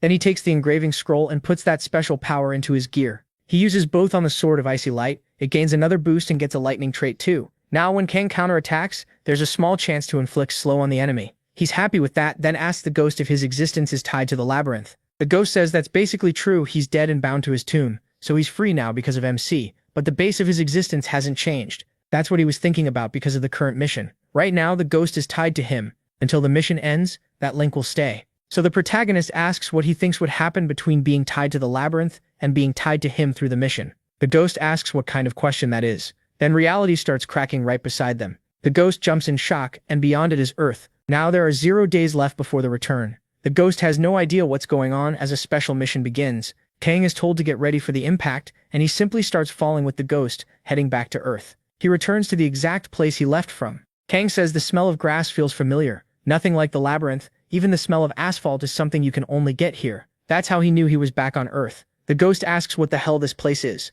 He's never heard of anywhere like it in the labyrinth, and asks where they are, but Ord says this time he wasn't alone. Then he starts walking toward a wrecked convenience store. By the smell, it's just what he expected. Most of the food is spoiled. That makes sense, since at least 3 months have passed, so of course he'll have to grab canned food. He pulls some out, then uses his sword and flame to cook himself a quick meal. As he eats happily, the ghost asks if he really had to cook with a sword. He explains that even if things from the labyrinth belong there, when players return to Earth, they can bring them back as items. The ghost is surprised this is his world, and says it's interesting that a place like this can exist. He adds that by the system's rules, the player's ownership comes first. He admits he wasn't fully sure it would work, since the ghost is a living being, or at least not an item. Then he tells him to forget that, and asks what he's staring at. There are so many of those things around. The ghost means the cars, so the protagonist explains they're for making life easier, basically carriages without horses. Then the ghost points at the tall buildings and asks if they're religious temples. MC says there are some of those around, but no, these aren't. They're just normal buildings.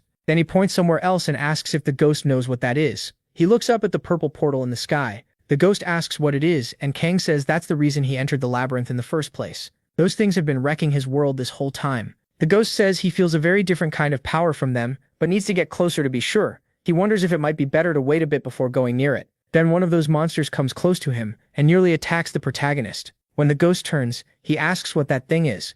The ghost guesses it might be some kind of divine race, but then rejects that idea. It's too different. Something really strange. He says it's an outsider, but asks what kind of being would even bother making something like that, since it's hard to tell what it even is. What he can say for sure is that its creator must be incredibly powerful, maybe even stronger than Laxuratus. Kang pauses for a second, then says he gets it and burns the thing. The ghost asks if MC brought him along to act like an encyclopedia. MC says he had to be useful for something. The ghost answers that at the very least he'll get to learn about this new world. The special mission is to reach Enyang City Hall, and the requirement is simple: get there alive. The ghost notes that at least this time the mission actually tells them what to do. As they walk toward it, when they get there, the ghost notices the place is empty. Kang is shocked he only realized that now. He says most people would never pick some random option that popped up out of nowhere. Most would stay on Earth, hide and wait for the government to save them. And this is what happened because they waited for the government. The streets are full of dead bodies, rotting away, and the ghost sees all of it. The ghost wonders why he is moving so slowly, when his stats should let him go much faster. He says he's looking for someone. The ghost asks if he means those two he trained before, saying he was curious about them. The protagonist says no, but he'll run into them sooner or later. Now he's finally about to meet the person he was searching for. It's that same boy from the very beginning, Shin Guillaume, calling out to him. Shin asks if Kang got the mission to go to City Hall too. When MC looks at him, the boy gets really emotional. Jean says he's never seen him around before, and since he doesn't look like a hard mode player, he asks if he is from normal mode. He introduces himself as Guillaume Jean Guillaume from hard mode. Then he says there's a survivor group nearby and asks if the protagonist wants to come with him. Kang starts remembering everything they went through together. That hits him hard, and Jean starts acting a little awkward. MC says they can go together. Seeing his old friend again throws him off. He never expected this moment, especially not like this. They studied together once, and all those memories come rushing back. Jean leads him back to the camp, calling out that he's back and asking if everyone's okay. People are relieved to see he made it back safely, and the whole group is happy he returned.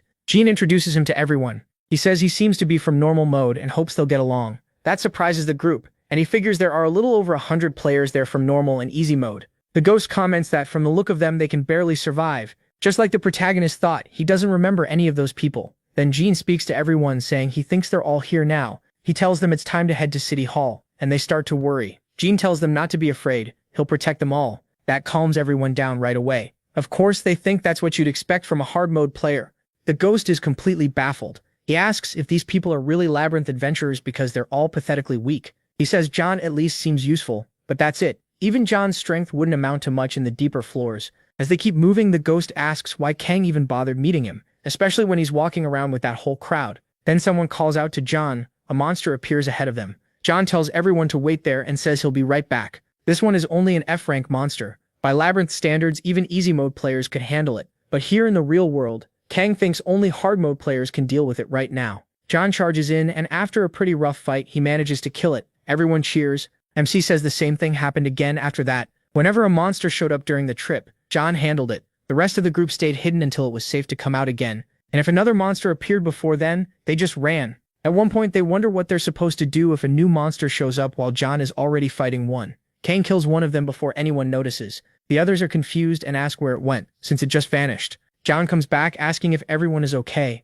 then asks where the other monster went. They tell him nobody knows, it just disappeared. That shocks him because that should be impossible. If someone killed it, then it had to be a hard mode player. Then he remembers Kang. He's standing there in much better gear than everyone else, and John starts wondering if he missed something obvious. He keeps thinking about it. Usually when John meets people, they're terrified, but he is calm, like he expected all of this. John starts wondering what his name is. He thinks it over for a moment, then drops it and tells everyone to keep moving, since they still have a long way to go before reaching City Hall. So they keep walking, with John still protecting the group and taking down any monsters that appear. Meanwhile, Kang quietly kills the others that show up after that. The march goes on until they get close, and the ghost asks again what these people are even doing. Even this week, they should still be able to beat the monsters if they work together. But no one even tries. They just run. The ghost gets more and more furious, cursing all of them. Not only do they refuse to fight, none of them wants to do anything alone either. And these are the people who entered the labyrinth. To him, that's an insult to every real explorer. Kang says he's never seen the ghost this angry before.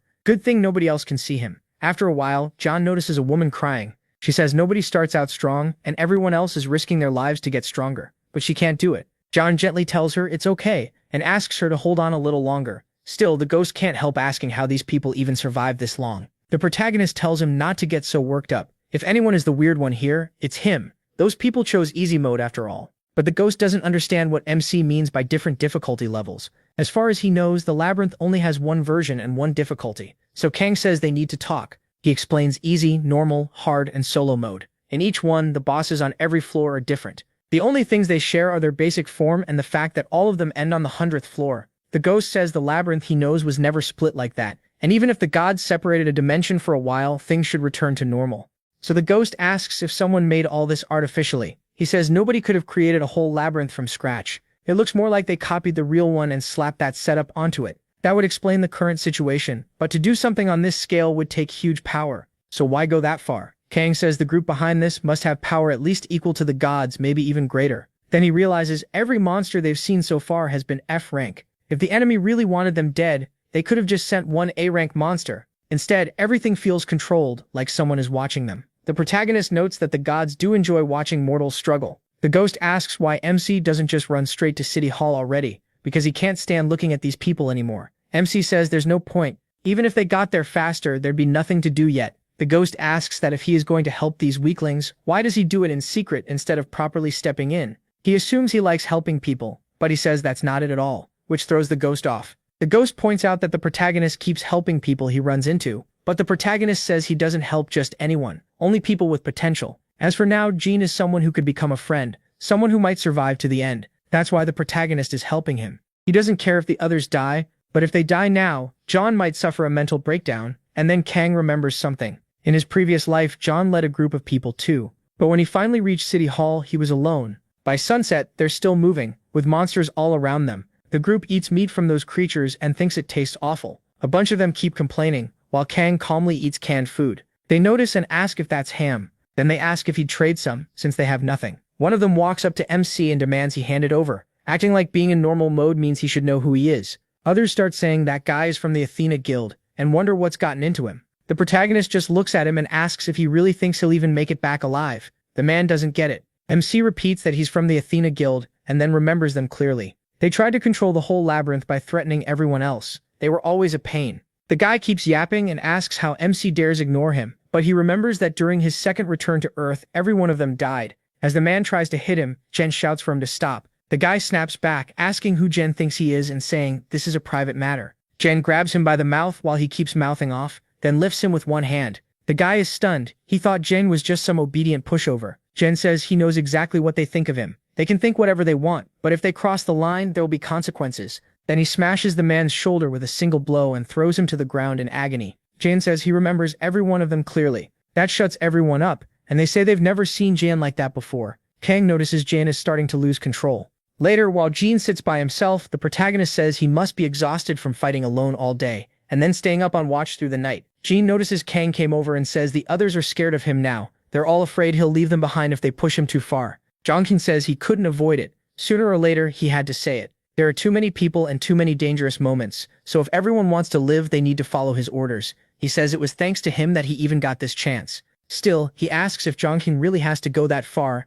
and the boy doesn't quite get what he means. Tae-sun tells him that if he were alone, he could reach City Hall with no problem. Jong-hyun realizes he's right, and Tae-mi-sun says he should know that already. As a hard mode player, he knows the ones meant to live will live, and the ones meant to die will die. He thinks to himself that hard mode has a 1% survival rate, and it doesn't take long in that place to understand why. Helping people with no future only delays the end, so Tae-mi-sun asks why he cares so much about people who are going to die anyway. And with that, Jong-hyun gets mad at him, wondering how he can say something so cold, but then he starts to notice something. That feeling hits him, like this man has seen countless deaths. The look in his eyes is terrifying. So that's it, he thinks. This guy isn't a normal mode player. He even reaches for his knife ready to act, and demands to know who the protagonist really is. But the protagonist just says this is the first time he's seen that expression on him. Then he turns away and says he has something to do right now. He'll explain once they reach City Hall. So Jong-hyun is left behind, wondering who that person really is. The next morning, he wakes everyone up and tells them it's time to move. He says they should reach City Hall in about 2 hours, and everyone gets excited.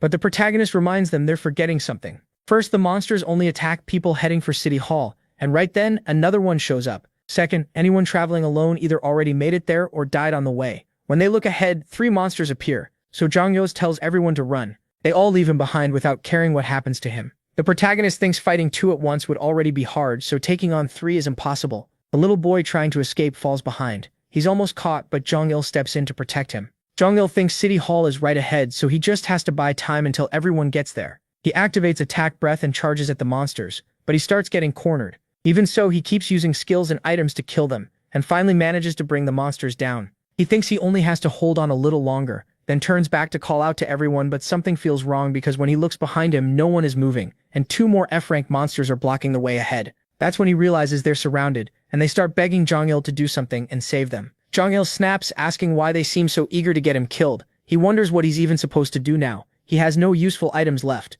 Even with everything he has, he can't win. If he keeps resisting, they'll all die. He starts asking himself what he should do. Should he just run alone? Then he decides he has to survive. His strength and speed are on the monster's level, so if he goes all out, escaping shouldn't be hard. Meanwhile, everyone stares at him, waiting for an answer. But the boy nearly throws up. He wonders if he really has to abandon all of them. These are the people who trusted him and followed him this far. People who came because of him. If he was going to leave them behind, he never should have brought them here in the first place. So he decides that if he's going to save them, he has to protect everyone to the very end. Still, he has no idea what to do now. And those parasites just keep standing there waiting for him to fix everything. The boy says that if he could die in their place, he would, but what he really needs is more power. The protagonist thinks to himself that Jong-hyun isn't a good person, but he's not the kind of guy who'd throw his life away for others, so he asks if the boy is going to run from this. Jong-hyun realizes he's the one speaking. He asks if he'd blame him, and the protagonist says no. There's no point in blaming him, the choice is his. He's just curious because he wants to know what happened that day. Jong-hyun says he doesn't want to run, and if he were just a little stronger, he knows he could save everyone.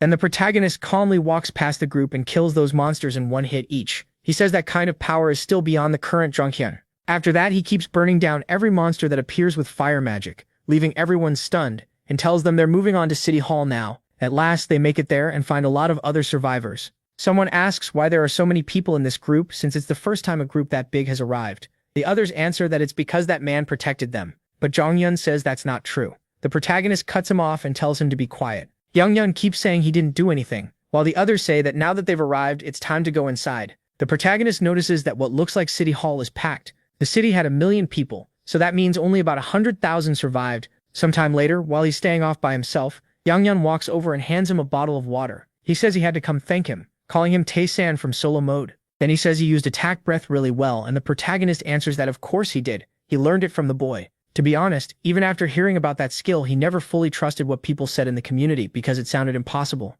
But now he's seen it himself, and because of that, he had no choice but to act. The protagonist says he only helped because he felt like it. It wasn't a big deal. Jong-hyun was the one who chose to lead everyone there. At that, the boy starts crying. He says that's not it. The protagonist has to accept his thanks. He didn't just share a skill, he saved his life too. Jong-hyun says he'll do whatever he says, even be his servant if he wants, but the protagonist throws the water bottle at his face and tells him to stop being crazy. Jong-hyun says he was aiming perfectly and didn't even hesitate. The protagonist realizes he's picked up a really annoying guy and wonders what happened to him, because he used to be pretty friendly, but that's not the point. When he looks back, he sees someone else. A girl asks if Jong-hyun is there and introduces herself as Kim Hui-paeun from hard mode. She says she came to talk to him about their situation, then asks who the other guy is. The protagonist recognizes her as the hard mode leader and remembers dealing with her in his past life. Jong Hyun introduces Tae-san from hard mode, and she says his name has been coming up a lot in the community. She says he should hear this too. There are around 100,000 people gathered at City Hall, but out of all of them, only a little over 1,000 can actually fight monsters. He's shocked it's that low, and she explains that most of the survivors came from easy and normal mode. On top of that, they're short on food and places to sleep. She says they don't know what kind of mission will start next, so the main thing now is having someone in charge. He asks if the answer isn't obvious, they should be the ones leading. But she says that while she offered to do it, a guy named Choi from easy mode also pushed hard to take that spot, and the protagonist immediately sees what's going on. She explains that she told him it made no sense for someone from easy mode, who can barely fight a monster, to lead everyone. But he made a huge scene and accused her of looking down on easy mode players. He also has hostages, so she says it would be risky to clash with him directly. That's why she put off the decision. Jong Hyun asks who he captured, and she says their names are Lee Tae-yong and Kang Jong-hyuk, and both of them are being held by him. The protagonist asks how they got caught. The girl says she doesn't know the details, only that they were already prisoners when she arrived. The protagonist is disappointed, because in their current condition, those two should have been able to crush Jong Hyun. That means something is definitely wrong. They start talking over a plan, but the protagonist asks what she'll do if he doesn't want to go along with it. She asks what he plans to do, and he says he's going to beat that bastard down. Then he asks where the scumbag is. The girl tries to stop him, asking if he's really going to commit a crime. She says that's unacceptable. The protagonist asks what she's even talking about. The world has already gone to hell. Laws don't mean anything anymore. And when she stands in front of him, she feels the pressure. Even so, she says he still can't do this. They have to keep order, and humans should never kill other humans. The protagonist says people like her never change. He looks at her with pure disappointment and remembers Kim. She was always devoted to following the rules. He thinks it was in his third return that she died trying to protect everyone, while holding on to those rules to the very end. She realizes this man is dangerous and might really kill someone. Still, she thinks he should be around Jong Hyun's level, so with some luck, maybe she can do something. But before she can even move, she's already face first on the ground, taking 22 damage. Jong Hyun asks what he did to her, and the protagonist tells him to take care of the girl while he gets ready to leave. Then he takes off at full speed, thinking about Choi and saying that this time, he'll deal with him too. Even as an easy mode player, Choi is full of himself. He's crooked to the core, and to him, this is what real power looks like. Something the protagonist figures Choi probably never had. That thought makes him reflect on people again. Before coming to the labyrinth, Choi was a loan shark who bullied and threatened others. Then he got his chance and ended up in this place. The protagonist can't help wondering how people end up like this. Back then, Choi was saved by someone else, only to kill that boy and steal his clothes and weapon. After that, Choi mocked people for being kind and stupid. To him, that guy was just a fool. In the labyrinth, there are no rules or laws. Push someone a little, and they can snap. Strong players gather there. Problems get settled with violence, and sometimes staying quiet is what gets rewarded. That's why Choi thinks he has everything under control. Watching people follow his orders makes him feel great. Then Lee asks if he's enjoying himself. She reminds him he would have died without all this, and tells him not to get cocky. Still, she admits they are strong,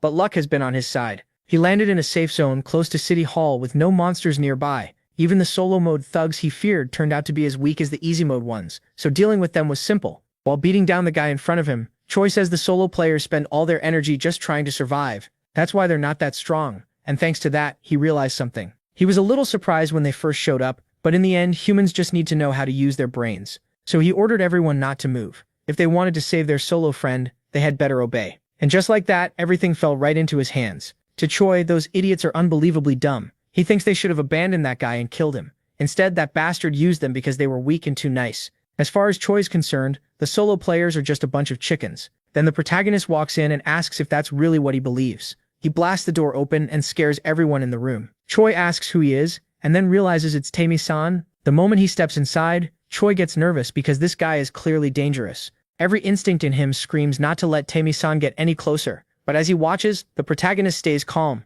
Choi orders him to stop, warning that if he comes any closer, the prisoners die. The protagonist ignores him and keeps walking forward. Then Kim tells him to wait. She says he's already gone too far, and if he orders a killing, she won't just stand by. Jong Hyun asks what they should do. Choi says it's simple. They just need to protect his safety and his authority. If they do that, the prisoners will be fine. Kim fires back, asking why an easy mode player should be the one in charge. She tells him to wake up. Choi says he knows they're strong, but asks if they've ever led people before. He claims he's done it many times and that he guides everyone in his difficulty. Then he sneers that she was probably nothing more than a class rep and asks if she really thinks that compares to his experience. Kim realizes she doesn't have much to say back. Choi is sure these kids can't oppose him. They may kill monsters, but they won't kill humans, and that bastard in front of him won't touch him while everyone's watching. In his mind, things are still going exactly as planned. Then the protagonist asks if he's done with his little speech. Choi looks at his hand and the intercom is already gone. The protagonist crushes it. Choi is completely stunned. He has no idea when it was taken, because he never even saw the movement. The protagonist thinks about Choi, then a man who always pushed people around and ignored rules and laws, never expecting he'd one day get hit by the same poison he used on others. The protagonist moves in, ready to kill him, but Choi reaches for another trick and presses a button in his pocket. A trap goes off, dropping a bunch of beams from above onto Tae-san. Jong-yoon flinches, and everyone else is shaken too. The protagonist is buried under the falling debris and a cloud of smoke. Choi can hardly believe it worked. He thinks he actually dealt 20 damage to someone with defense that high, and vows to kill him. But Taemin uses interception and takes no damage at all. Choi is stunned. His pathetic plan did absolutely nothing. Taemin steps out completely unharmed and furious. Panicking, Choi calls for his lackeys and orders everyone to kill Taemin Yen. They rush into the room and surround the protagonist. He pulls out his icy dagger. Kim tries to step in, but he tells her he understands how they feel. Still, they don't need to protect those people. And then he really starts killing everyone there without mercy. At that point, Choi starts realizing he may have been very wrong about the protagonist. Tae-mi-san tells him that with enough men, maybe they could beat Lee Tae-yong and Kang Jong-hyuk. But against him, that's not happening. Some things only get solved with violence. Outside, everyone had been bored out of their minds, just wishing something would happen. Even my ghost companion was hanging around calmly. Then he senses something. When they look ahead, they first think it might be a monster near City Hall, but it's just Tae-shan holding Choi by the head. The ghost perks up, happy that he finally decided to do something fun, and rushes over. Choi starts struggling and cursing at the protagonist. He demands to know why monsters like him even exist in this world. The protagonist says Lee asked him the same thing before. Thinking about it now, he almost feels sorry for Choi after all. He died by his hand twice. Choi doesn't understand a word of that. Then, in front of everyone, the protagonist crushes his head. Everyone around them is left in total shock. The protagonist says that's how Choi died that time too, and tells him to see him in hell. That was brutal. The protagonist just jumped way up in my book. I did not expect him to kill Choi like that and toss the body down in front of everyone. If that's not a show of power, I don't know what is. With Choi's corpse dropping in front of everyone, they can only stare in disbelief at his crushed head. Then people start calling the protagonist a murderer. The ghost asks what happened in the past. He explains that back then, he was just a normal easy mode player and that bastard was the easy mode leader. He suffered a lot because of him. At the time, he could barely beat Choi and had to spend months in the labyrinth getting stronger. But this time, it was easy. Then Jong-gil walks over to the protagonist and says things have turned against him since everyone else thinks he was wrong. The protagonist says he doesn't care. They won't have much time left to keep making noise anyway. Even so, everyone starts arguing, saying that no matter the situation, humans can't kill other humans. They insist what he did should be punished by law. They add that even if Choi Jong-gil started it, the protagonist's response was too much and completely unnecessary. Then they turn to Kim, pressuring her for an answer. She stands up and slams the table. She asks if they really think they can punish someone who fought so many players alone and killed a man even she couldn't handle. That shuts them up fast. But the annoying old man says she claimed to be a college student, so it makes sense she doesn't understand. He argues that this world can't become chaos, that everyone must follow the law, and that they can't turn into wild animals. Then he asks if she understands. Kim thinks it's hopeless. She only asked for the opinion of a former lawmaker from a civic group, but she never expected someone this dumb,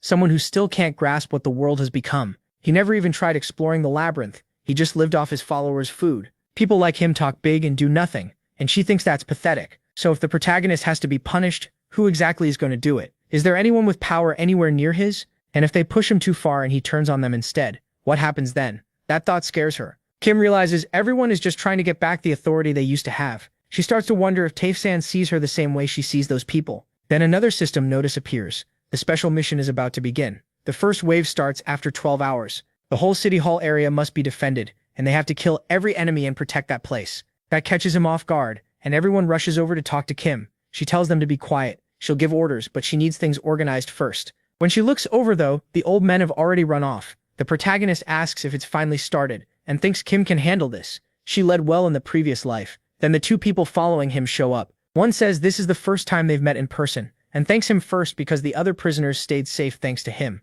Then he asks if he's hallucinating, because he can see the ghost. He wonders if that's part of some mission. The protagonist says yes, then tells him not to pay attention to it. He has no plan to hand that mission to anyone there, so they shouldn't even try. The protagonist keeps staring at the girl, remembering everything from before and how unbelievably talented she was. She asks why he's looking at her like that. He thinks she's still much younger now, and it shows. Then he asks why she's scared of him. She brushes it off and says it's nice to meet him. He asks if they saw the mission window. The first wave starts in 12 hours, and before that, he wants to teach them something. First, he tells them to draw their weapons, which instantly makes them nervous. Then Kang tells John Ryok he's too reckless. Pushing yourself is good, but if you don't know your limits, you'll just get yourself killed. Lijian has the opposite problem. She's too timid. That fear kept her alive so far, but if she stays like this, she'll keep losing rewards that should have been hers. Since he doesn't want either of them to die, MC makes them an offer, a duel. The match will happen under ideal conditions for all sides. He says there isn't one simple answer for how strong someone is, but he can at least measure their skill level as he raises his sword toward them.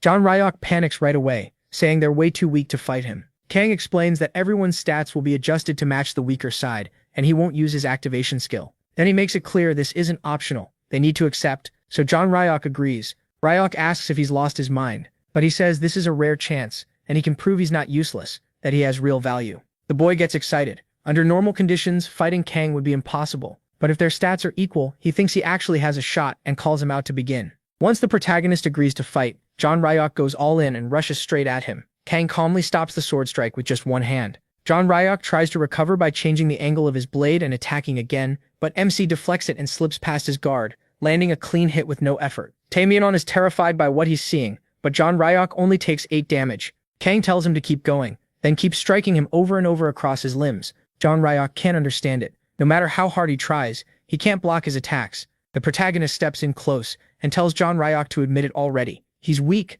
That only makes the boy angry. He charges again with everything he has at Kang, but before he can do anything, he's hit all over his body. The pain gets so bad that he drops his sword, then falls to the ground, gasping. MC drives his sword into the ground beside him, startling the boy. When John Ryok looks up, he explains that senses, judgment, and the skill to aim for weak points make a huge difference. Raw strength may be enough on Earth, but in the labyrinth it won't be enough at all. He remembers that in his past life, John Ryok disappeared before ever making a name for himself. He never even got the chance to stand out. John Ryok gets upset and asks how those things can matter that much. The protagonist tells him they'll keep training until he understands, and orders him back on his feet. This was only the beginning, and half an hour later, John Ryok is still getting beaten down until he collapses again, bruised and worn out. Kang asks if he finally understands his level. John Ryok admits he does and says it's awful. MC wins the duel. The boy keeps getting hit with penalty after penalty. He says confidence is good, but only if you know your limit. Then he turns to Taeyeon, and she quickly says she already knows she's weak, so she'll skip the fight.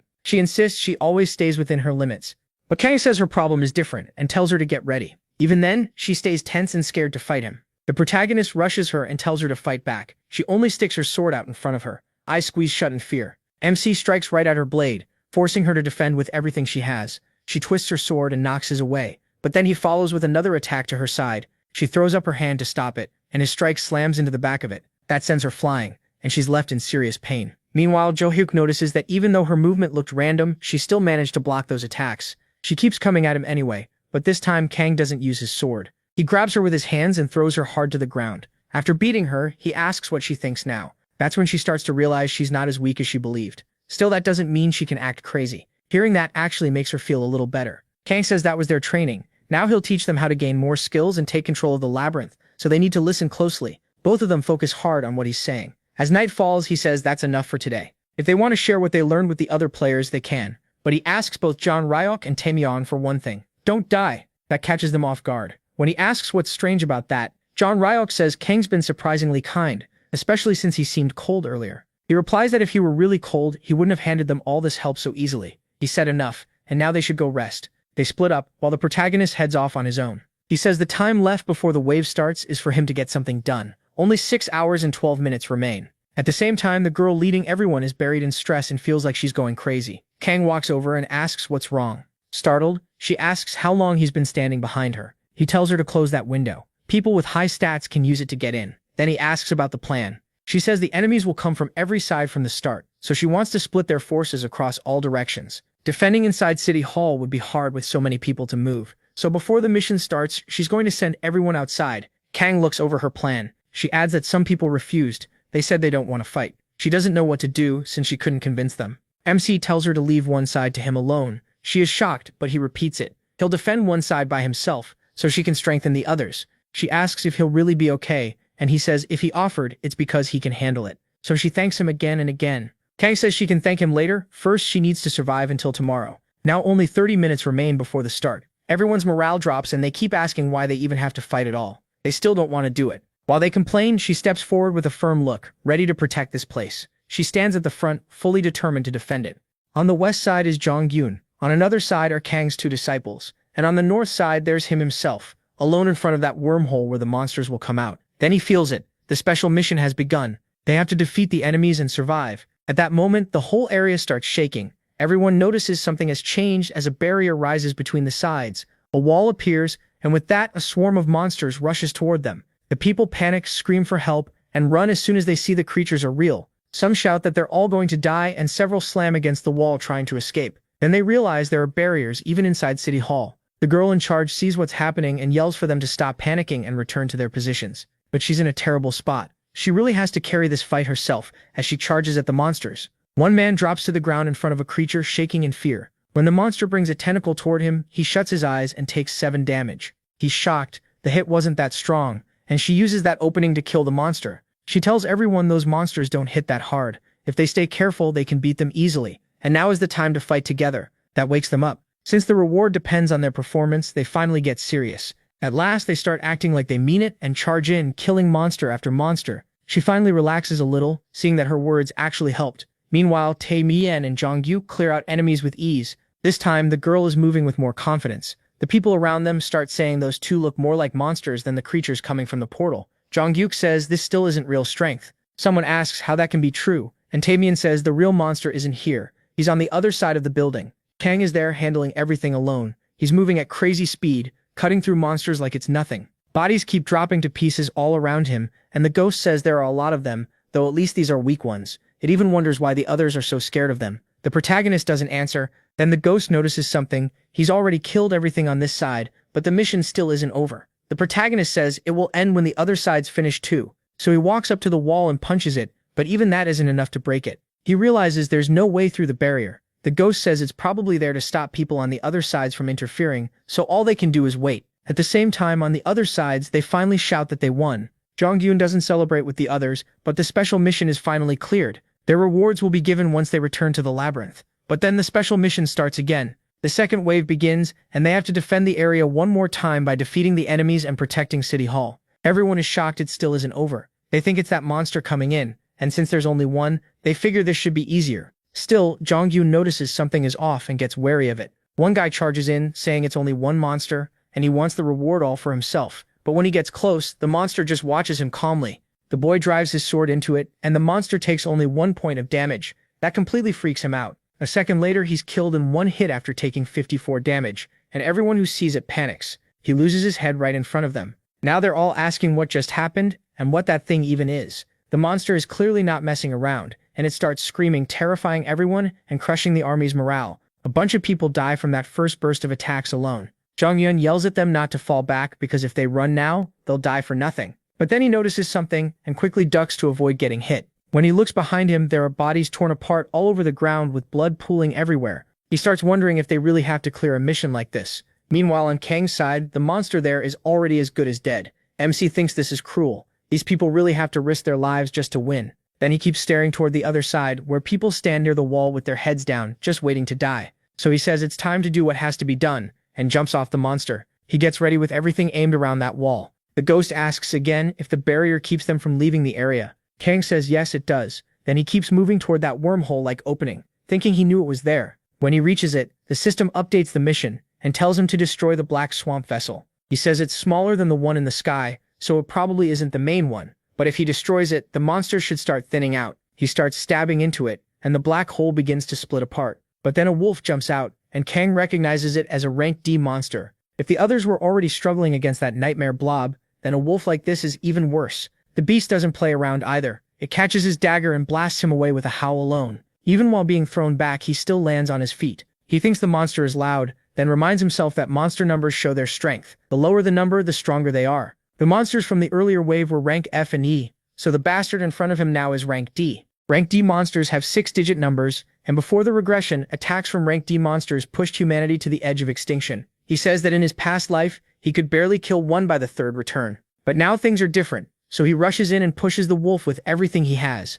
He says this time will be very different, as he activates his attacks and summons those astral wolves. The wolf takes 64 and 72 damage in one burst, but the monster raises its claws and tries to strike Kang. He slips behind the beast, says that attack is useless, and drives his dagger into its fur again while holding its paw, completely shutting down that first move and blocking Bran's second attack too. Then he activates an ice arrow, driving the magic into the wolf's leg and freezing it into solid ice. Kang admits the thing is strong and tough, but he attacks again as the monster opens its mouth. He steps on both jaws, forces them open, and stabs his daggers right into the middle. He knows a pure battle of stamina won't go well against this monster, so he activates a sphere of flames inside its mouth and blows it apart from the inside. Kang jumps back after killing it. To him, a rank D monster is too weak for who he is now. An hour later, he's drinking more potions and thinking it's finally over, now that he's finished that monster for good. Then he uses his ice magic to make another arrow, and as soon as he grabs it, he throws it at the portal, driving it in deep. The whole thing shatters and is completely destroyed. With the portal broken, the special mission succeeds, and his reward will be delivered when he returns to the labyrinth. He thinks there aren't any other rifts nearby, so his job should be done. Then the system sends another notice, saying the special mission was cleared. The ghost is shocked he got the notification twice. Kang says that must mean the other side finished the mission too. The female leader has completely worn herself out after fighting so many monsters. She thinks it's finally over, even though she was still dealing with that purple blob. But when she looks around, she sees how many people died and wonders how many are gone. Only after watching hundreds die do they realize the only way to survive is to kill every monster. Most of those people died for nothing. She starts feeling more and more overwhelmed, thinking it was her fault that if she had led better, things might have gone differently. Then the barrier starts to break apart, and everyone comes back together as the wall disappears. They think this time, it really must be over. She remembers Kang and thinks she has to help him, because no matter how strong he is, he can't hold off a monster that powerful alone. So she calls everyone to head north and help him, but she's so drained she can barely even walk. She thinks they can't afford to lose someone that strong in a moment like this, and tries to go to the boy, but Kang reaches her first as she's about to fall, catching her. She's shocked to see him there, and he tells her the north is safe so she doesn't need to worry. She's relieved he's unharmed and says they ended up having to risk their lives over there. The protagonist answers that everyone who challenges the labyrinth risks their lives. Then the system congratulates them again, saying rewards will be based on what they did and the results they achieved that day, and they'll return to the labyrinth in 48 hours. Later, they hold a funeral for the dead. Out of 100,000 people, only 30,000 survived. She tells Kang she already knew it. He's far more fit to lead than she is. But he says that's not true. He's not that kind, and people would rather follow her than a stranger like him. She says she can't protect everyone, and that's just the truth. But everyone there knows they risked their lives and gave everything in that fight. She slowly understands what he's trying to say. Then other people come over and call for Hyo, asking what they should do now. So he places a hand on the girl's shoulder and says everyone there needs to get used to death. She doesn't like hearing that, but there's not much she can do. She's leading all those people, so she gives a speech to the survivors. She says many died that day and they now live in a world where civilization and order don't really exist anymore.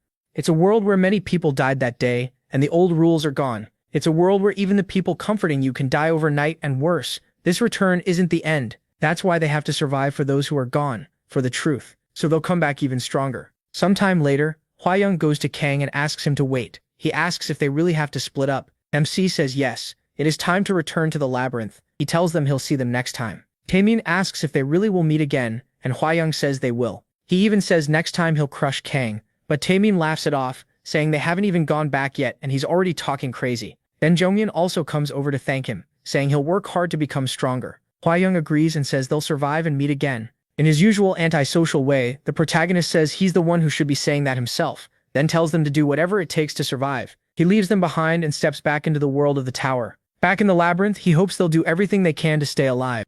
Once he returns to the tower, he heads straight to the 10th floor, stopping in front of the boss room. At last, he's back there. Then he gets a message from the system giving him several special mission bonuses. He keeps receiving rewards until the final total comes out to 482 points. The system explains that the points can be used on anything and can be exchanged for gold, stats, or skill proficiency. Gold converts at a rate of 1 to 10. Kang thinks that would give him 4,820 coins, but gold is easy enough to get, so it isn't worth it. Stats convert at 5 to 1, which would give him 96 stat points, but with his current stats, that still feels wasteful. So that means skill proficiency is the best choice, and that rate is 1 to 10. He realizes this kind of value only grows with time, practice, and hard work. So he decides to spend the points and notes that every 20 levels of skill proficiency changes what the skill can do. He checks continuous activation detection. At proficiency 1, it only lets him sense the weak points of living beings. Once it reaches 20 though, it can also warn him from time to time when something important is nearby. In simple terms, it's a skill upgrade. Some changes are small, others are huge.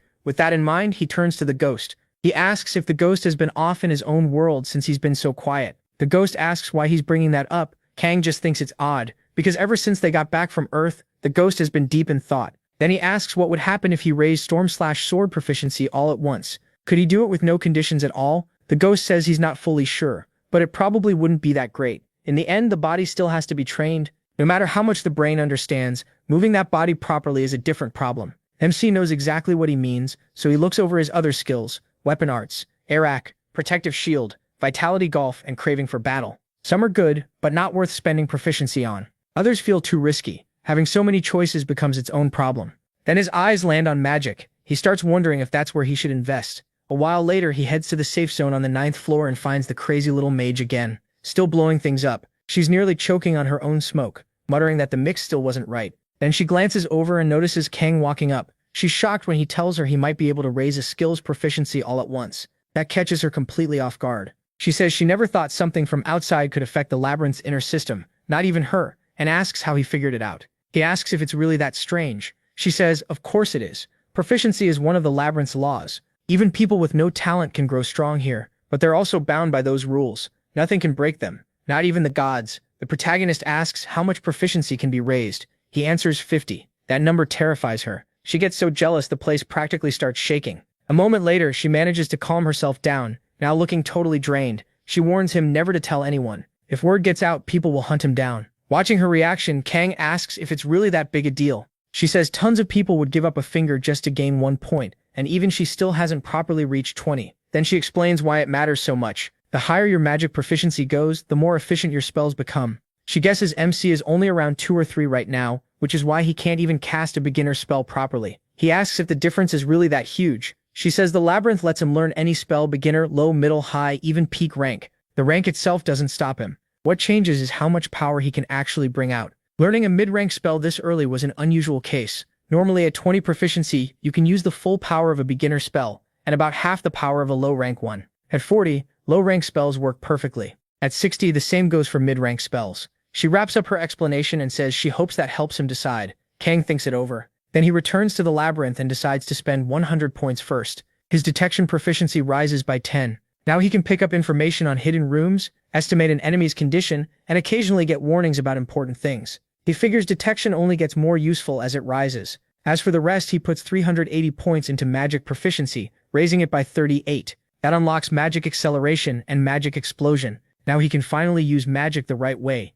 controlling fire, ice, and wind much better. When he uses flame explosion, a huge fireball appears in front of him. It's bigger now, and the casting delay is gone. So that's what 40 proficiency looks like. Then he tries magic acceleration. The spell fires off at an incredible speed, and the blast it makes is much stronger too. He quickly sees that magic acceleration boosts both speed and power. Next, he tests his ice arrow, which has grown a lot larger. When he adds magic explosion, the ice arrow splits apart into countless small shards, like bomb fragments flying everywhere, stabbing into everything around him. Kang is honestly impressed. This turned out better than he expected. After that, he heads to the 10th floor boss, a warrior ogre. The moment they face off, he uses flame explosion and stacks magic acceleration on top of it, launching the fireball straight at the monster's head for 112 damage in one hit. Then he uses confusion, making the ogre grab its head and lose control. Magic acceleration even strengthens the mental damage hitting the monster. He follows up by using magic explosion on the same target, and realizes it works on mental magic too. Even as the monster stumbles around in chaos, Kang knows the fight isn't over and keeps piling spells onto it. Fire, then ice arrows. While the ogre drops to all fours and struggles under the barrage, he keeps pressing the attack, dealing heavy damage again and again. 91, 78, 100, then 86. He wins right at the entrance just by casting spells without needing anything else, and clears the boss with ease. As a reward, he gets the ogre ring. Kang figures that at this rate, he could reach the 20th floor using only magic. The ghost says that makes sense. Magic is one of the labyrinth's main powers. Since the ghost is finally talking again, the protagonist figures he must have sorted out his thoughts. The ghost says yes, and after thinking it through, he keeps wondering why someone like that showed up. MC asks who he means. Who was it that wanted to destroy his world? The ghost explains that some mortals push past their limits through trials and suffering, whether in business, faith, or something else. If a mortal reaches a certain level in a field, they become a transcendent. Then, after their life is judged and they receive a domain to rule, that transcendent becomes a god. But those who cast away their mortality through their own power reach a higher existence with the same power they had gathered before, and once that power is used, it isn't easy to recover. Then the ghost asks if a bunch of worlds invaded Kang's city, and says yes, a whole lot of them did. When a transcendent interferes directly with a mortal, the power cost is massive, so almost no one would be crazy enough to do it. Still, some beings can. They can interfere in mortal worlds without using that kind of power. Their ancient existences from the distant past, beings whose names were lost to time, the innate transcendence, the ancient gods. To begin with, they exist outside the idea of age, so interfering with a mortal world doesn't drain them. The ghost says he's never seen one himself. He only knows the stories and rumors spread through the labyrinth. Since they vanished long ago, people came to call them the ancient gods. Kang wonders why they disappeared. The ghost says there are stories about a war among transcendents long ago. That's what he found out after digging into it. He asks why those beings would attack Earth. The ghost says he has no idea. Even so, they still can't send just anyone. They may not spend much power, but there's still a limit. The protagonist thinks that even with that limit, they still sent an apostle that even Lita and Aeon couldn't beat. The idea that something that powerful could appear is insane. In the end, he decides that's enough for now and just accepts it. Then he heads with the ghost to the hidden room there. He thinks they've finally reached the reason for the ghost's deep hatred. Kill the bastard inside, and the ghost's mission should be over. But when they arrive, they find only an orc reading in peace. The creature looks over and asks if Kang has come. It's the wise ogre. The ogre says he knew this day would come, though it turned out more serious than he expected. Because of that, he asks for one last conversation. The ghost is stunned.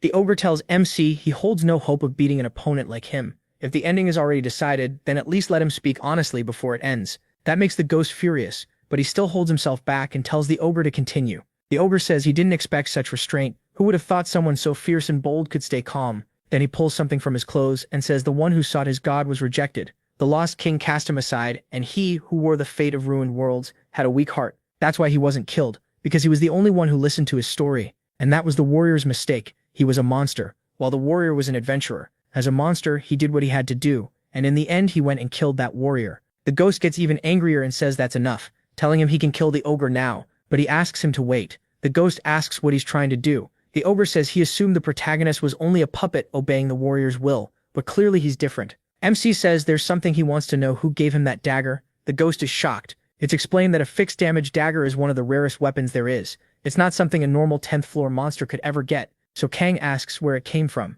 The ogre is glad he asked and realizes he's the one who changed that warrior. He asks if the protagonist really can't guess the answer, then says plenty of people who gave up couldn't stand the warrior's pride. Not just him, but other adventurers too. That's when the ghost finally understands. The crime guide gave the ogre that weapon and told him to kill the warrior. With his own life on the line, he had no choice but to obey. The ghost snaps and starts cursing that so-called crime guide. Kang remembers that he's heard that name before. The ogre says they wanted him dead because he was too strong. They feared him, so they had to rely on a useless monster like him. After that, he says he's told them everything, and now they can do whatever they want. Kang raises his dagger toward the ogre. He says the ogre may have been weak, but he survived there for a long time by taking advantage of how lonely everyone in the labyrinth was. He made friends and shared good talks with many of them. But a day always comes when all of that breaks apart. Then MC drives his dagger into the monster's chest. As the ogre dies, he tells him that strength is the answer. If he wants no one to stand against him, he needs power. And the protagonist says that's exactly what he plans to get.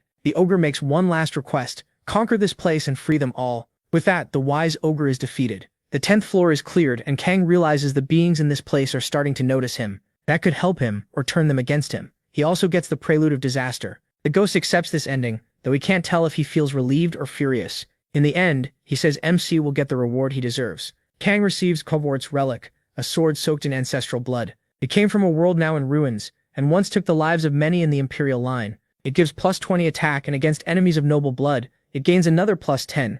The ghost tells him to keep it. It's a sword with a long history in his world, and even his father died because of it. He is shocked to be handed something like that. Then the ghost gets really mad again, raging about those bastards who gave up on conquering the tower and built a rotten system to block his path. A side quest activates. The warrior who learned the truth still wants revenge. The condition is to kill those involved in his death, and the reward will depend on how satisfied the warrior feels. He'll choose it himself. Thinking of the crime guide, the ghost tells the protagonist to cut every last one of them down. MC realizes that means they'll keep going together, and the ghost says that's not so bad. He wants to see how far Kang can go. He accepts the quest and keeps moving with the ghost. Meanwhile, the crime guide seems to learn about this. He's looking for any useful newcomer, and he doesn't even have a set level. It's explained that some adventurers forced to bow to the cruelty of the labyrinth joined together to beat it and form their own group. That's how the Guides of Sin were born. But the path they chose to grow stronger wasn't by challenging the labyrinth. They fed off it instead, controlling which floors adventurers could clear and creating their own hunts and rules. Anyone outside their group or anyone who refused to follow those rules was dealt with by murder. Then, at the 11th floor boss, Kang defeats the Skeleton Knight with ease. He figures that means the sinners are deeper in the labyrinth, and the ghost confirms it. Their leaders and top figures stay on the lower floors, while the weaker members are spread all over the labyrinth. The protagonist realizes he'll probably run into one soon, but for now, things are calm. He gets the counterattack bracelet, which gives +5 defense and a 1% chance to counter an enemy strike, plus the ogre strength ring with +15 strength, which works as a bracelet for a human. He also receives the ring of the dead, which gives +3 damage against undead. Even so, he knows he has to keep pushing forward, so he calls the ghost to move on with him. The 12th floor mission begins. Defeat the boss there. A rotten ghoul charges at the boy, but Kang cuts it down with the sword, with no trouble at all. He notes that the 11th floor was full of skeletons, but this one is packed with ghouls. Every 10 floors, things seem to shift, so it looks like floors 11 through 29 are all going to be undead. That also explains why the whole place reeks. When he looks ahead, he spots Maria's altar, with a statue holding a scale. Kang says that unlike Laketta's altar, this one is very plain. Without the system, he wouldn't even think it belonged to a goddess. He asks the ghost what kind of goddess Maria is, and he says she's the goddess of choices. As he circles the statue, he adds that everyone faces different conditions, so there's no easy way to predict what kind of trial she'll give. The only sure thing is that she's a goddess and an incredibly strong one. He also says MC should already know that powerful gods tend to be a little crazy. Thinking it over, MC steps closer to the statue, reaching out his hand. At this point, he has no plan to run, so he wonders if any of that even matters. The moment he touches it, a side quest begins. Maria wants to test the one who found her altar. If he clears the trial, he'll get a reward. Then the reach of Maria's influence starts to shrink, and she offers an upgraded trial. He realizes she's throwing an upgraded trial at him right away and thinks she really is crazy. The ghost says his name must have already spread among the gods, which means she has no intention of going easy on him. The protagonist accepts the challenge, and Maria lets out a quiet little laugh. Then he's given a choice: many enemies or fewer enemies. It's the first time he's seen something like this, so he asks what the difference is. The ghost reminds him she's the goddess of choices. He has to decide what seems best on his own. Kang realizes there isn't one right answer, so he picks fewer enemies. He doesn't know the trick, so he decides to answer honestly. There's no reason to annoy a goddess. She gives him another choice: greater variety or smaller variety. He picks smaller variety and keeps choosing through several more options. In the end, Maria seems pleased with the boy's choices, and the statue's smile keeps growing wider. It's a little creepy. Then she shakes the scale in her hand and vanishes. The chamber starts stretching out in front of Kang until he hears something behind him. When he turns around, several monsters are coming out of the wall to attack him. It's the first time he's seen creatures like these, and he's told he'll lose if he steps outside the dome around him. As the monsters rush in, his surprise only grows. Then he activates Attack Breath, draws both swords, and starts cutting down every monster that enters his range. He quickly realizes this trial is the complete opposite of the kind of battle he likes. That's why she's the goddess of choice. The monsters close in from every side, forcing Kang to fight all around himself. Then another monster appears farther back and starts chanting nearby. It turns out to be a lich, attacking from a distance with magic. MC reacts on the fly, grabbing his dagger and flicking it at the creature, driving it right through the skull's forehead. Now he understands. He has to bet everything and win under the exact conditions he wanted to avoid most. So he activates Combat Proof. The more victories he stacks up, the stronger he gets. Then he starts casting magic too, saying it's showtime. He handles the swarm around him with nothing but fireballs, but more monsters keep coming, and a giant ogre swings its club at him. Kang has to block with everything he has, using both swords to stop the force of that huge monster. He keeps fighting with everything he has, then uses Powerful Strike to knock the monster's club away through raw strength alone. But right after that, other monsters leap onto him from behind. The Lich attacks again with magic, and he's surrounded on all sides until he grabs some of the monsters, hurls them aside, cuts them with his sword, and even uses their bodies like shields against the ice spikes raining down from above. They get skewered while Kang avoids the attack. Then he looks back and sees even more monsters coming. To him, it looks like an anthill, and he yells for those pieces of trash to come get beaten. After fighting for a long time, Kang is on the ground, his arm hurting badly, exhausted and worn down. He wonders if he's taken out most of them, but when he looks over, he sees only one left. Unfortunately, it's no ordinary enemy, a red-armored Death Knight, clearly far beyond the others. Kang remembers Lita Yang talking about them before. One appears as the boss of the 20th floor, but that armor isn't something a normal monster would wear. It's the Bell of Laceratus, proving this one used to be human too. Then, when he sees that monster walking toward him, he realizes it isn't alone. There are 4 of them closing in around him, so he pulls out the blade of self-mutilation again and sacrifices 500 of his own health. Then he points the blade at them, he calls them in to fight. Then he activates Parry against all those monsters. He barely slips past their assault, dodging attacks by a hair. Even so, he keeps blocking 2 at once, but he realizes Parry has a limit when 4 enemies press him at the same time. So he uses Force Duel, turning it into a one-on-one against one knight at a time. Now that he's got an opening, he gets ready and triggers Furious Strike. But that knight isn't dumb. It figures out his plan and backs out of the barrier, escaping his range. Just like that, the restriction is out of reach, so he switches to Flame Sphere. He lines up a combo with Ice Arrow and Acceleration, then sends the spell at the knight. The knight doesn't stand there and take it. It runs around the edge of his range, avoiding the magic. Cain realizes mixing swordplay and magic can work, but not like this.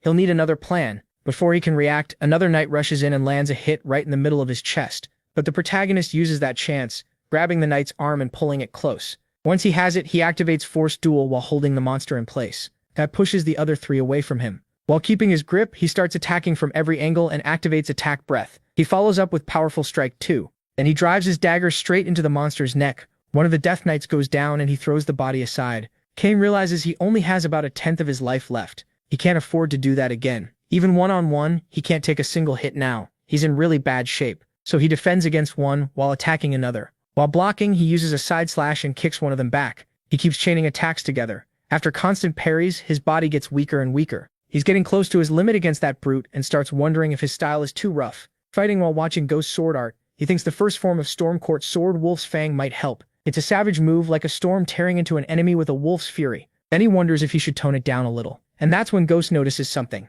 Cain realizes his movements until now were like spilled ink across paper, clumsy and heavy. But the sword can move smoothly while still carrying deadly intent, so he starts learning more and more. With every moment, he becomes deadlier. Little by little, his sword begins to dance among the knights. Then when several of them charge in, he thinks he needs to be even gentler, like cherry blossoms. That lets him unleash incredible spinning strikes and wipe out all the knights around him. Ghost almost never planned to teach him that yet, but he didn't expect Cain to figure it out on his own. MC doesn't even notice it at first, but he's already finished off every knight. He turns to Ghost and asks what sword technique that was. Ghost explains it's the second sword of Stormcourt, Sword, the Dance of Moza. If Wolf's Fang is aggressive, then Dance of Moza kills quietly. He shows how it lowers brute force and strikes with cleaner, smarter movement, then asks Kang if it isn't pretty good. He is happy about that because his Stormcourt sword skill goes up to 22% progress. He thinks it's hard to say which form is better since they're so different, but this one threw the enemies off and helped a lot. Ghost admits the protagonist had to reach his limit to learn it. He meant to teach it slowly, so this really impressed him. With that, he clears Maria's trial and gets his reward based on her judgment. Maria was very pleased with his honest, suspicious choices. He gains weapon form change and an extra reward too, the special activation skill Freedom of Choice. Maria also offers to make him her apostle, but MC refuses again. Then Ghost notices the flow of power change. Maria's force choice activates. A notice appears, Maria has sent him an invitation, and a choice is presented. He gets two options, accept the invitation or accept the invitation. That's when he realizes something is very wrong. The room closes in on him, and he's forced to accept. Then he's sent somewhere else. The world flips upside down, and the Temple of Divinity welcomes him. Kang gets thrown into a place he probably never wanted to visit. After dropping into that distant place, he opens his eyes and wonders where he is, surrounded by nebulas while standing on something like an asteroid. It's incredibly dark, and he wonders if this is what empty space is really like. Ghost is terrified. How could a god even do this?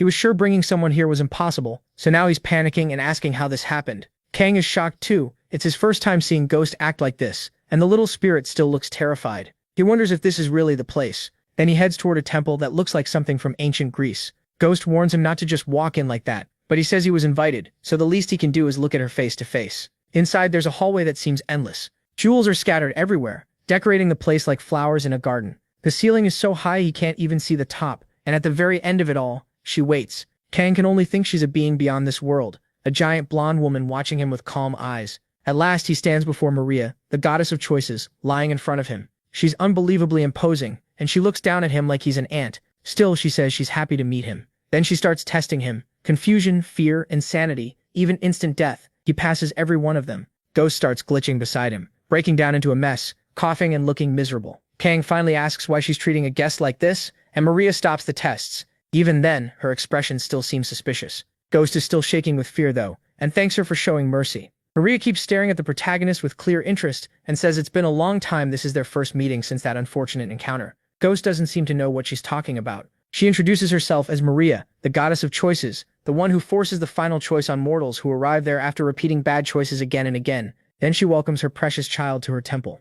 Kang is still unsettled. He says he can feel a crushing power on his skin, far beyond what he understands, and he's stunned that there may be dozens or even hundreds of beings like her. Ghost asks if he can say something. Maria tells him to go ahead, calling him a child who died. He asks if it's true that mortals can't be brought to the temples of the gods. Maria says it's true. Mortals normally can't endure a deity's presence, but that's a problem the gods can solve. The real reason no one was ever brought here is simple. No one was worthy. As she says that, she points a finger toward Ghost. It slams into the floor beside him. The force is absurd, and Ghost is so scared he freezes completely. Kang asks if that means he's worthy, and Ghost begs him to at least try to be a little less direct. Maria laughs and says yes, exactly, he is. That's why she wanted to meet him in person. Very few people ever accepted her challenge, and even fewer won. Then she asks if he knows how many cleared the enhanced version. The answer is none, until him. MC asks another question. What would have happened if he'd lied during the choices? Maria says that if he had lied to her, she would have been very upset. One look from her is enough for Kang to understand what upsetting that goddess means. Then she says the little thing beside him already did that once, and Ghost lets out a nervous laugh. Maria asks again if he truly doesn't want to become her apostle. She says if he did, every wish of his would come true, and he could travel the labyrinth as her representative. No one would stand against him. But Kang apologizes and refuses again. Maria says she will respect his choice, and that it isn't a bad one. He asks if he can ask one more thing, and she tells him to go ahead. So he asks how much she knows about him. Maria gives a small laugh and says they know this isn't his first time there, and that he used what the serpent spat out. She calls him a poor child who ended up in the wrong place because of a trick. Kang asks if that means he fell for a lie. Maria asks what else he would call it but a trick. He couldn't reach the right place and that made him suffer there. The protagonist starts wondering if she's talking about the other modes of the labyrinth, because she clearly knows something. He asks what exactly she means, but Maria cuts him off. She says that story is tied to his own, almost like a flaw of his, so she can't tell him without a price. If he becomes her apostle though, then she can. Kang is left at a crossroads, but then the temple starts collapsing, and Maria says it seems the time still isn't right. She tells him to grow stronger and keep descending. Their meeting is over for now. Something has come up. She tells him they'll meet again, and then she throws him. She says goodbye and throws him out through a black hole, sending him crashing back down. Then a creature appears through the opening above, cursing her. She asks if he's mad, because he should have acted when he had the chance. It even sounds like she wanted to toy with him too, and Kang realizes this must be that evil god who was after him. When MC finally lands back in the real world, the Ghost is completely lost, wondering what the hell is going on. They both look up, and he can't stop thinking about what that thing was. Until now, he thought the labyrinth was just about raising his stats. He figured he only had to grow stronger than Lita, John, and old Enza, but now he knows that was just his old way of thinking. He saw real power for himself, and she said the other modes were fake, so if he takes everything he can from the true mode, maybe one day he could even stand against the gods. And for the first time, he truly wants to try. Meeting that goddess really changed Kang's mindset, and I like where this is going. Right after that, he upgrades his transformable weapon to attack plus 15. It shifts into a longsword, and the protagonist realizes the sudden race change kept him from checking the rewards for clearing the trial. Still, the skill freedom of choice lets him convert attributes. The rate isn't great yet, but he activates it anyway. He swaps health with protective shield. Even so, he thinks it's not bad. The rate is only 10, but it could help later. After checking everything, Kang notices something glowing nearby. It's Maria's gift, an item given to a human loved by a god. For now, it doesn't do anything. He asks the Ghost if he knows what it is, but the Ghost has no clue. Even so, he says that if it was given willingly,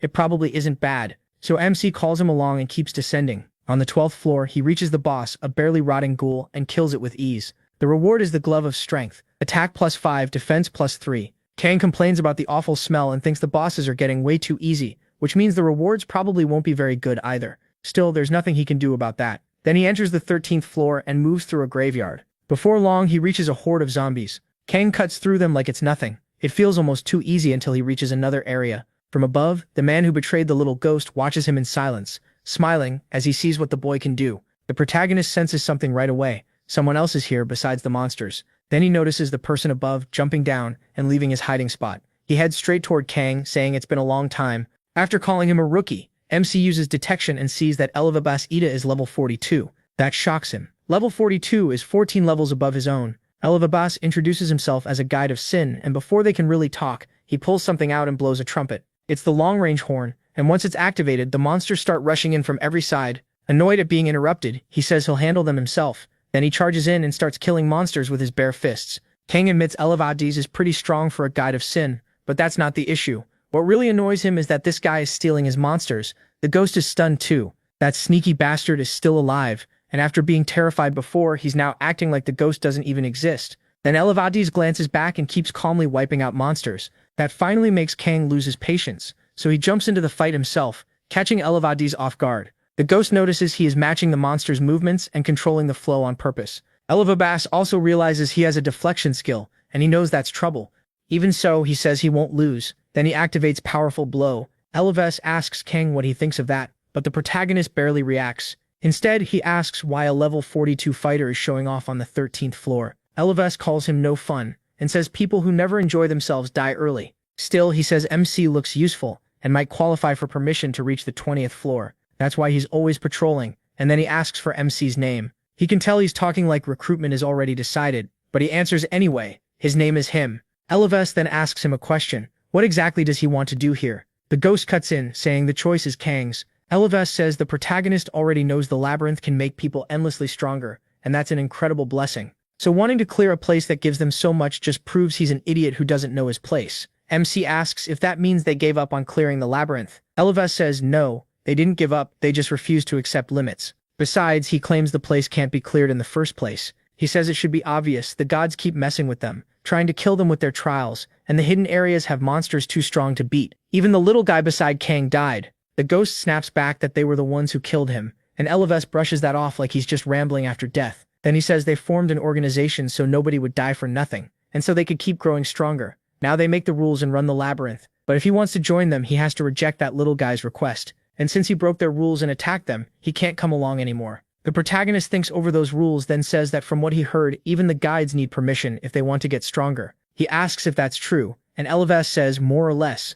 but he insists it's not what Kang thinks. Since things get more dangerous the deeper you go, they made that rule for safety. MC points out that the mages and transcendents who made the place gave everyone freedom, but these adventurers made laws just to control the labyrinth. All they do is talk too much and make life harder for everyone else. Elevess says he's not sure he followed all that, but he does understand one thing. Kang is refusing. He says he's not that dumb after all. Then he explains there are two reasons the guides of sin keep chasing rookies. The first is recruitment. Elevess says that's a shame and lunges at him, but he names the second reason too, to kill any opposition before it gets too strong. Elevess tries to hit him, but his punch smashes into the ground instead, cracking everything around them. He's left stunned when he sees Kang holding his hand right in front of him. The protagonist reminds him that lawbreakers are supposed to be punished. Elevess tells him to go ahead and try. He's standing right there, and honestly he doubts the protagonist can do it. But then Elevess hops back in fear, wondering what just happened. That punch was meant to destroy him in one hit. MC should only be a 13th floor adventurer. Losing to someone like that should be impossible. So Elevess charges again, throwing punch after punch while he calmly blocks with his swords. Kang remembers that Elevess claimed he'd already cleared the 20th floor. He's not weak, but the protagonist starts to wonder if all he did was get stronger by grinding the same hunts over and over. As the attacks keep coming, Elevess starts asking himself who MC really is. A rookie who hasn't even passed the 13th floor is cornering him, and that thought fills him with fear. Then he suddenly takes 12 damage from a single hit. Kang says his defense is decent, but that's about it. His movements aren't impressive either. The ghost adds that he heard Elevess was born poor and never learned any real martial art. At best, he was some third-rate mercenary. Even the labyrinth never gave him anything special. He's just a pitiful nobody who never learned a thing. Elevess grows more and more desperate. He screams for the ghost to shut up, flies into a rage, and uses Furious Blow again. Kang simply steps aside and answers with a counterattack, landing clean and dealing 6 more damage. Then he kicks Elevess hard in the stomach and sends him flying. The damage keeps stacking, another 6. Elevess can't understand it. How did a single kick hurt that much? He wonders if old Enza did something. If that cranky old man who looked down on everyone gave this kid a skill. So he blurts out one question. Who the hell is Kang? Then he rushes him again, but he grabs him and says that's exactly what he needs to find out, driving his blades into him. He pins Elevess to the ground and asks if he isn't an adventurer too. Elevess tries to throw him off and buy himself some time, then charges again, saying this can't keep going. He admits he didn't think he'd have to use this. Kang feels something strange as Elevess comes at him and remembers the explosion gauntlet has a hidden skill that can only be used once a month. He figures he just needs to land one hit. Elevess strikes with powerful blow and activates the explosion gauntlet, setting off a chain blast aimed at the protagonist. He knows that skill boosts the damage 5 times over, but Kang completely shuts down the first attack and takes it head-on without even flinching. He just stares at Elevess and asks if that's all. Elevess freezes like he's seen a ghost. He can only think, what the hell is this? And just who did he pick a fight with? Then Elevess realizes he picked a fight with the wrong person. Furious now, MC charges him, and to Elevess, he looks like a real monster. After beating him down, he decides Elevess really wasn't all that strong. The ghost says he wasn't always this pathetic. Back when he cleared the 21st floor, he had talent. But with no real enemies, he got lazy, and his skills went dull. Kang tells him he already knows what he's about to ask. Elevess snaps back, telling him to go ahead. Even so, Elevess says he still won't talk. He swears he's going to kill the protagonist, then asks why he should open his mouth at all. MC says fine, if that's how he wants it. Then he asks if Elevess knows the transcendence there will accept almost anything as an attribute. Kang moves toward him, and Lavabas panics, begging him not to do that. Anything but that. Now he's outright pleading, telling him not to go through with it. The protagonist wonders if it really scares him that much, then asks how many of them there are in total. Lavabas admits he's not sure. He only had permission to go up to the 21st floor, and he knows there are more below, but he never made it that far. Still, he guesses there are at least a few hundred, since they accepted most of the adventurers who passed through. That surprises MC. It sounds like he and the ghost are the rare exceptions. Kang brings up what Lavabas said before, that they stop people from going deeper. He asks how they operate, and since Lavabas broke their rules, whether the people below will hunt him down. Lavabas explains the ranks are split by floor groups 20, 30, 40. The 20th floor is rank 2, the 30th is rank 3, and it keeps going like that. They follow that order strictly, and higher-ranked adventurers think it's beneath them to deal with lower ranks, so most of them refuse to come back up. He thinks their so-called pride means nothing. The ghost says they've always been like that, only caring about a few strong fighters. It's a rotten group that kills anyone who betrays them. Lavabas says he doesn't know the leaders on the lower floors, but rank 2 alone has plenty of adventurers. The protagonist may be strong, but there's no way he can fight all of them. Kang answers that he doesn't care about any of them, leaving Lavabas stunned. For the first time, Lavabas believes MC really does have the skill and confidence he claims. He says he used to be like that too. Then he starts wondering how he ended up like this and when exactly he gave up because the labyrinth was too hard. Regret hits him all at once. If he had turned down their offer back then, maybe he could have died with more honor than this. Kang, meanwhile, stays as cold as ever. He finishes Lavabas off and tells him to rest in peace. Right after that, he notices his spiritual enhancement activates. His strength goes up by 23 permanently, agility by 20, health by 70, mana by 40, and intelligence by 18. He also gains 8 proficiency in powerful strike. Kang can tell this stat jump is completely insane. He starts thinking Sin might actually be worth it, way more than just killing little monsters. Sometime later, Kang contacts Joriyuki and Taiyan. Neither of them is happy about everything going on. Tamian says they both cleared the 3rd floor and already made it to the 4th, taking it slow while exploring. Thanks to the points they got after returning to Earth, their stats went up a lot, so it wasn't too hard. The protagonist asks how things are going in the other difficulty modes. Toriyuki says the easy group seems to be having a rough time. Most of the people who died during the return were from easy. MC says there's nothing to do but get used to death. Then he asks about the people in normal. Toriyuki says not much change there, though they do seem a little more careful now. As for Hard, Chongyun says he can speak on that. Almost nobody from Hard died during the return to Earth, but Kang's existence became a huge motivation for them. Now everyone's doing everything they can to grow stronger. He bets that by the next time they meet, everybody will be very different. He says he liked hearing that. Then Joriyuki adds that there's one more thing. When he entered the 4th floor, he found an altar to a god named Baltazar. That makes Kang remember when he met that god. Joriyuki says he's been thinking hard about whether someone at his level should try for divine approval. This time, he wants to take the challenge, and he asks what the protagonist thinks. MC says Latayan would probably refuse even if she got the chance, but Joriyuki wants to grab it. Then she says she's actually been thinking about taking the trial too, which catches him off guard.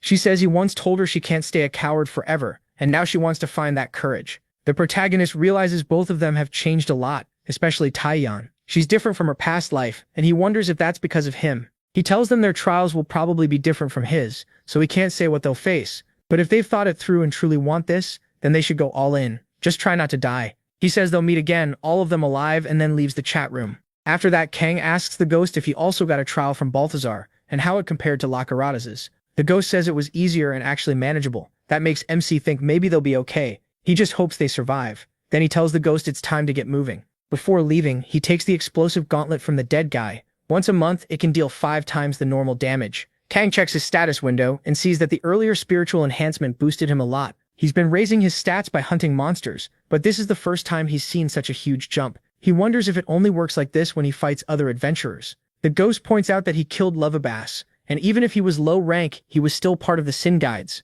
They'll react soon. The protagonist thinks that's fine. Let them come. Deep in the labyrinth at the Sin Guides meeting room, one of them arrives at a round table where another is already waiting. He says he heard there was a little mess in rank 2. A rookie adventurer killed one of their people there. The other man is shocked that someone below the 21st floor beat a rank 2 member. The red-haired one says the rookie might be talented, but he dared make enemies of them. If he wants to die that badly, they won't stop him. He orders a bounty placed on Kang's head and tells the other rank 2 members to kill him. Then says they should continue their plans to push toward the 74th floor. On the 20th floor, the rank 2 Sin Guides get the message. They hear Lavabas is dead, and one of them gets annoyed because Lavabas owed him money. Then they start wondering if he was caught off guard. A bald man asks if they're really going to let this slide. Whoever did it has to pay. Then he says the leaders put a reward on that bastard's head. Whoever kills him gets to move up to rank 3. Everyone's shocked the order came straight from the top. One says the target is his, but an old man cuts him off. saying that prey already belongs to him. Another points out that a lot of them want the same guy,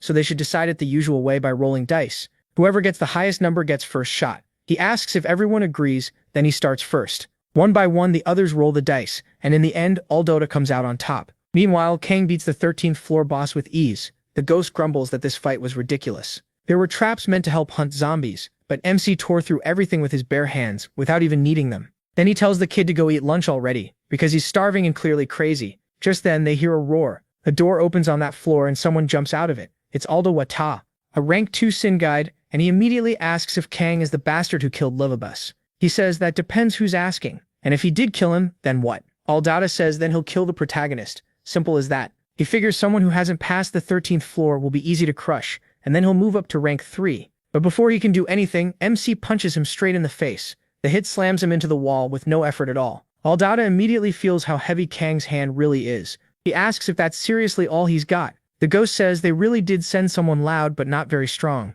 The protagonist is surprised this guy is one of the sin guides. They came faster than he expected, but this one is weaker and dumber than Livabus. Aldata can't understand what just happened, so he decides MC must have used some dirty trick. Then he starts transforming, trying to become a werewolf, furious that this punk dared provoke him. He makes a big flashy show right in front of Kang, who reacts for a second, but when he looks closer, he sees it's not a werewolf at all. It's more like a weird dog with a pompadour. He is honestly shocked that someone can transform into something that lame. Aldata admits the protagonist is strong, but says he's still going to die, then charges straight at him. Kang shuts him down right away. Being bigger means nothing. If he's that slow, one punch is all it takes to knock the monster over. While Aldata is still spinning in the air dazed, MC says the transformation barely made him faster. He drops right in front of him, gets called a stupid dog, and is finished off on the spot. His spiritual enhancement kicks in too. Then he starts taking that thing's stats for himself. Back with Aldata's group, his life sign disappears. They notice his life flame has gone out, and that means Aldata is dead. Everyone finds that hard to believe. They wonder if he got overconfident and died before he could even transform. After all, outside his werewolf form, nobody thought he was much of a threat. Even so, they move on to the next one. Then another man steps up and introduces himself as Giuseppe, the one who walks the path of magic and never bows. Yeah, not exactly, because Kang is already beating him down. Giuseppe can't believe it. The protagonist attacked without saying a word, but he points out the obvious. If Giuseppe came to kill him, why waste time talking? As MC rushes him again, Giuseppe throws up an arcane shield to block the attack. He realizes it's the first time he's seen magic like this, and Giuseppe follows with Rope of Madness to mess with his mind, but the attempt is pointless. The protagonist pushes through with sheer willpower. That rattles Giuseppe. Ignoring a mental attack by force of will alone means the protagonist didn't beat Lovabus and Aldata by luck. So Giuseppe switches tactics and casts Icy Entanglement. MC immediately sees it's meant to restrict movement. Right after that, the boy attacks with an ice arrow, but he answers with his own ice arrow, using his sword to guide it. That leaves Giuseppe stunned. He can actually do that. Worse, Kang's ice arrow is far stronger. Giuseppe can only duck and pray. He can't understand it. Even the magic tower recognized his talent, yet this guy's magic skill is somehow higher than his. It makes no sense. In a panic, he casts a lightning spell this time, Shatter. It drops right onto the protagonist. For a second, Giuseppe thinks he ended it in one hit, but Kang uses total nullification on the first attack and takes no damage at all. He casually notes that instant magic can be shut down too. Good to know. Giuseppe goes pale with fear. He has no idea what he's dealing with, and MC simply tells him to keep going. Then he closes in again, and another life is cut short. Another flamestone goes dark. Everyone is shocked that he died too. They start guessing Kang must have caught him before he could cast. Since he travels with a ghost, maybe he got some tip on how to fight mages. Then another random guide says it's his turn, and he dies without doing anything useful. Now they're getting seriously nervous. This can't really be happening. Another one, already scared out of his mind, says he never thought his turn would come and claims he'll be right back. His life stone goes out too. At that point, they start thinking it might be better to send 5 at once instead of going one by one. So 5 of them go after Kang, and all 5 die together. Now they realize all of them were wiped out in just 2 hours. Eventually, it's another man's turn, but he's terrified.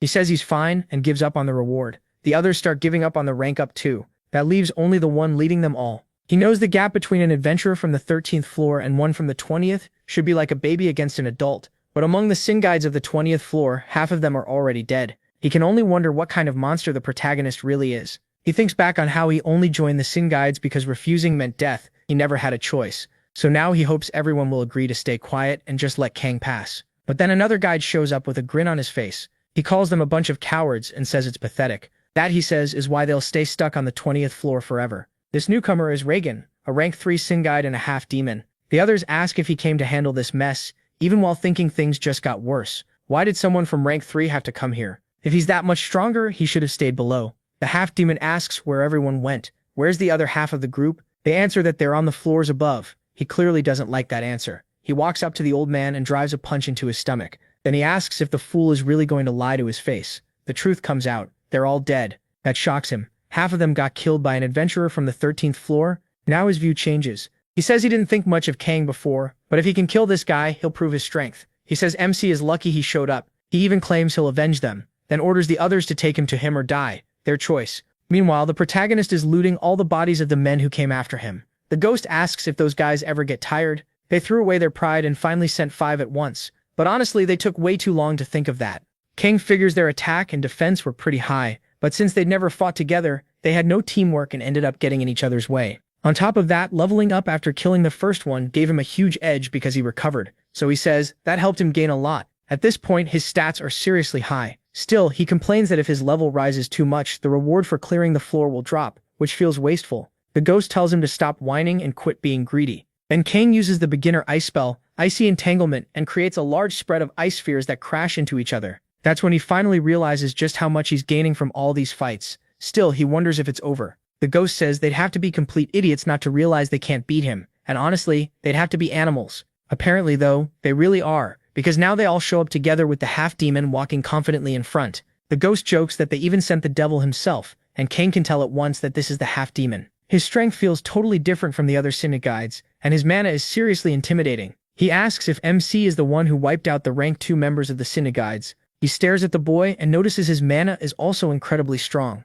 He says that power is far above what the 20th floor should have, and he's shocked the protagonist made it this far while still on the 13th. Then he starts wondering, could Kang possibly be a dragon? Both MC and the little ghost just stare at him, baffled. They ask about dragons, those beings said to come from another dimension. They point out that even a high-ranking demon would need immense power to challenge Eren, and the half-demon assumes someone this strong had to be born powerful. After all, the weakest dragons don't even appear until the 40th floor. He smiles and asks what would happen if he really were a dragon. That single question makes the half-demon freeze up completely. He stammers that if that's the case, he has no intention of interfering. Kang is free to proceed. Everyone is stunned by that. He came in acting tough, and now he's backing off already. The ghost starts laughing. He says, this is a new low, and the protagonist asks if dragons are really that strong. The half-demon catches that comment, and the ghost explains that ancient dragons are compared to gods, which says enough. Kang finally understands what just happened, and the half-demon fills with rage. He curses MC for daring to lie to him, and Jagan activates Dakarabia's distorted flora.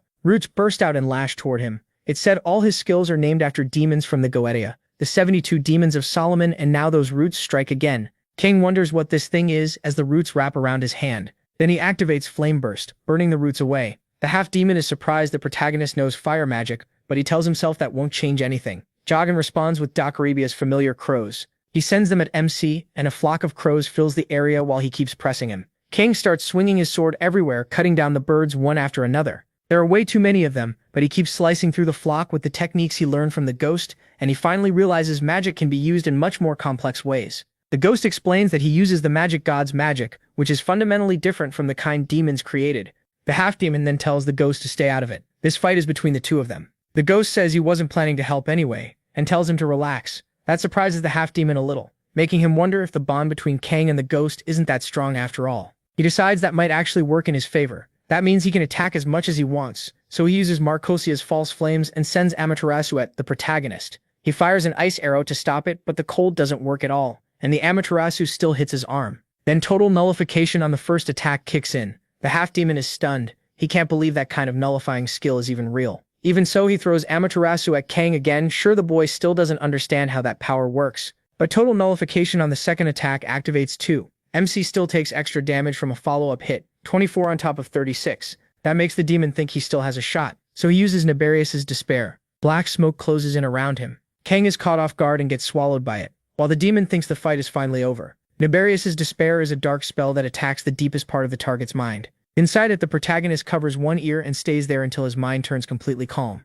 Watching from outside, the ghost thinks dark magic has always been tricky. That's why MC is having a hard time with it. It's new to him. The ghost remembers he struggled with it too, but believes he can handle it, and calls out to him. Then the sphere trapping the protagonist gets sliced apart completely. Kang steps out, cutting through the demon's spell, and says it wasn't that bad. Then he wonders if he can learn dark magic too. The demon is terrified. MC broke free with willpower alone, yet he keeps forcing himself to believe that doesn't change anything. So he sends Decarbia's crow familiars at him again. A whole flock pours out. The protagonist studies them for a moment. They're weak alone, but dangerous in a group. That means he can still use them. So he activates Retaliation. Retaliation releases a warped wave of energy around him. The demon stares in disbelief, asking how Kang already figured out how to counter it. Still, he keeps throwing more crows at him. Then he adds Amaterasu too, but Misi just swats it away like he's hitting a baseball. He says those flames aren't real fire. At that strength he should have melted, but all he got were light burns, even when he touched it. So it only looks like fire. At that point the demon finally realizes Kang is much sharper than he looks.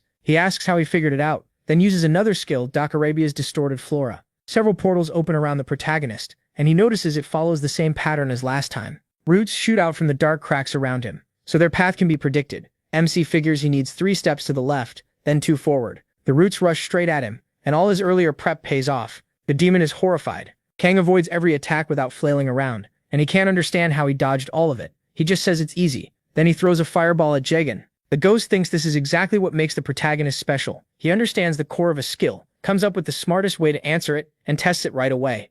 After that, MC charges in and starts fighting up close. The ghost thinks Kang pushed back dark magic on his first time seeing it, and that's his greatest strength. He separates a spell's starting point from its path, used that idea to learn beginner spells, and after seeing that Storm Slash was too rough, he created a second form, Maiden's Dance, to remove that brute force. His ability to grasp the basics of something and build on it after seeing it once is absurd. The ghost wonders if that can even be called talent. The protagonist ends the demon right there. The ghost thinks that kind of skill normally takes countless tries and insane effort, so much repetition it almost drives someone mad, and yet MC still uses that same method. Pinned down and bleeding on the floor, the demon hears Kang say he has one more question while pulling his blade free. He asks what he needs to do to learn dark magic. The ghost warns him not to get too excited about that. Looking at the demon's horn, he guesses learning it may require things the protagonist really shouldn't mess with. After talking it through, the protagonist gets the point. He can't learn it right now. The demon confirms it. Dark magic uses demonic energy. Demonic energy is something demons are born with, but since they're in a labyrinth, if the right conditions are met, it might not be impossible for other races to gain it too. Kang asks if that's where their goddess is. The half-demon hesitates, then says yes. Their goddess settled there, and later drove all of them out. She likes people with talent, and if she takes an interest in MC and he passes her test, then even if the odds are almost impossible, he might receive her gift. He asks the ghost if he knows where that demon goddess is. The ghost says his memory is fuzzy, but it shouldn't be far. Then the demon begs Kang to kill him quickly, a clean death, not as an offering to some god. The protagonist says he earned at least that much, and kills him without dragging it out. He gets spiritual enhancement, levels up several times, and also gains the low-rank spell Marcosia's False Flames. He gets a few other things too, but they all cost demonic energy. MC says he knew it. This uses a different kind of power, so without demonic energy, he can't use any of it. Then he turns to the next problem and tells the rest to stop hiding. Anyone who doesn't come out will die one by one. So they all approach Kang with their heads down. They ask what he wants from them. He gets straight to it. He wanted experience and stats. At first he planned to kill them all, but at his current level, it wouldn't make much difference. Then he asks if they want to live. In exchange for their lives, they all have to follow one order. The Guides of Sin must not find out he's alive. They ask if he wants a fake report, and Kang says exactly. They're to say he died when they joined forces, but it has to be believable. They should say he died fighting the demon on the 30th floor. They all join the Guides of Sin by choice, so anyone who wants to keep breathing had better do exactly what he says. The old man understands and accepts the protagonist's order. Still, MC asks the ghost if that's enough. The ghost says he doesn't really care. Those small fry weren't the ones he wanted dead. But there is one thing he wants to ask. He turns to the rank 2 leader and says he should know who ordered the hit. The old man says it would be better if he didn't know, but the ghost answers that choice is his to make. So the old man tells him it was the woman who inherited the bloodline of the Cursed Kingdom, the Grey Lady, Society Gardentia. She was the one who ordered the warrior's death. That makes him furious. She was the one who wanted him dead. He remembers his time with her, while the old man says that's only what he heard, and he was shocked too, because among the leaders, she was the only one who had been close to the warrior. Meanwhile, John Ryuki says they finally did it. He can barely believe they cleared Balthazar's trial, and he's thrilled they got through that impossible challenge. Kang asks what they faced. John Ryuki explains that the trial made each person face what they feared most. For her, it was a huge gross spider chasing her, which is basically a nightmare. John Ryuki is surprised, because his was an elephant. She asks if he's really scared of elephants since they look pretty cute, and he points out that getting stepped on by something that big would be terrifying. And honestly, he's got a point. An angry elephant is scary. Maybe not the scariest thing in the world, but still scary. He thinks to himself that this trial belongs to the god of victory, so if it had been him, what would have appeared? John Ryuki says he now gets why the protagonist told him to take the trial. The final reward was way better. The protagonist tells them not to get too carried away though. Some gods can be pretty moody. Then he says they'll talk later, and everyone heads out. Kang washes up and the ghost is clearly ready to talk. So MC asks if there's really something to say. He says of course there is. He's not going to fail a mission. He worked this hard on just because the one who gave it got emotional. The ghost sees how serious he is and realizes there's no escaping this, so he admits it was an unusual story. He came from a ruined world and all that was left there were monsters he couldn't even speak to.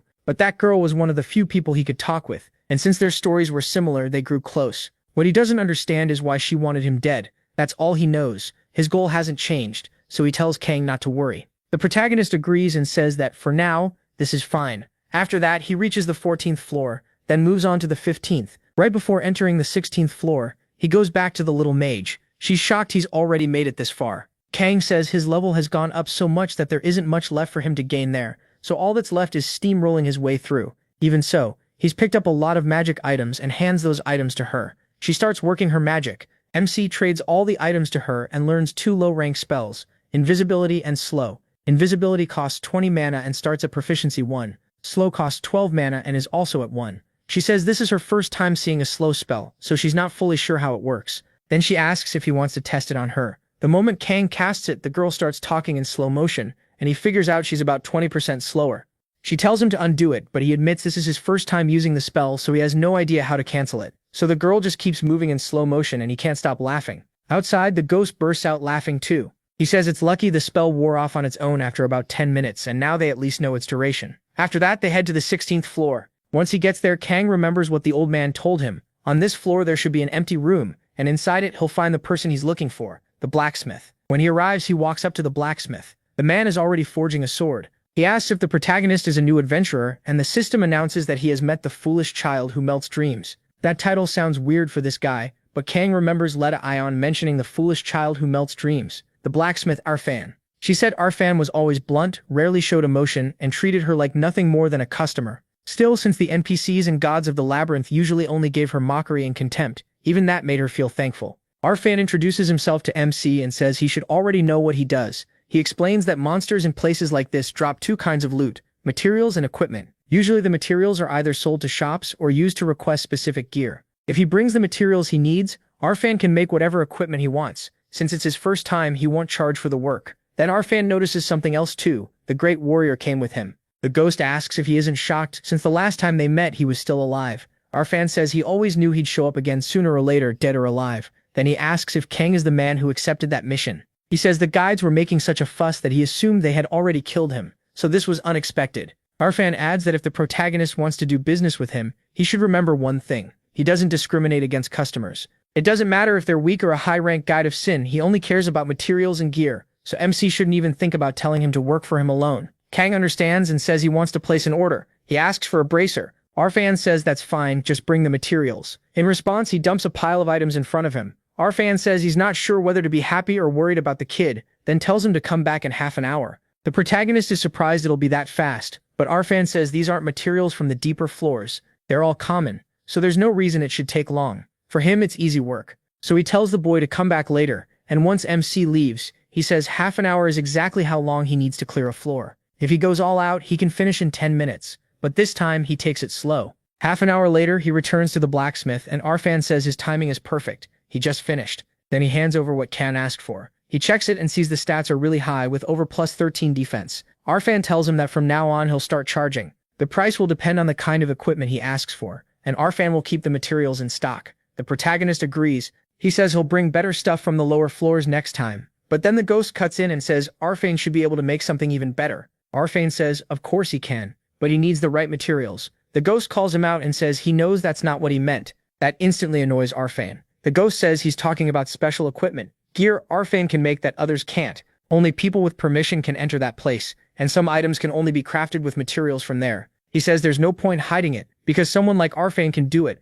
Arfan asks if he even understands what that place means to him, and yet he still dares bring it up to his face. The ghost says he knows Arfan only told him about that place, which leaves Kang wondering what they're even talking about. The ghost reminds Arfan why he came there in the first place, to save a ruined world. Then he says MC is just like him. The difference is he can send Arfan back to his world. Arfan thinks that if this man accepted that mission, he should be trustworthy, but he hasn't even reached the 20th floor yet. He's still just a kid, and now the ghost is exposing all his secrets. Then the ghost brings up the 30th floor. Arfan asks what he means, and the ghost points out that Arfan himself said he thought the warriors of sin had killed him. But even while only on the 13th floor, Kang crushed a guide from the 30th. Arfan asks how that's possible and tells him not to lie to him. The ghost asks if he has ever lied before, and the old man goes quiet. After thinking it over, Arfan gives him a condition. He says the protagonist has to prove he really defeated someone from the 30th floor. To do that, he'll have to beat a monster. Arfan prepares. If MC can do it, Arfan will accept everything without complaint.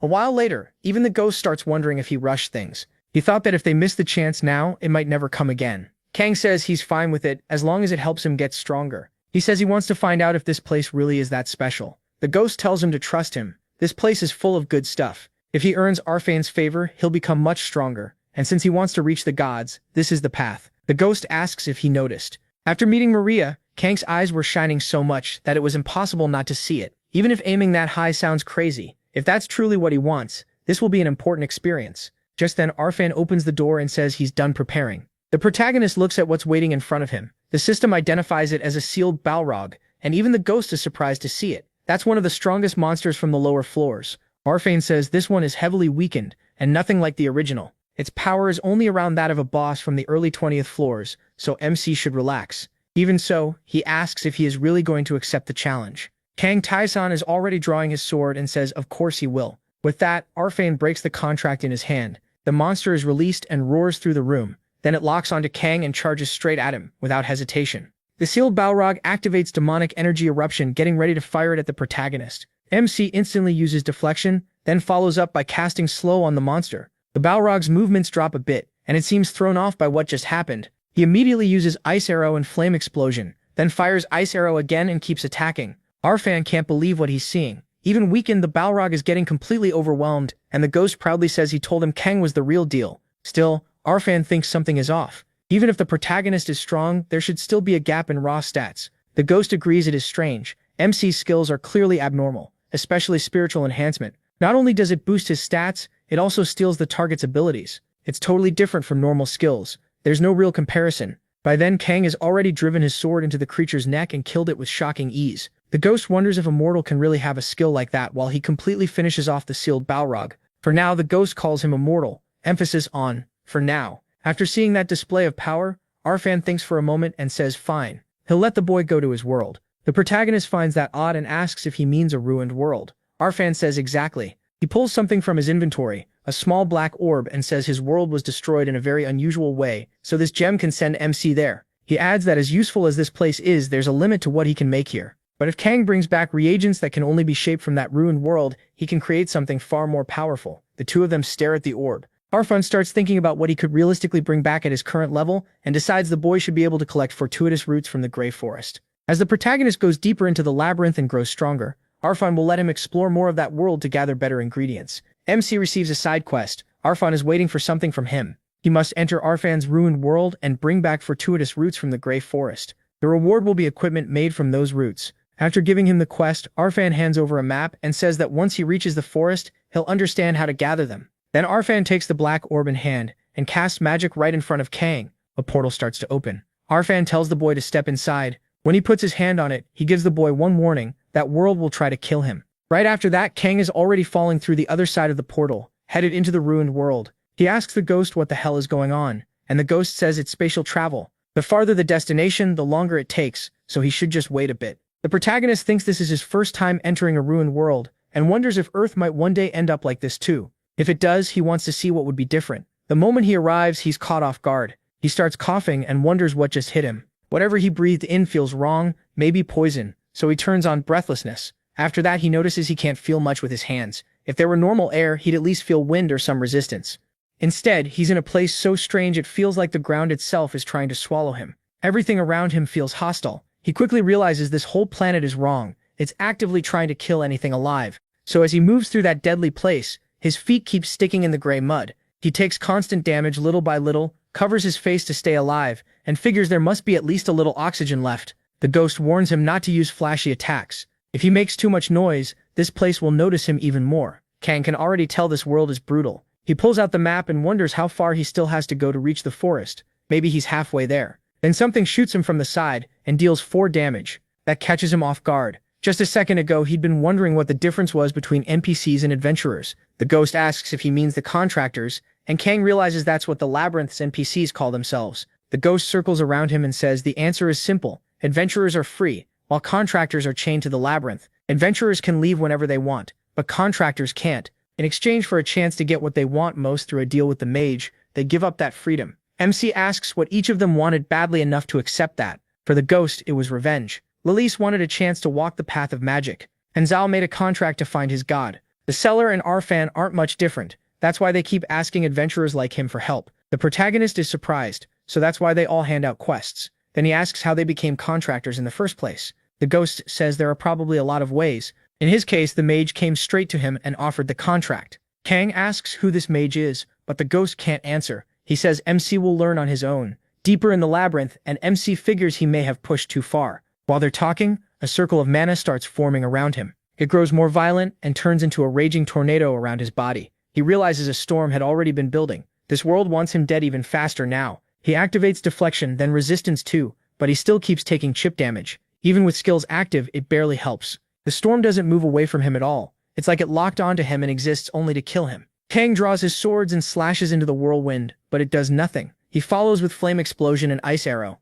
throwing both into the tornado, but it doesn't even react. Even magic isn't working, so he realizes he can't destroy it head-on. That leaves one option, slow. The tornado finally starts moving a little slower, so targeted skills still work at least. He activates speed, dashes straight through it, and breaks out the other side. As he runs, he thinks he just needs to get a little farther away, so he looks back and sees the tornado vanish on its own. The ghost figures it disappeared because it could no longer fulfill its purpose. That leaves Kang seriously surprised, because his spiritual enhancement activates after beating it, and he gains a conceptual skill called Nameless. That strange power flows into him, and while he still doesn't understand what's happening, he stares at his hand again. Looking at that conceptual skill, he asks the ghost what it is. The ghost admits he has no idea. He's never seen anything like it. That makes him start wondering about something. Kang asks if he thought of anything, and the ghost says one thing came to mind, but he's still not sure. Once he sorts his thoughts out, he'll explain. He is shocked the ghost actually doesn't know for once, telling him to think it through and speak up later. Then they keep moving. Kang keeps getting attacked from every direction,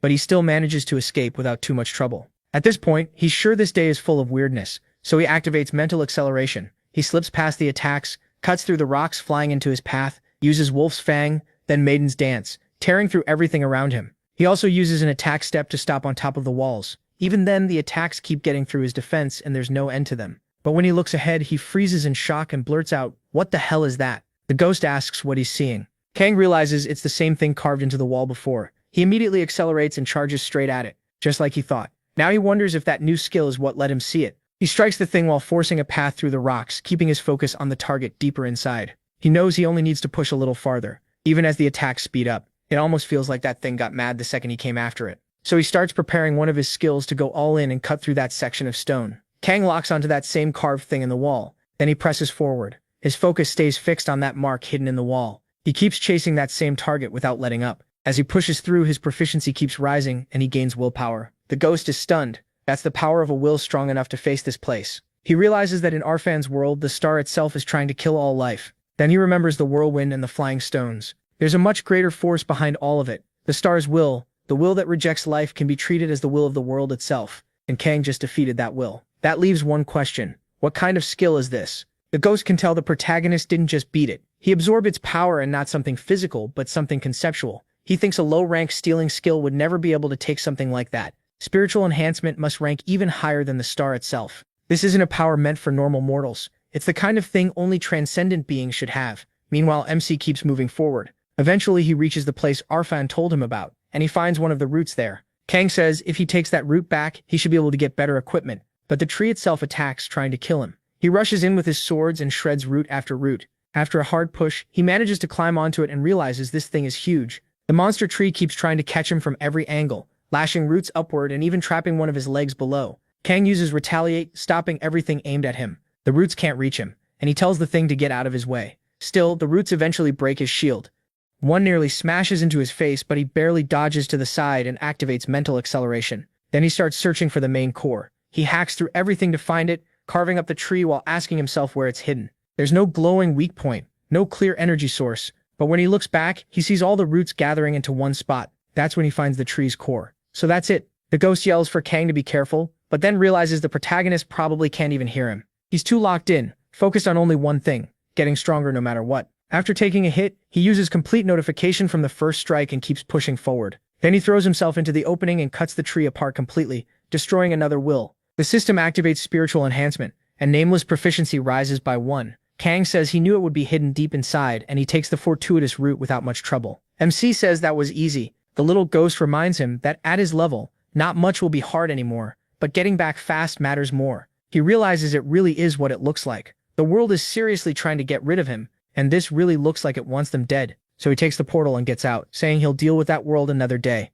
The side quest is cleared, and the blacksmith is shocked they're already back. Kang says yes and shows him the route, asking if this is enough. The blacksmith replies that it seems ordinary to him since he's not from that world, but he asks if the protagonist really brought the right item. He finished way too fast. MC shows it to him, and it really is the fortuitous route. The moment he takes it, he asks if it's really okay to combine it with the cave sword. The little ghost says it's fine. Kang can use it however he wants. The blacksmith is surprised to hear that, and the ghost explains that sword belongs to him now. So the protagonist tells him to use the root on that weapon, handing over the cave sword infused with ancestral blood. The blacksmith agrees, especially now that the warrior has approved it. Still, he says he'll need Kang's weapon too. After reforging the root, he'll fuse both together. MC is told to come back in 2 days, so he heads to the 17th floor of the labyrinth and faces a Dullahan, beating it without much trouble. He gets blood and mist earrings. He thinks the monster was weak, but the ghost says he is just too strong. He also picks up leather armor infused with magma dew, then moves on right away. He wants to grow stronger during those 2 days. The boss of the 18th floor is a skeleton mage and a skeleton knight,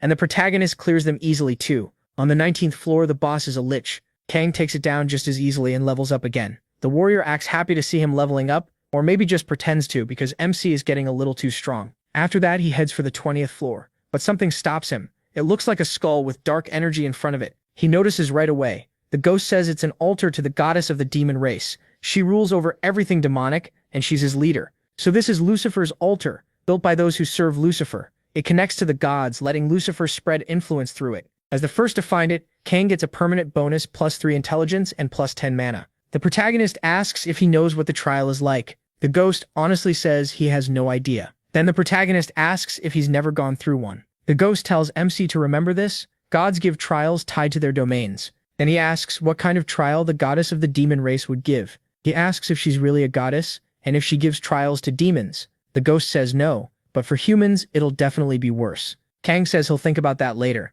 and the ghost asks if he plans to come back with his new weapon. The protagonist says since he doesn't know what kind of trial this is, it's better to be careful. Now on the 20th floor, he pushes forward until the boss room and finally faces the Death Knight head-on. Kang asks if this is really its full strength. Not even close, he decides, then cuts the monster in half and wins. The little ghost acts excited and says that boss was supposed to be a real nightmare. Kang says he knew it. Nothing special happened. The ghost asks if he's searching for a hidden area. MC says yes, something is still concealed here. Then he gets a strong premonition. He spots the one brick sticking out from the wall and finds the secret room. He says he knew it and walks over. The ghost takes the chance to ask, hearing that sound, if this might be a Lord's stage room. Kang just keeps going. Soon he notices a different Death Knight approaching. This one is Valoran, Lord of the Death Knights. He says Kang must be the warrior's ghost, and that he's heard many stories from the wise ogre. He calls the ghost a pitiful, weak being. Then he asks whether the protagonist met that arrogant one. But the ghost says that's a secret between them. At least that much freedom should be allowed to those who are bound.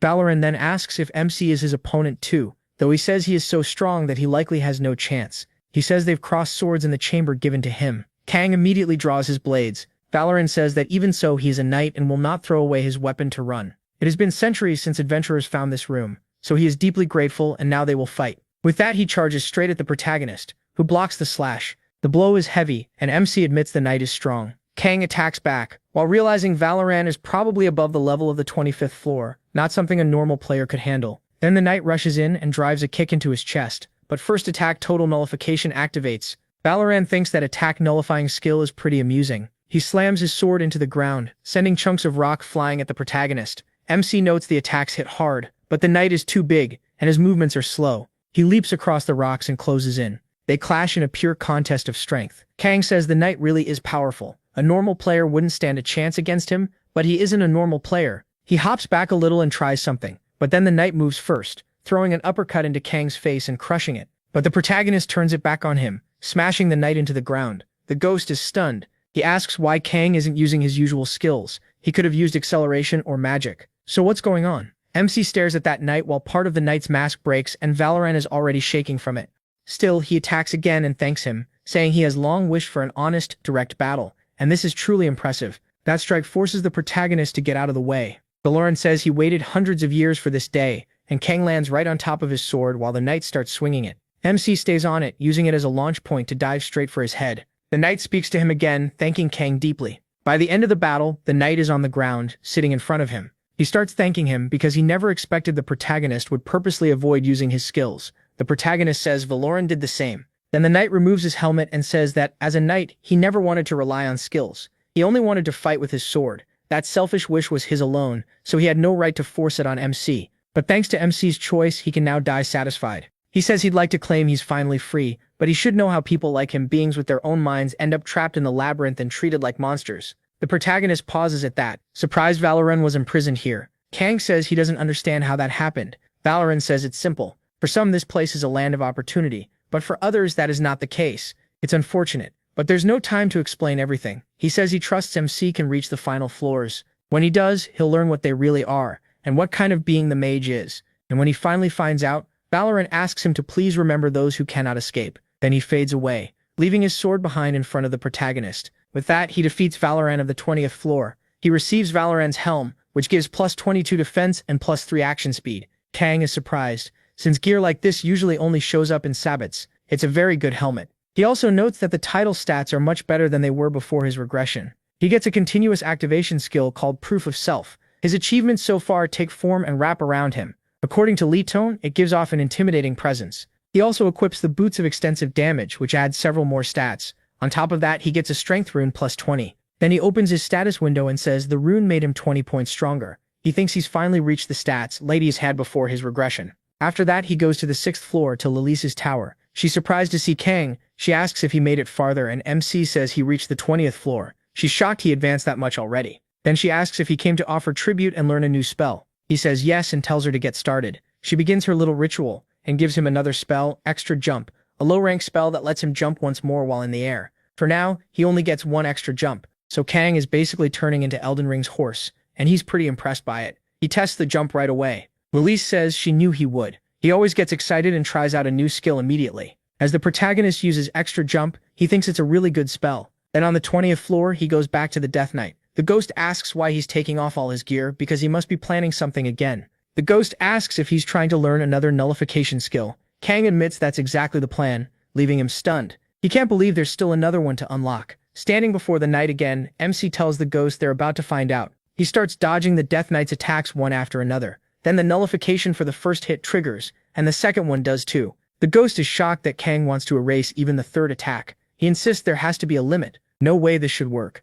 But he actually pulls it off. Something flashes on his status bar and he takes 62 damage. After repeating this a few times, his protective shield stacks up to 4. Then, when the third strike no longer lowers his HP, he gains a continuous skill, complete nullification of the third attack. That leaves the ghost even more amazed. Kang says he knew there had to be one more. The ghost figures this must be a skill nobody normally gets. Even he never imagined a nullification for a third hit existed. He guesses the only way to earn it is by using the protective shield, and the protagonist says that makes sense. Nobody cleared Lycorebus's enhanced trial, so of course no one knew about it. After that, he sits down for a bit. The ghost asks if he's finally going to rest, saying it's good to relax once in a while, since MC never stops for even a minute. Kang just looks at him like he's talking nonsense. That makes the ghost snap, telling him to stop thinking about getting stronger for 1 second and just breathe.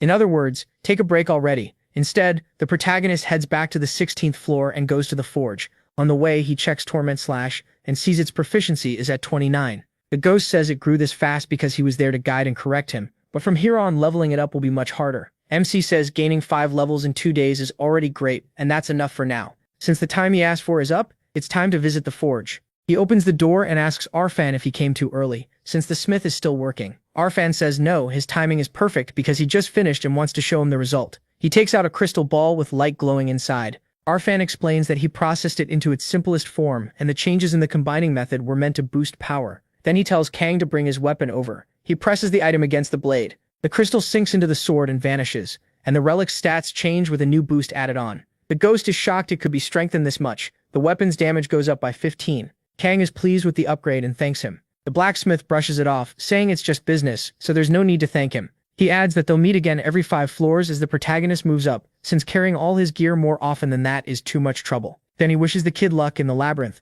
After that, MC returns to Lucifer's altar on the 19th floor. He's back to face the trial. The ghost says he's getting a strange feeling, a mix of curiosity and unease, as Kang reaches out and places his hand on the skull. The moment he touches it, a dark red light appears in its eye.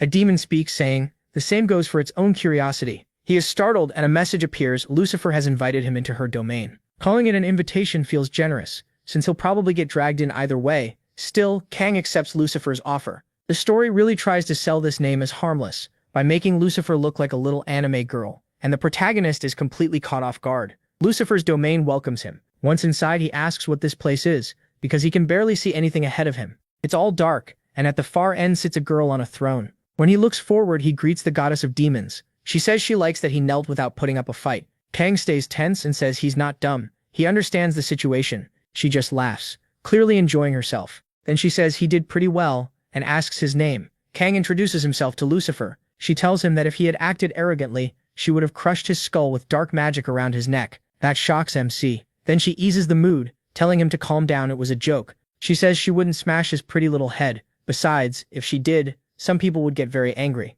The ghost asks if Kang is okay, even though he clearly isn't. Lucifer asks if he killed her poor Jagan, then says she has no plans to punish him for it. Their fight was fair. What matters more is why he came to her. Demonic energy. Kang thinks it over. Demonic energy is the cost of using black magic, and if he wants to use the false flames of Marchosius he got after beating Jagan, he'll need it. So he admits that's exactly what he wants. Lucifer points out that he's human, while she is the goddess of demons. Demonic energy is the power of those who belong to her, and humans do not. Kang asks if that means she can't grant demonic energy to humans. She says if he's asking whether she has the power to give him her demon's energy, then yes, she does. So he asks why she just said she couldn't give that power to humans. Lucifer explains that under normal rules she couldn't, but he gained demonic power through a loophole in a contract. Even if that little thing beside him doesn't have the qualifications, he does. She says Kang has the right traits and the body needed to control demonic energy, though he still doesn't get where she's going with this. Then she says every kind of power has a price, so he asks her to explain. Lucifer says it's simple. She wants him to help protect her little lamb. The protagonist is surprised and a mission appears. The goddess of demons wants to help one of her children who is being hunted, but demonkind can't enter that world. Since MC can, she wants him to save the child. His reward will depend on his results. He's shocked that this means going to another world. Lucifer says that's exactly right. She asks if he remembers the world of that foolish child, Rafa, then says this place isn't a ruined world like his, so he doesn't need to worry. Her little lamb is suffering and being hunted in a world she can't reach, so he must take her somewhere safe. Kang agrees but says he wants to ask for one thing first. The ghost immediately warns him not to push his luck. Lucifer asks if he dares ask a goddess for more without paying the price.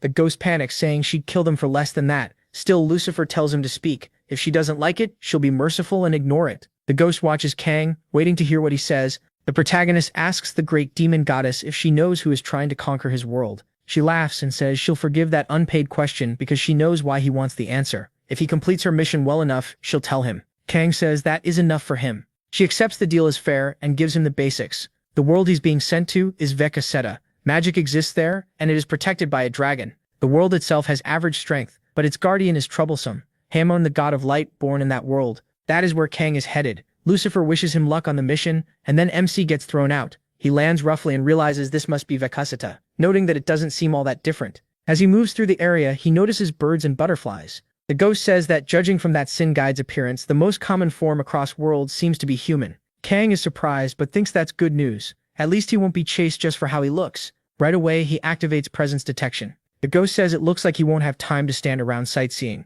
He says he knows he's being surrounded, so he uses extra jump and gets out of there fast. Then he activates presence detection again, looks to the side and senses several people chasing one other person. He figures that's probably the little lamb Lucifer was talking about. The ghost says the horns and black hair make it pretty clear she's from demonkind. Meanwhile, the girl keeps getting chased and attacked, nearly dying. At the last second, they catch her leg, slam her to the ground, and tie her up. She even tries to cut the rope, but the men say she had to be the princess. Just look at how she avoided capture for 10 years. They admit she's a real expert at running away. Then they close in on the frightened girl, and one of them says she'll have to forgive this, but she's going to take a little nap. He knocks her out with a blow to the head.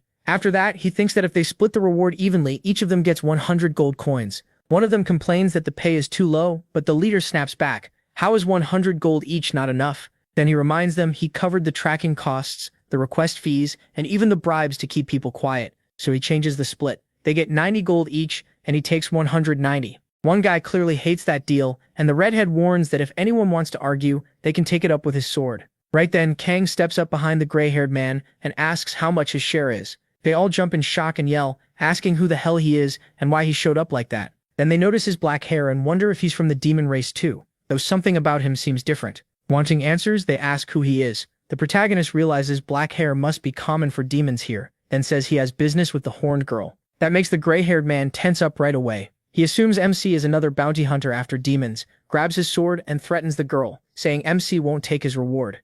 But he rushes in first and sends the guy flying before he can do anything. The others panic and start shouting, wondering who this guy is and why he's so strong. The girl on the ground moves closer to the protagonist, and he repeats that he already told them he's here because he has business with that girl. After a little sharp persuasion, everyone starts talking fast and spills everything. They beg for their lives and say they'll answer anything, as long as he doesn't kill them. Kang turns to the bald man with a murderous look. The bald guy breaks immediately and tells him everything. The protagonist learns it all started 10 years ago, when an oracle appeared. The man confirms it. Kang sums it up. This world used to be normal. Humans and demons each lived in half the world and got along well enough. Then one day, Haman, the god of light, sent down an oracle. That oracle gave one order, kill the demons, and humanity followed it without question. They carried out everything Haman said, attacking the demons and slaughtering countless people. 2 years later, the Demon King was dead, the war was over, and bounties were placed on every demon still alive. After years of hunting, the demon race is almost gone. And that girl, she's the last demon princess.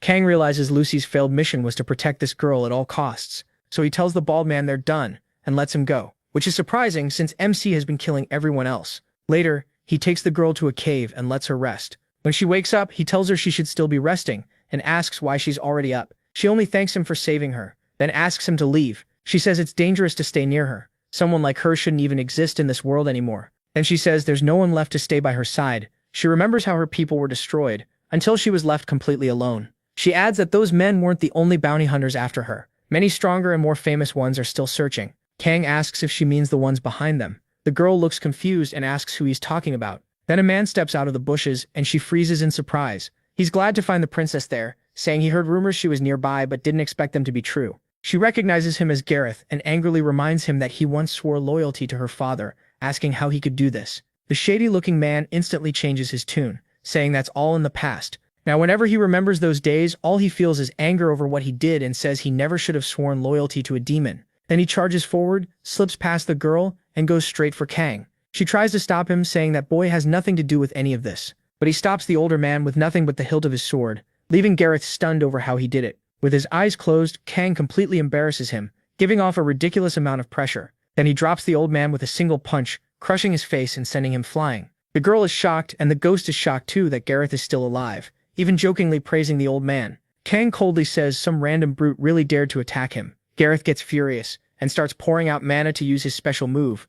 The girl grows nervous, but the protagonist still looks completely calm. Gareth starts coating his sword in mana. Kang realizes it's sword aura, and the ghost asks how he even knows that. He says he read about it in the manual, then tells the old man to come at him. Gareth keeps cursing him in his head, swearing he'll split him in half as he rushes in to kill him. But MC stops the blade so easily it looks ridiculous. Gareth can't believe it and asks how he did that. Kang points out that he couldn't even break his sword. The old man keeps forcing out his weak aura and tries to attack again, but he can't even get close. Still, he keeps trying to send Kang to hell, while the girl watches in fear. Then she notices that he used total notification on the first attack, letting Gareth rush past without touching him. Gareth insists he knows he landed the hit. He starts wondering if Kang is some kind of mage, maybe using time magic, but he rejects the idea at once, since not even the great masters of the magic tower can do something like that. The protagonist just raises his hand and uses total notification on the second attack. At that point, Gareth thinks he's a monster, and MC uses total notification on the third attack too. Gareth starts freaking out, asking why none of his attacks work, not even with aura. It doesn't make sense to him. Kang holds out a hand and says that's enough. He's tested the aura's damage. It dealt 63 damage, which he decides isn't bad. Then he activates evasion, and the next strike misses completely. He tells Gareth to use whatever he's got. Gareth starts shaking in panic. In desperation, he throws himself and his sword at him. This time, the blade pierces the protagonist's abdomen, and Gareth, terrified, asks who he really is. Kang Taesun answers that he's simply someone way stronger than him. And after humiliating the old man enough, it's time to try his new trick. He starts firing a barrage of ice arrows. While talking about the aura, he keeps launching them at Gareth and wearing him down hit by hit. Gareth tries everything he can to defend himself, demanding to know how some mere savage can cast spells like this. Kang says the aura didn't change his form or boost his body or mind. It only raises cutting power a little, so it's nothing amazing. Gareth asks what he's muttering about, and wonders if it's some evil magic. MC replies that since it makes cutting easier, it still has its uses. Then he asks the ghost if he knows how to use aura too, but the ghost says no. In his world there was no such thing as aura, and his world didn't have monsters, magic, or aura at all. Very few people ever reached the lower floors, and even fewer had aura. So Kang says he'll just ask the old man directly how to learn it. But the old man is completely stunned now, doing nothing but calling him a monster. The protagonist realizes Gareth has basically lost his mind, so he doubts he'll answer on his own. Then he wonders if this will work, the proof of self-skill which makes all the merit he's earned so far take form and wrap around him. He figures that if it has an on switch, this must be the activation skill, even though it's marked as continuous activation. The moment he turns it on, all of Kang's merits become visible. When the old man sees that, he nearly wets himself. To him, MC looks like a completely terrifying being made flesh. The old man drops to the ground as his presence, like some giant spirit around him, closes in and fills him with fear. Kang thinks it was useless and turns it off, figuring it's just some intimidation skill that doesn't really do anything. He's still wondering how to make the old man talk, but Gareth is already beyond terrified and doesn't even realize it. He says the protagonist can ask anything, and he'll answer whatever he wants. MC has no idea what's going on, while the old man is scared out of his mind. The ghost cracks up, saying the guy looks ready to wet himself like he saw a real monster, and it wasn't even him. He starts thinking that skill might actually be useful after all. The ghost basically tells him, "Man, you turned into the devil in front of him. Have you noticed how many people you've killed? How many monsters you've taken down? How much chaos you've caused? How many gods you've made angry? If that's not terrifying, then I'm the crazy one." Kang tells Gareth to explain everything he knows about aura. Gareth calms down and starts talking, saying aura is a skill swordsmen can gain. As the protagonist can see, it shows up as a blue flame, and at higher levels it turns white, though he's never seen anyone reach that stage. MC asks what it does, and Gareth says its cutting power is almost absolute. Then he asks if it only works with swords. Gareth says it can be used with any weapon, but not freely. For example, he can only use aura on his sword because he's trained with it his whole life, and the higher his level gets, the easier it becomes to use. Kang asks if it has proficiency levels and what the mana cost is. Gareth says 0, which surprises him. Gareth adds that while there's a limit to how much aura you can release, there's no true limit on using it. You can keep it active for a long time, it just makes you a little tired. The protagonist realizes aura could be useful, and asks how to learn it. The old man says there's no special trick. It's a power a swordsman awakens on their own through insight. Still, he admits true sword masters who already use aura might know a better way. Kang thinks that over and figures out the issue right away. The problem is simple, he still doesn't know how to learn it. The old man agrees and asks if there's anything else. MC says not for now, and Gareth begs him to end his life so this shame can finally be over. He agrees. Hearing that, Gareth thanks him.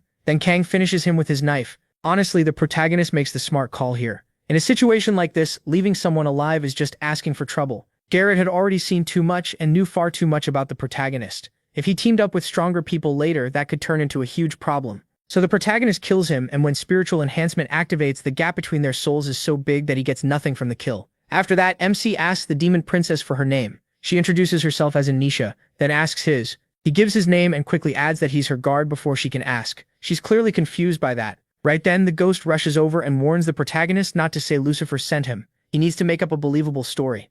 So Kang lies badly, saying that a few years ago he met someone from the demon clan who entrusted him with a treasure and asked him to protect her. Anisha asks who that person was, but MC says he doesn't know. The person died soon after making the request. More importantly, he asks if she knows anywhere safe in this world. Anisha says no, there's no safe place for her, because everyone in this world wants her dead. Kang understands. For now, all they can do is keep moving and hope to find somewhere safer than this, so he leaves with the girl. Along the way, more attackers keep showing up to kill her, but he cuts them down easily. The stream of enemies never seems to stop. That makes him remember what Lucifer said. His little lamb is suffering in a world that forgot her, and the protagonist has to take her somewhere safe. The problem is, he still has no idea where that safe place is. Some time passes, and Anisha keeps praying for the demon god to bless them with salvation and peace. Kang notices her faith is strong, while he'd rather spend his time training than sitting around. So he starts putting what he learned into practice. Even then, he still can't grasp it. Eventually, he looks back and asks how long she's been watching. Anisha says about 2 hours.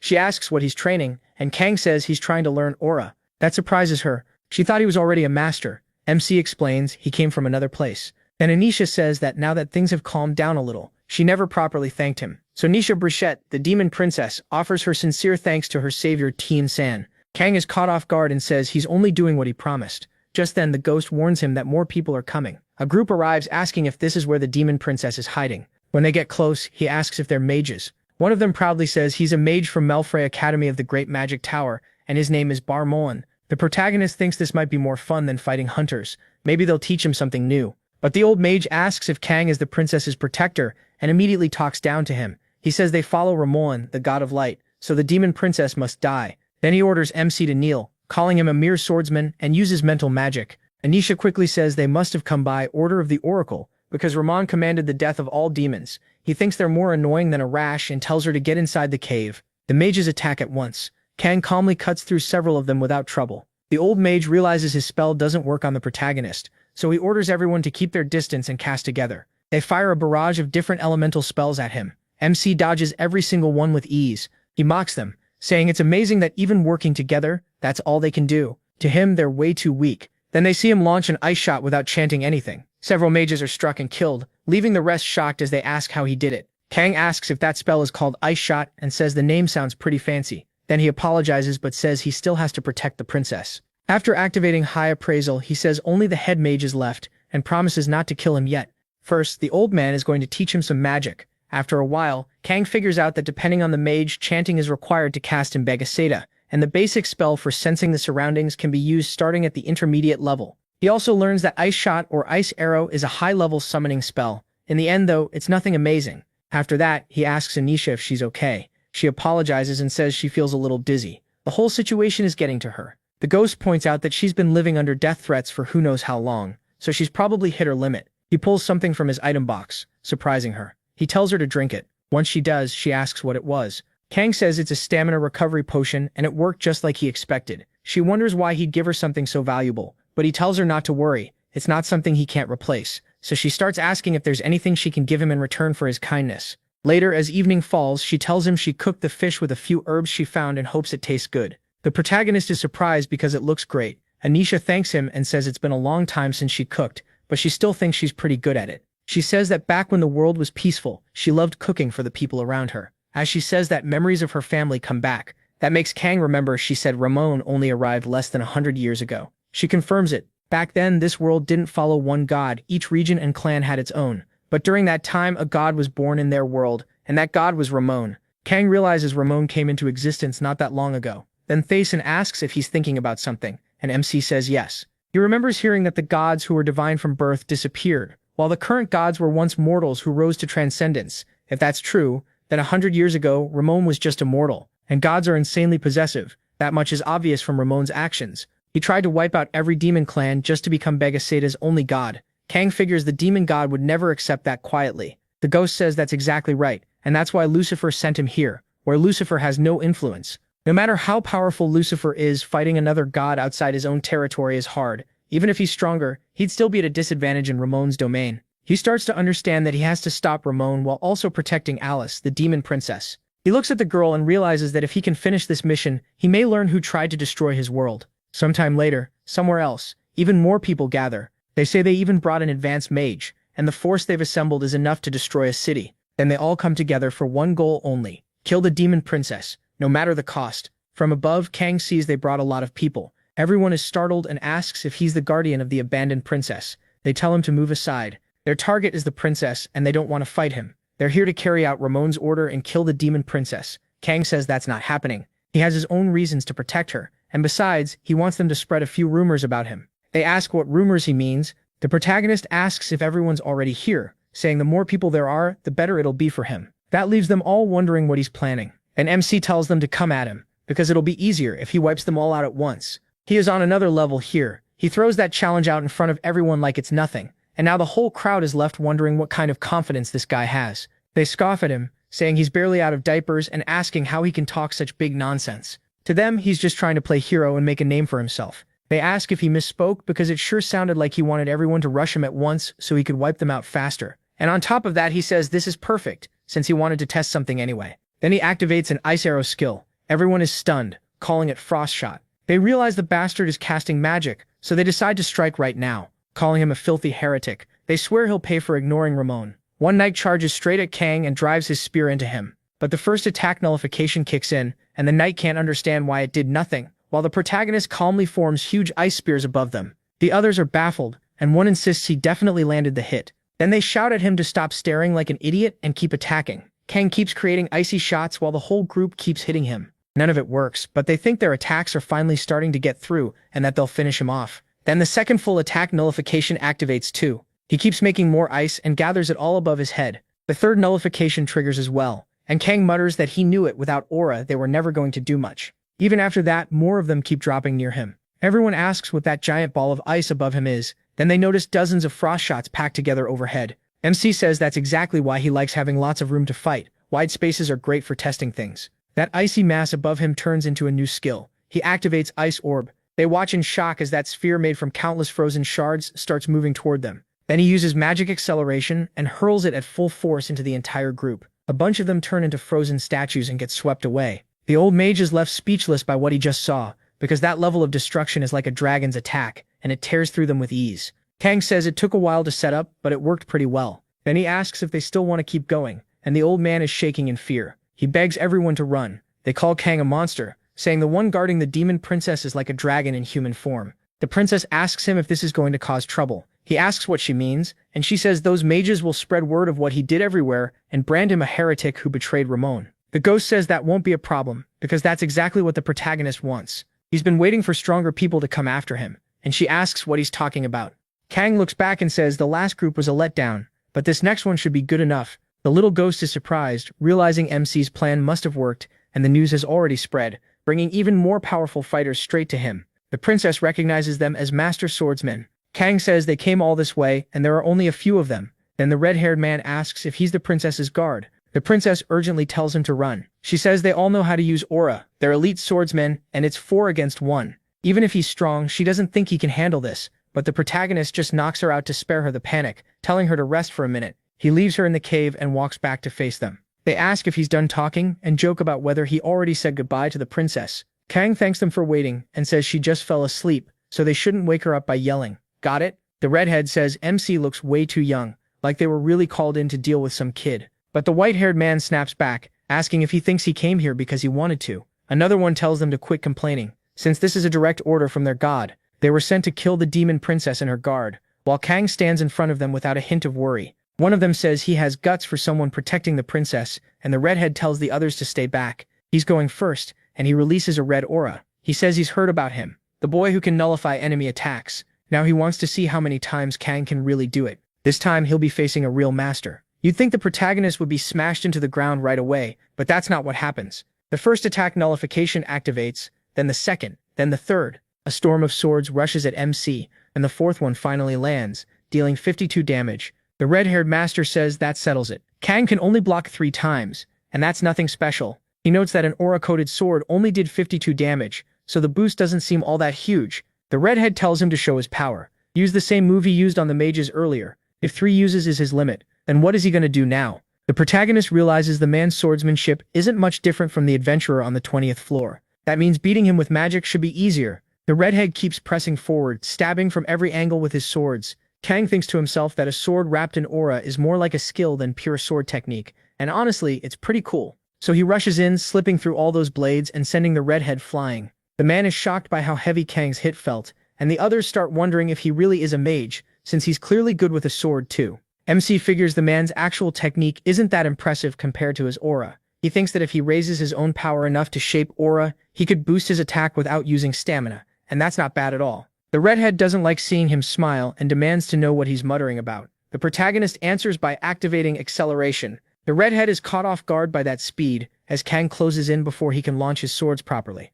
With acceleration active, MC knocks every one of them aside. The redhead asks where he came from and why he's protecting someone from the demon clan, trying to get answers mid-fight. Kang isn't in the mood to chat. He's already on top of him, ready to kill. Still, he asks why that matters, then reveals he came from the labyrinth and only came here to fulfill a request. That shocks the redhead even more. A single strike launches him into the air and that finishes him. Spiritual enhancement activates and Kang gains the skill Swordproof activation. He realizes that at this level, spiritual enhancement can absorb new abilities. The others start to panic after seeing the redhead die. Now they understand he is far stronger than all of them, so they decide it wouldn't be unfair to attack together. They get ready to jump in, and Kang says he'd better not hear them, regret it once they've drawn their swords. Sometime later, he decides this fight really was worth it. He even got a good workout. His shield stat rises, reaching 15, then 22 out of 22 with 50 total. They call him a monster, and the blonde one gives up. He says the four of them together could bring down a kingdom, yet they still lost. He surrenders and begs not to die, promising to do whatever Kang wants if he's spared. The protagonist agrees, but says he needs to finish with the others first. He plans to dump them somewhere Ramon can see clearly, and asks the blonde for a hand. With that, they all think it's unbelievable, because Kang's strength is beyond measure. While MC is cleaning up those masters, a demon shows up and says he finally found Princess Anisha. After some time, the princess wakes up and wonders where Kang went. He comes back and asks if she's awake. She asks where he was, and he says he went to deal with the bodies. Then he asks what's wrong when she suddenly hugs him. The blonde man thinks the two of them look pretty cute together, and he tells him to shut up. The girl then notices Archery is there, and he says it's been a long time since he's seen her. He tells her not to worry. He didn't come to Lilia to drag her away. He surrendered. Kang asks if they know each other, and she says yes. Archery used to visit sometimes when her father was still alive. Then she asks if he came to capture her too. He admits that was the plan at first, but since he lost, she can relax. He has no intention of attacking now. The protagonist says he's awfully calm for someone who is following a divine order. Atria thinks that even if Ramon is a god, he doesn't really trust him that much. He also wants to know why Kang let him live. There has to be a reason. MC says Atria probably already knows. It's because his aura made him curious. Atria says someone at his level should have learned aura already, and he's surprised he still hasn't. The protagonist explains that he came from somewhere else, and that shocks Atria. He asks if MC means the labyrinth said to have been made by an archmage, and he's surprised he knows about it, but Atria says that might mean he can't learn it after all. And he asks why. Atria explains that aura is said to come straight from the sword god. That god picks a world he likes and grants that power to it, so people from worlds he didn't choose can't learn it without permission. Hearing that, Kang thinks about this sword god. Atria apologizes and says the protagonist probably has no way to learn aura, but MC doesn't see it that way. He says he will learn it. He earned that right. His proof is the sword trial itself, since he was allowed to take it. Sometime later, Kang is still training hard even as the sun goes down. Then it clicks for him. He only needed to keep swinging his sword. It wasn't different from what he'd been doing all along, and now he feels like sparing Atria was worth it. Atria asks what he should do now, and he says he can leave since he got what he wanted. Still, Atria pauses and says that if Kang doesn't mind, he wants to come along. The protagonist asks why, and Atria admits it's simple curiosity. He wants to see whether the protagonist can really learn aura, and if the protagonist is worried about the princess, he'll swear not to touch her. The princess says she has no problem with that either, so MC decides to take one extra step just to be safe. He asks Atria if he'll agree to something from the heart. What he means is a contract, one that stops Atria from acting against him and Anisha. He says it's only temporary, just enough to make sure there's no danger. If Atria accepts, he can come with them. Atria asks if this is another power from the labyrinth, saying it really has everything. Finding it pretty interesting, he agrees to the contract. Kang keeps moving far ahead of the other two, and Atria can only stare in amazement. It's already been 3 days, and the protagonist has been swinging his sword for 22 hours a day. Atria asks if no one else has come after him yet. More people should have shown up by now, but MC is way too calm. Then Atria tells him there are only 8 master swordsmen in that world. 4 already came after him and all 4 died, so who would be crazy enough to try next? Kang figures that makes sense, and says he'll train even more, which leaves Anisha shocked. Then she notices more people nearby. She asks who they are, and the protagonist steps in front of her, but they turn out to be demons, who came looking for the princess. They greet her as Your Highness, and she bursts into tears, calling one of them Harbanek, when she realizes he's alive. He kneels before her and says he barely escaped when the castle burned. Then he asks forgiveness, admitting they left her behind to save themselves. She tells him it's okay and says she's just grateful he survived. To her, that alone is a relief. She wasn't the only one left alive. Kang decides he should let them talk. But after a while, something finally starts to happen. As he trains with his sword, aura appears. Kang wonders if this is the limit for now and thinks he'll work out the rest later, until he can truly start using aura. By then, everything around him has been sliced apart. Watching this, Atria realizes MC understood the basics of aura in just 4 days. He can't help wondering if this is the power of the labyrinth, because the more he sees, the more he shocks him. The demons kneel before the protagonist and thank him deeply for protecting the princess even at the risk of his life. Kang tells them he's already been paid, so they don't need to do that. After thanking him again, they ask the princess to return to her homeland. She agrees, then asks if MC will come too. He says if they're going, he'll go with them. One demon objects right away. Their home is supposed to stay hidden, and bringing in outsiders goes against everything they stand for. But Anisha tells them not to worry. Kang protected her, so there won't be a problem. The demon gives in, saying that if it's the princess's wish, he'll allow it. Even so, he doesn't look happy about it. Anisha speaks to Atreya, and he says that now that he has learned the basics of aura, he'll be going his own way. He adds that meeting the protagonist again someday would be great. MC just sends the guy off with total coldness. Then one of the demons gives the princess something, a necklace, an accessory made from a dragon's claw. He explains that while she wears it, she can hide from a god's gaze and says Kang should get one too. This dragon claw item carries the blessing of the world's guardian dragon, blocking interference from transcendent beings. As they travel, the ghost notices he spends the whole trip swinging his sword. He really is like a machine, and the ghost brings up aura again, saying it's pretty fascinating. Even after getting the sword trial skill from that red-haired bastard, he didn't think the protagonist would actually learn aura. The protagonist, meanwhile, notices it costs nothing to use, but it has a clear limit. Even so, he's now using aura at level 1 proficiency. The sword trial gives rewards to those who pass it, but since he's still inexperienced with aura, he can't use it well yet. Then a demon speaks up and tells Kang they've arrived. He says he planned to explain after they got there, because the shock would be too much, but right there, on that mountain covered in autumn leaves, lives a dragon. MC is surprised to hear there's one here, and then the dragon greets them. Only Kang hears it, which makes him wonder if the others heard nothing at all. The dragon speaks to him again, calling him an adventurer who entered these lands by the will of the demon goddess. Once they're inside, the demon leads them to a worn-down village, and says that's where they've been living. He notices many other demons around the area, and Harbenek explains that because so many people died or left, only about 50 residents remain. It may not be much, he says, but they'll still give Kang the best lodging they can. Everyone notices the princess has returned, and she's happy to see that the people are still alive. They tell her they're just glad she made it back safely, and that they were overjoyed when they heard she was coming. That leaves her deeply moved.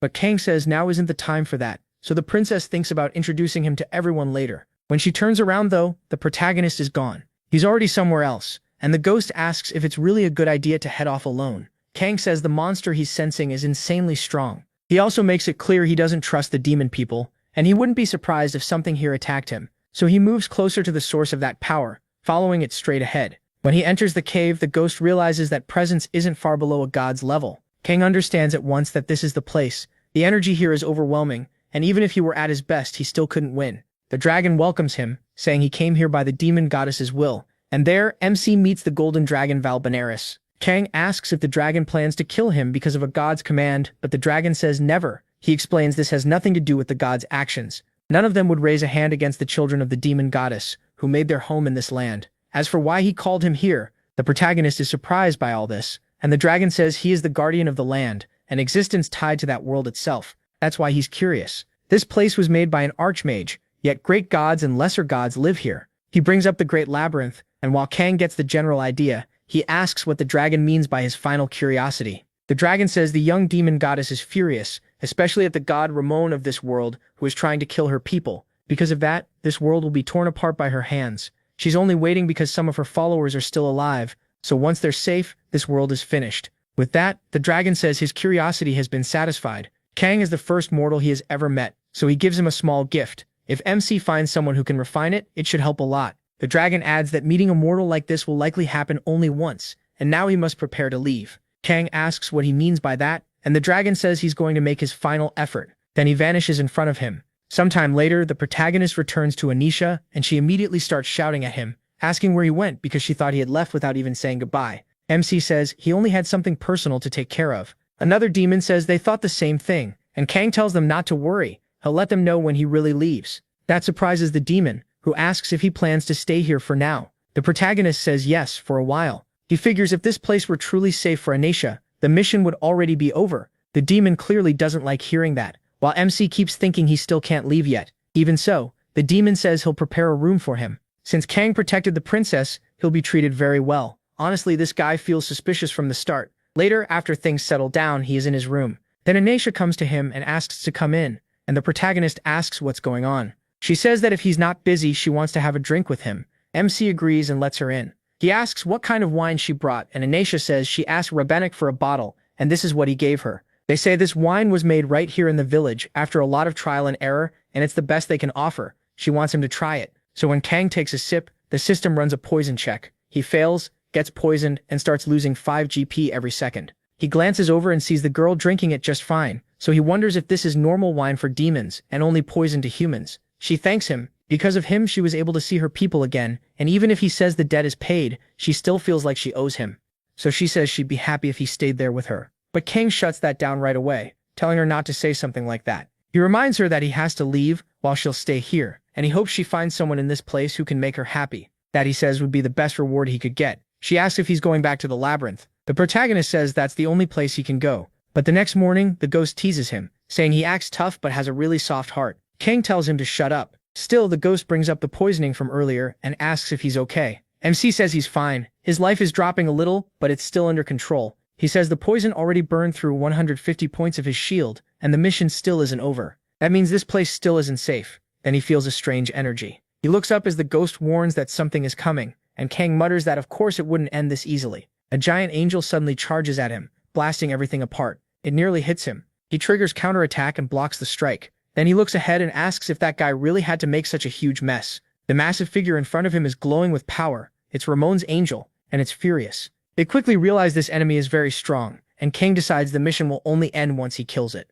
So he tells the angel to come at him. Meanwhile, Lisha is somewhere else, talking to the demon who saved her. She realizes he really can't stay there for long, but while she's speaking, Rabanek is surprised to see her there. She turns to him and asks what everyone is doing there. He says he was waiting for her. Then he says there's something he wants to ask. Did she drink all the wine? She says she only drank a little. Everyone is relieved and says that means they're safe now. Lisha asks what they mean by that. Then she hears something. It's the explosion from Kang's side, and she realizes that blast wasn't part of their plan. She tells everyone to run. It's Ramon's hunter, and they need to call Mr. Tayson. But they tell the princess to calm down. She asks why they're saying that, and Rabanek starts laughing. He says they only warned him a day ago, and Ramon already sent an angel right away. Lisha is shocked. They've all abandoned the demon goddess. They say they're tired. All this time they gave everything they had for the demon goddess, but even after watching them suffer so much, she never gave them a single comforting word. Lisha is stunned by what she's hearing. Rabanek tells her to look at this village. Their glorious kingdom is gone, and now they live in this dump that can barely survive a little rain. He says their race has fewer than 50 people left, and each day starts not with hope, but with despair. Even so, Lisha says they can't seriously think Ramon will leave them alone in the end. He'll still kill them all. The demon says that's fine, because they won't be demon people anymore. He asks if she forgot once they release what's inside them, they can no longer be called part of the demon race. Then they ask the princess to forgive them as they prepare to throw away their demon nature. Lisha is left in shock that they all turned their backs on the demon goddess. At the same time, Kang stands before the angel, completely fed up. His first attack nullification activates, taking the angel's hit, and then the second attack nullification activates too. He gets even angrier, and the third one triggers as well, though he still takes 5 damage. He realizes one of complete attack nullification's few weaknesses. It activates against any attack strong enough to count. So he turns on Bloodthirst and gets ready to rush in, then activates Contempt for the strong. He says a lot of his buffs and skills kick in when he faces someone stronger than himself, and then he uses Force Duel too. On top of that, he activates Storm Slash with the first form, Wolf's Fang. With all that stacked up, he figures he should be able to deal solid damage and charges the angel. But the angel only glances back, and Ramon's angel takes no damage at all. Kang can't believe how unfair that is. Even with Wolf's Fang boosted by enhancement skills, it did nothing. Now he knows this fight is going to be rough. The ghost warns that something else is coming. As the angel raises a hand, it fires a spring-like attack at Kang. He barely dodges but still takes 420 damage, and that really ticks him off.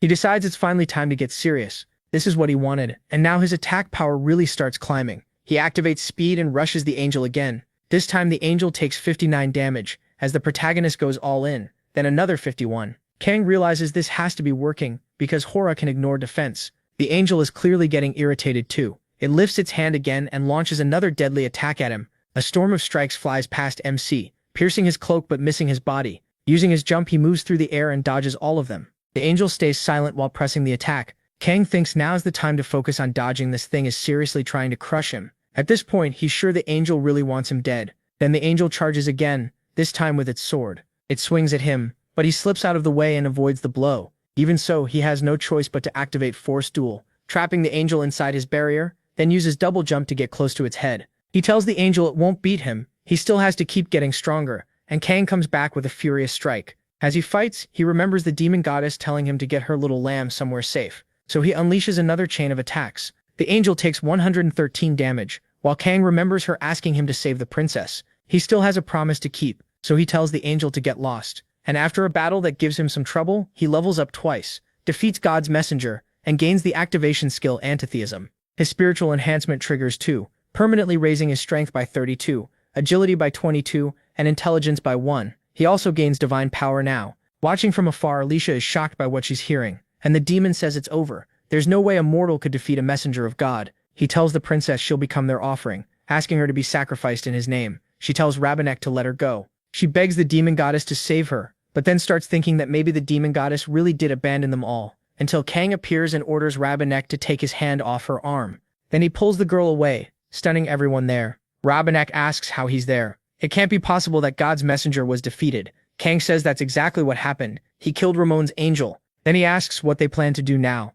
or if they'll keep living like nothing happened, because betraying a goddess won't come cheap. Rabanek starts to smile. He says if someone like the protagonist had shown up a little sooner, maybe they all could have been saved. But then Lisha notices something is wrong. She tells them to wait, just as all the villagers pull out daggers and ask the princess to forgive them. Then they take their own lives. Lisha breaks down in front of them, staring at the scene in total despair. It can't be real. She keeps asking why. Why did her people do this? And why did Rabanek abandon her and kill himself too? Then she realizes she's the last demon left. Kang speaks to Lisha and asks if she still believes in her goddess. She thinks for a moment, but even then she says she still believes, because she knows her goddess is watching and listening right now. Then she asks him if that makes her an idiot. Kang tells her not at all, but while he comforts her, he notices black energy gathering around them. It feels demonic, and the ghost wonders if the demon goddess is really coming here in person. And she does, arriving at once and hugging Lisha, calling her daughter. She apologizes to the girl. Lisha is shocked that the goddess came down herself, and while holding the princess, the goddess also thanks her. She says that when everyone else abandoned her and gave in to despair, Lisha kept believing until the very end. Then she asks if Lisha knows how much a true act of faith like that is worth to a god. Even the ghost is shocked that she made the goddess descend here. Then Lisha asks the great goddess what will happen to the ones who abandoned her, and the goddess says nothing of theirs will return to her, and nothing will remain of their bodies or their souls. She realizes that if they can't return to the goddess, their souls will be left behind forever. Feeling sorry for them, the girl says she won't ask for anything else. She just begs the great goddess to take them back. After a brief pause, the goddess agrees and calls her daughter to come with her. The ghost is stunned by the huge display of power in front of him. The goddess gathers the souls of everyone who died there and tears that whole world apart with her power, before sending them back to the palace of the demon goddess. Kang is shocked by what just happened, and then his side quest is marked complete. That makes him think about the mission he got from the start. Where could Anisha possibly be safe? In a place like Regressor? Obviously nowhere. The answer was simple all along. The safest place for someone from the demon race is right beside the demon goddess herself. She tells him MC has finished his mission. He asks if that was her goal from the beginning, and if she could go there herself. Why didn't she handle everything on her own? The goddess says she was waiting for the right moment. If even one person in that world still believed in her, then she no longer had to worry about the consequences. And when Ramon sent an angel to fight her, he also gave her the opening she needed to step in. Thanks to that, everything went right. Kang asks if that means it's finally over.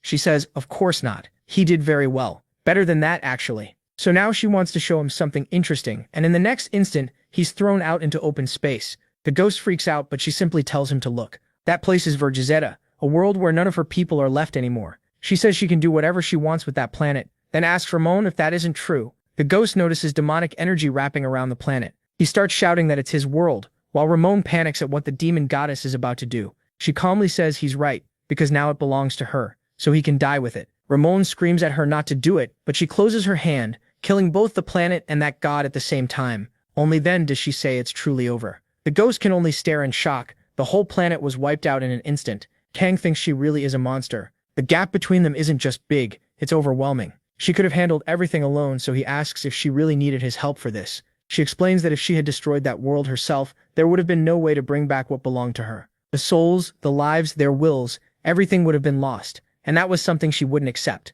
The protagonist asks if by what belongs to her she means Lisha. She says exactly. Thanks to him, she was able to bring her back safe and sound. The goddess calls the girl a poor child, but also one she deeply appreciates. Even after everyone else gave up and she was suffering, she never lost faith, and Kang saved a child like that. So in her words, he's not bad. She says she'll show her gratitude. Since he completed the mission so well, she's going to reward him. MC gains demonic energy and learns black magic. The ghost is stunned that a human learned black magic. He thought that was impossible. The goddess tells him to check his status window, and when Kang opens it, he sees the new stats. She explains that the basic way to grow demonic energy is similar to other powers, and every time he levels up, she'll raise it. But if that were all, he'd be disappointed. She knows how he thinks, so she decides to give him a little extra. Then she gives him something else. The active skill Devour Darkness. She explains that every time he kills an enemy, his demonic energy will grow, and says he probably already has something similar. He also gains the title, One Who Received the Demon Goddess's Grace.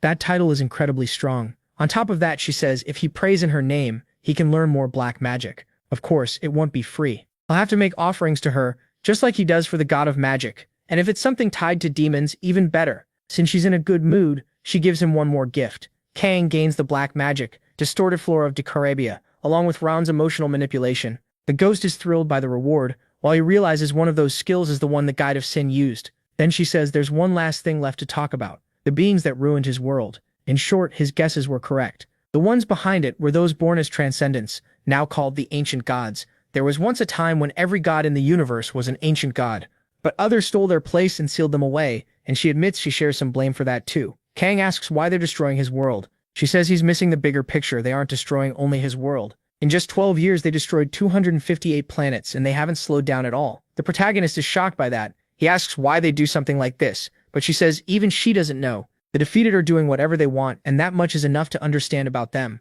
Still, she has her suspicions. They hate the ones who took a place inside the labyrinth. Adventurers from every world enter the labyrinth, so the ancient gods are destroying worlds that still have people capable of entering it. She admits it's only a theory, and the only way to know for sure would be to ask one of them. Kang says that does sound possible, and adds that there's one more thing he's curious about, but she cuts him off. That's enough. She can't tell him any more because he doesn't yet have the right to know. She says telling him this much was already a huge bonus, and he can ask more after going deeper into the labyrinth. MC accepts that and thanks her. He also realizes there's a limit to what she can reveal on each floor, which makes sense since he's still near the beginning. She studies him for a moment, then says he's strong but only for the early floors. The deeper he goes, the stronger his enemies will become. The same goes for the gods' trials. Some gods won't care if he dies and may give him brutal tests, but Kang says he'll still give it everything he has, since she's clearly been watching him. Then she asks what he'd do if she told him there was an easier way to get there, a guaranteed method to become much stronger. He asks if she means an apostle contract and says he appreciates the offer, but she immediately gets flustered and snaps back, asking who said anything about an apostle contract. Then she demands to know what he's even talking about.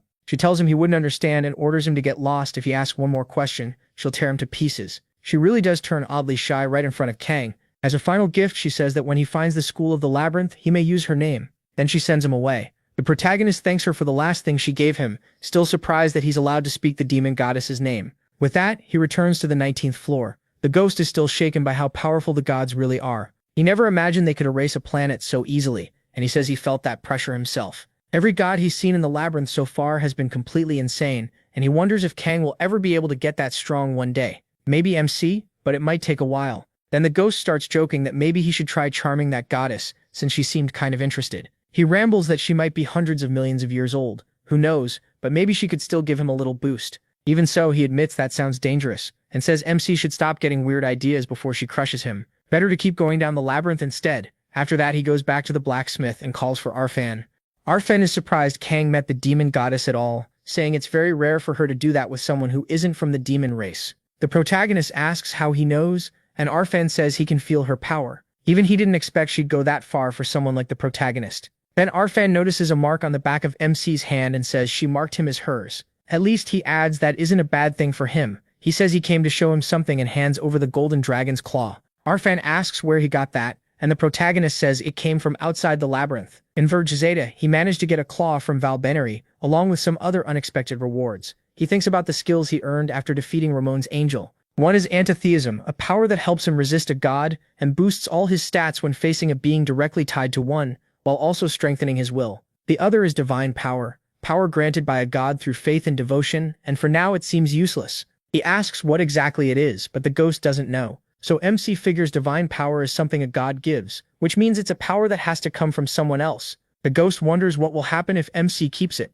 He says he's not sure, and on top of that, he also has the demon goddess's skills she gave him. That's the dark magic that lets him use the demon goddess's power. It spends demonic energy, and the more he uses, the stronger and wider it gets. Right now, he can only use the weakest version. It works differently from normal magic since he can control how much demonic energy goes into it. He also gets low-rank dark magic, False Flames of Marcatia, which summons a flame-like substance under the demon Marcatia's control. On top of that, he has Devoured Darkness. The darkness marked into him grows whenever he kills an enemy and absorbs their dark energy. He also got the title of one who received the goddess's favor. Only people she truly likes get that mark, and it lets him use and learn dark magic. It also gives him 5 more demonic energy. He says that mark can be seen as a kind of proof. He's shocked because that was the same kind of dark magic the Guide of Sin used, and he wonders if this was some extra bonus. He also has Decarabia's Twisted Flora, which summons plants controlled by the demon Decarabia. For now, he can only call up a tiny part of the roots that once swallowed a planet. There's also Emotion Control, a power from the demon Han.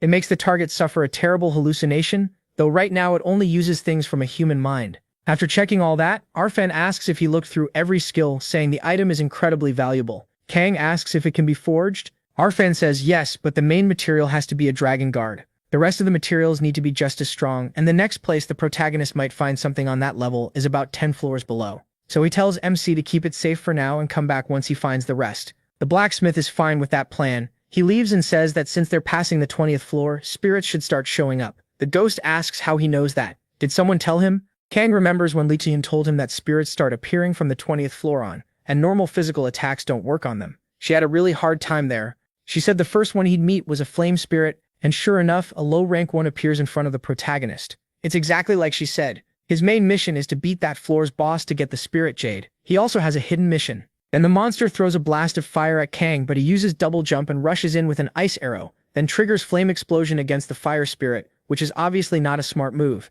Even with the ghost telling him to take it easy, the spirit takes 0 damage. The ghost points out that he didn't even scratch it, and asks what he'll do now. Kang says he'll try something else. Since he still doesn't know how to use divine power, his only choice is dark magic, so he casts False Flame of Marcosia, dealing 106 damage, then another 302 right after. That's enough to bring the spirit down, and MC gets the spirit's core. He notices dark magic was able to hurt it, and the ghost says the reason is simple. Spirits are beings of nature. Natural attacks don't work on them. Aura is also power given by a god, so it falls into a similar category. But dark magic comes from demons, and since it isn't natural, it can damage spirits. That's the basic idea. After that, his demonic energy drops to 0 out of 10. Kang realizes he can't keep fighting like that for long, so for now he decides to follow Li Tian's advice. He takes off at once. The strategy on this floor is simple. If he can't fight the spirits well, he just ignores them and heads straight for the mission room. When he gets there, a spirit starts to laugh. It's weirdly happy to finally have a guest and circles around Kang. This is the mad spirit. It cheerfully says it's nice to meet him, but there's clearly something off about it. He explains he wants to go deeper into the labyrinth, and the spirit asks if he really wants to descend. The protagonist says he has to beat the spirits first. The mad spirit doesn't like hearing that at all. It starts ranting, telling him to wipe them all out, to kill everyone who cast him aside, all the ones who called him abnormal. The ghost notes that this guy hasn't changed at all. Then the mad spirit gives directions. Go straight, turn at the third left, and there will be a hidden room. A golem abandoned there by the king should be inside. He tells Kang to avoid the creature and bring back its hidden core, and in return he'll give him power. That becomes a side quest. The mad spirit hates everything that made him this way, and he wants MC to bring back water from the natural spring guarded by the golem. The reward is a skill that can hit spirits. The spirit keeps rambling while saying he'll wait there. He asks if he's always this hyper, and the ghost says yes, he's been like this for years, totally crazy. His whole role is to teach people how to deal with spirits on the 21st floor, and once this quest is done, he never has to see him again. Still, the protagonist asks if that's really all there is to it. Then he heads into the madness of the 21st floor and finds a flaming golem made by the king of fire spirits. The ghost explains that once a day, the golem stops moving for exactly 1 minute, and that's the time to grab the water. Kang asks what happens if he just beats it down instead, and the ghost says it's not impossible, but it would be really dangerous. MC says that's the answer he wanted. He charges straight at the thing, activates his skill, and tries to hit it, but the golem takes 0 damage. Kang grumbles that lately way too many enemies just don't take damage when he hits them. Then he tries Aura and manages to deal 47 damage. He says he knew it. Golems are different from spirits, so their defense can be broken through. After 2 hours, he finally finishes it off. He levels up 3 times and his spiritual enhancement activates permanently. Strength goes up by 34, agility by 22, and health by 102. Standing on top of the wreck, Kang watches quietly while the ghost thinks this is ridiculous. He fights like a machine and can just keep going. Then the system announces that he got a fragment of the King of Spirits, along with ore from the Guardian's core. And because he earned major results through non-stop simple repetition, he also gains the skill Continuous Activation Tenacity. The protagonist says he finally has all the basic skills needed to learn addition. Then his detection proficiency reaches 100, and detection evolves into vigilance. The skill rises to rank 1. It's an advanced form of detection that can gather general information about a target,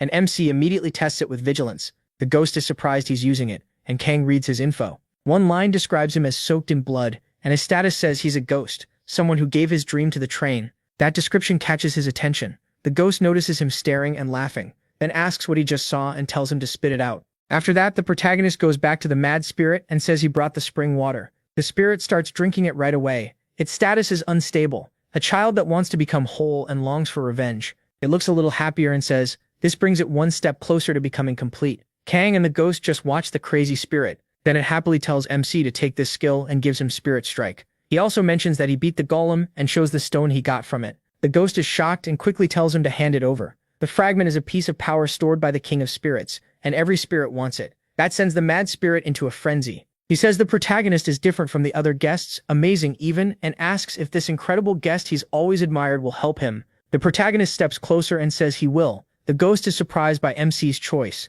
Then the spirit asks him to bring more cores, saying he needs them to become a complete spirit again and return to his former strength. A new side quest appears. The mad spirit wants to become great again by fixing his instability, and he plans to leave that job to him. The reward is everything the mad spirit can give. After the protagonist accepts, the ghost asks if he's serious, since he already got a skill that can hurt spirits. The protagonist says, of course, he was never planning to clear the labyrinth like everyone else, and whatever reward this leads to will only make him stronger. So he tells the spirit he accepts and asks what exactly he wants. The spirit lights up, looking way too pleased, like he's thinking of something evil. He says he's very happy now, but first he needs stability, and after that he needs to become whole. To do that, he needs much more power. So for the first step, he wants MC to hunt down the master of the 21st floor, send him to the grave and bring back his core, just like he did with the stone giant. That should help him recover. Then he tells him to follow the shadow, still smiling as he talks about revenge and says she'll be his. The ghost says killing that golem was just a requirement for another quest, and wonders why the labyrinth even made a monster like him. He thinks that even back when he was alive, beating that golem would have been impossible. Looking at it normally, no one should have been able to clear that mission. But Kang Taizun skipped the easy path and pulled off the impossible, doing whatever it took to bring that thing down. That makes him think the labyrinth's gods may have been waiting for someone on this level. And honestly, that thought is pretty scary. The protagonist Taizun stays calm while the ghost keeps insisting this was never supposed to happen. After all, no normal adventurer should be able to get this strong. Still, Kang Taizun keeps moving and reaches an open area on the 21st floor. There, he activates his ice arrow. Then he goes straight at the 21st floor boss, an intermediate rank flame spirit, and takes it down without much trouble. He levels up, and his growth gives him 15 strength, 11 agility, 5 intelligence, and 55 health. He also gets a flame spark. The ghost notices that all the rewards seem to be crafting materials, along with the spirit core and spiritual jade. MC figures it might be because he met Arfan, and decides it would be good to check in with him. He opens his status window and reviews what he learned earlier. His demonic energy was supposed to rise when he killed enemies and when he leveled up.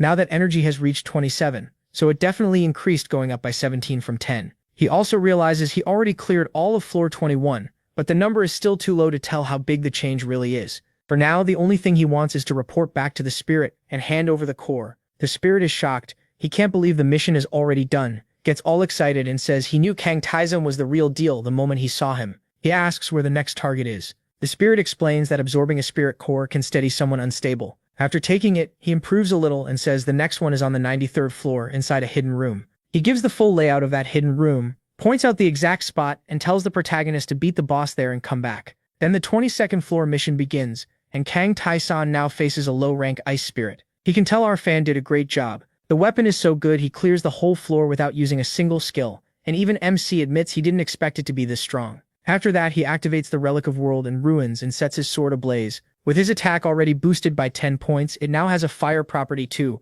but he still wonders about the other materials he left with Arfan. The ghost asks if he means the ore from the golem. He's sure Arfan was stunned by that piece, and he's eager to see what it becomes. Once he handed over both the guardian ore and the spiritual jade, Arfan could barely believe what the boy had already gotten his hands on.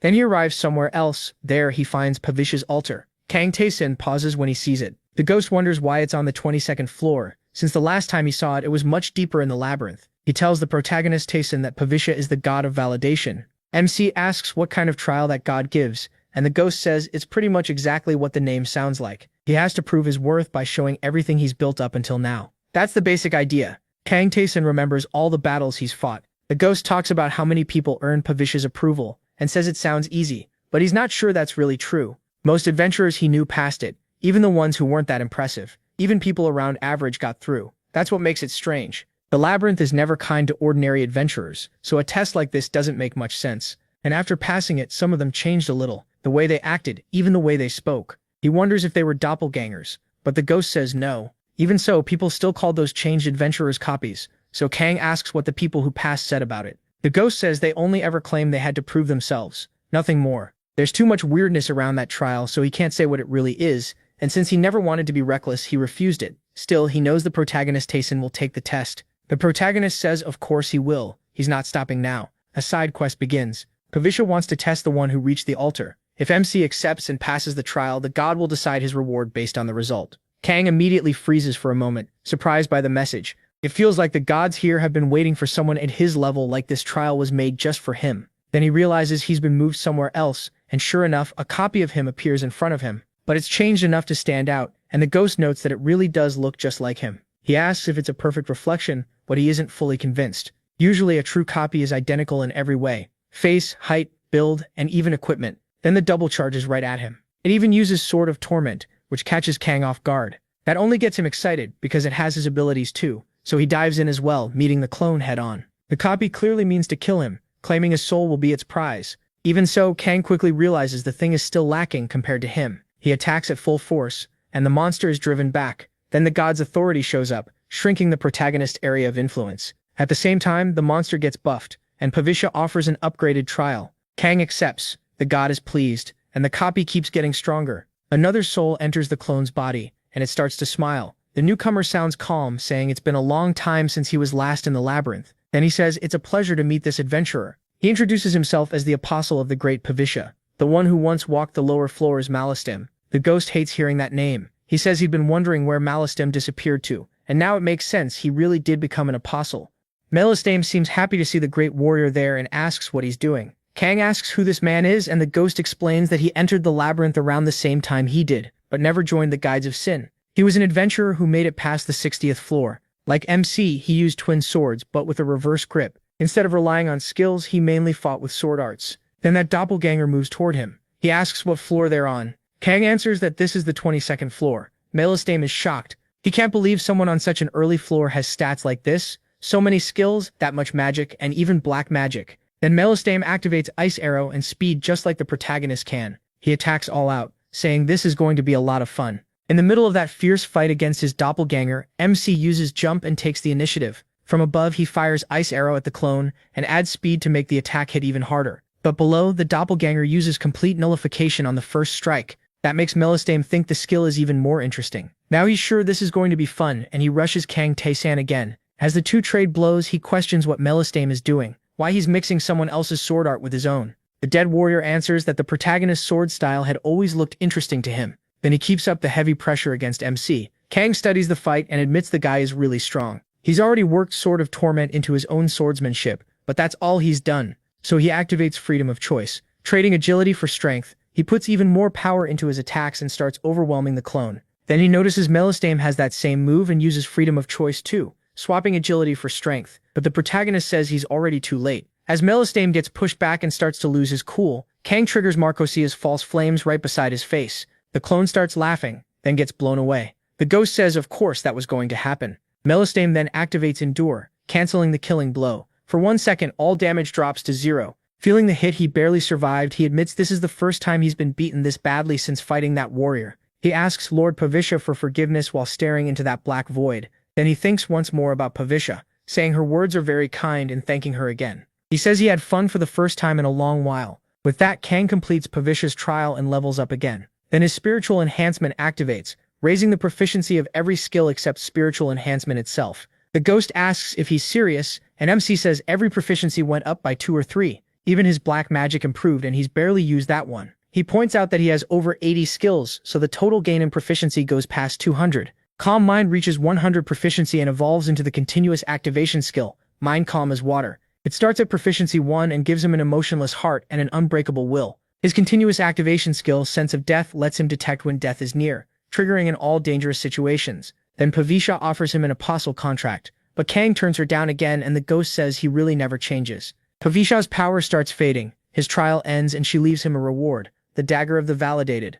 It gives plus 25 attack, it's an exceptional weapon from the god of validation, and he says it was about time he changed weapons. Since he cleared the trial, he also gets a bonus skill, Continuous Activation Spirit of the Validated. The skill says he earned it by beating a version of himself. When he gets close to death, Pavisha's trial will trigger again, but only once. That catches the protagonist off guard, so he asks the ghost what that means. The ghost says he doesn't know the details, but he knows what near death means. It's the kind of skill that can save your life. MC wonders if that's basically an extra life. The ghost says probably. yes, then asks if that means MC is going to suffer a lot later on. He also asks why Malenstain made that choice. Becoming an apostle means being bound to a god even after death. The ghost explains that even with talent and luck, finishing the labyrinth is almost impossible, even for skilled people. So the ones who give up, lose their will, or become afraid of dying are usually the ones who accept an apostle contract. Since it lets them keep their full power, the offer is tempting. Kang asks if it comes from not wanting to lose everything you earned. The ghost says yes, when you die it all disappears.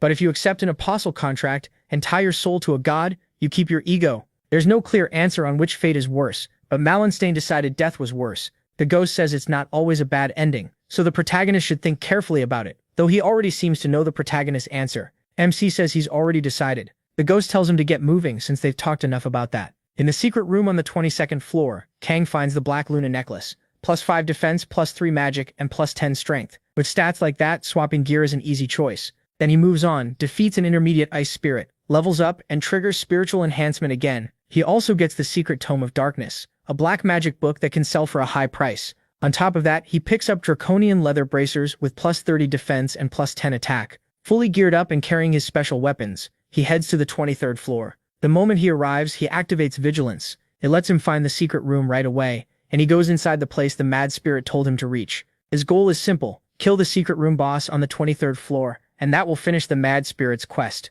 Once inside, he finds a huge forest stretching ahead. The ghost says he feels a brutal presence, and Kang agrees. The air itself feels different, and it's hard to breathe. He quickly realizes this is a high-rank wind spirit. A deer-like spirit approaches, shocked to see a human there, and asks why he's come. This is Caspar the Spotted. Kang says he came because a white spirit asked him to. Caspar guesses he means that mad little spirit, and asks if it told the protagonist to kill him. He calls that being broken a twisted spirit that never gained true intelligence, and warns MC that listening to it will only lead him to ruin. So Caspar tells him to leave and keep going, because that's what a human should do, but he already lights up his flames. He apologizes to the spirit, then says this is the path he chose.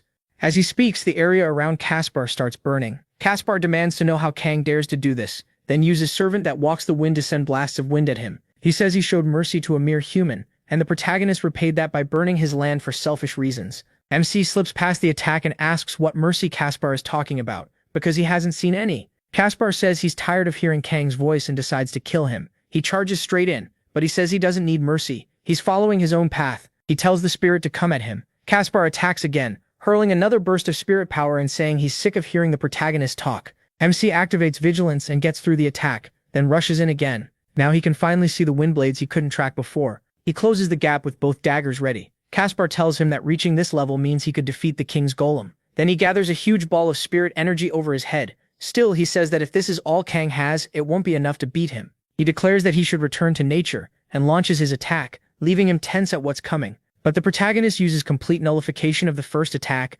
turning back the danger and ignoring everything the spirit just did. Then he combines speed with jump and gets above the creature. He drops down with a heavy strike, but the spirit blocks it with swirling wind around its body. Kang is genuinely surprised. Caspar admits he's impressive. No low or mid-rank spirit could have stopped him, but says that's his limit. With power like this, MC still can't touch him. MC knows he's right. Even with speed, heavy strikes, and dodging, nothing has worked. Still, the same goes for Caspar. He can't land a clean hit either. Most of his techniques are built more for defense than offense, and the most annoying part is that no activation screen has appeared since the first time he used that skill. So Kang has no way to prepare for whatever comes next. Even with that pressure building, he keeps smiling. He wonders if this is really a spirit technique. Caspar gets irritated and asks why he is smiling, calling him crazy like a moth flying into a flame. But Kang only gets more excited, thinking he wants that skill for himself. He uses Dakarabia's distorted flora, throwing a summoned creature at the spirit. The protagonist says he'll start with black magic to hold it down, especially since it works well against spirits. Caspar notices MC isn't a demon, and says it's useless, furious that a human would stain a spirit with twisted power. While that thing buys him time, Caspar is left open and tries to rush him, convinced it should have worked. He can't block black magic, and the protagonist follows up with Marco Sia's false flames, throwing fire onto him. Since those flames act like real fire, the protagonist knows the damage will keep going and dares him to block it. This time it works. Caspar catches fire and takes 210 damage in one hit. Furious, he curses Kang and says his king will judge him for this. Hurting a spirit will come with a price. MC wonders if the spirit king is nearby too. Caspar says the king lives on a deeper floor somewhere he will never reach, and for standing against them for the sake of a mad spirit king, he'll pay for that arrogance. Kang tells him not to worry. He planned to fight all of them anyway. Caspar can barely believe it, but the protagonist cuts him down with a single finishing blow, defeats the high-ranked spirit, and jumps up 3 levels from the win. Spiritual enhancement activates again, raising his strength by 32, intelligence by 22, and mana by 60. He also gains the skill Servant that walks the wind. The ghost is shocked he got the same skill. It says that spirits born from wind shake the cradle they came from, and while it's active, MC can guide the wind with his will. He starts testing the gust for real, but wonders if that's all it does. For now, it feels unstable, like it could stop at any moment. He also gets a crafting item, a high-rank spirit core, a spirit's core packed with power. If a mindless part of nature absorbs it, it can become a spirit. He also earns free spirit energy. Spirits can't be tamed, and air spirits are freer than most. Used with the right equipment, it can grant special power. After that, he continues through the 23rd floor. He asks the ghost if he's ever seen the Spirit King before. The ghost says yes, but he never cared much about him since he used to be one of the guides of sin. Kang asks if that means he wasn't a monster or NPC but an adventurer. And the ghost says of course, spirits are a race just like humans and demons. That makes the protagonist wonder if that bastard was involved in his death too. The ghost says the goal is clear now. They'll tear them apart, but MC says that can wait a little. First, he wants to finish clearing this place and head back to the 20th floor. When he reaches that floor's boss, he kills it with absurd ease and rises to level 55. His spiritual enhancement kicks in again, 15 more strength and 22 agility. Kang realizes that by using the labyrinth system, he's finally reached the starting point the mage expected. Pleased with how fast he is growing, the mage offers him a blessing, and that catches him off guard. He gets to pick one reward, a special piece of gear, a boost to one skill's proficiency, a permanent stat increase, general knowledge about the labyrinth, some hidden truths about it, or one piece of information of his choice, with conditions attached. Phantasmia is shocked the protagonist got this already. He thought it wouldn't happen until much deeper down. The protagonist picks the equipment option and gets something pretty solid. Phantasmia says it's not better than the sword he gave him or the ring MC already has, but it's still the kind of item he normally wouldn't get for another 10 floors or so. He weighs the other choices too. If the boost scales to his level, a skill proficiency increase would probably be around 3 or 4 points, and the truth and knowledge options sound useful too. The 5th option is probably about the gods, the mages, or maybe monsters and NPCs. He figures that's not bad either. Even so, he decides to take the 6th option, and then a wall suddenly rises right in front of Kang. The thing behind it announces itself as a servant of the great mage Valvabamba, the one who sees all. It asks the protagonist what curiosity led him to call on him. Phantasmia is stunned that this is who answers the question. When MC asks who he is, the ghost explains that he's basically a guide who teaches basic strategies.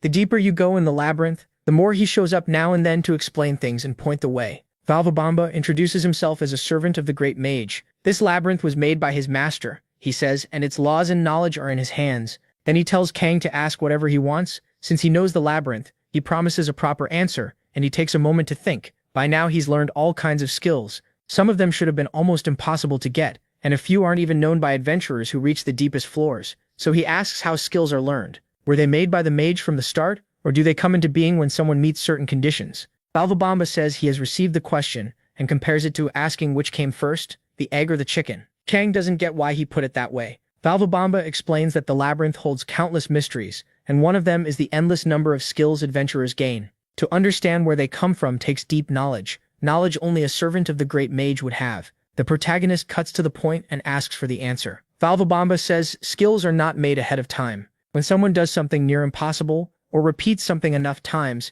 a new skill is born. Once that skill takes shape, others can learn it too. That is how labyrinth skills work, and it is one of the mage's blessings. Kang says he had a feeling that was the case, but he didn't expect to be right. That means he can grow far stronger than he did in his last life. Valvabamba says the answer has been granted by the great mage, and asks if MC's curiosity has been satisfied. He says, yes. Then Valvabamba tells him it's time for the condition that comes with the answer. The protagonist immediately realizes, it's just like the explanation said. In exchange for information, they place conditions and restrictions on you. Valvabamba says Kang is forbidden from sharing what he learned, and if that information ever gets out, he will personally come for MC's life. So the warning gets serious fast. Valvabamba says he'll return to the lower floors now that he has answered the question, and tells him not to forget the warning. The mage watches every step he takes. After he leaves, Kang realizes the mage who created the labyrinth really is watching him. That leaves him very curious. Phantasmia says he'll have to learn about the mage little by little, but now that Valvabamba is gone, he wants to check the rewards. The protagonist finds out he got a leather belt with plus 10 strength and plus 15 defense, along with the gauntlet used by the god of battle, which gives plus 30 attack. He jokes that it'd be nice if magical items started dropping too. Sometime later, he returns to the mad spirit, and it completely loses it. At last it got what it wanted, and says it filled itself up with it. Kang uses vigilance and notices the unstable energy around the spirit has almost vanished. The spirit says it's almost ready now. The next one will be the last, on the 29th floor. Inside is a hidden world, and if MC uses that item in the boss room, he'll know what to do. He learns natural alignment with the spirit. He notices how different the spirit feels now. Before, it was wildly unstable, but now it's calm, almost like a different person. Its requests must be nearing the end.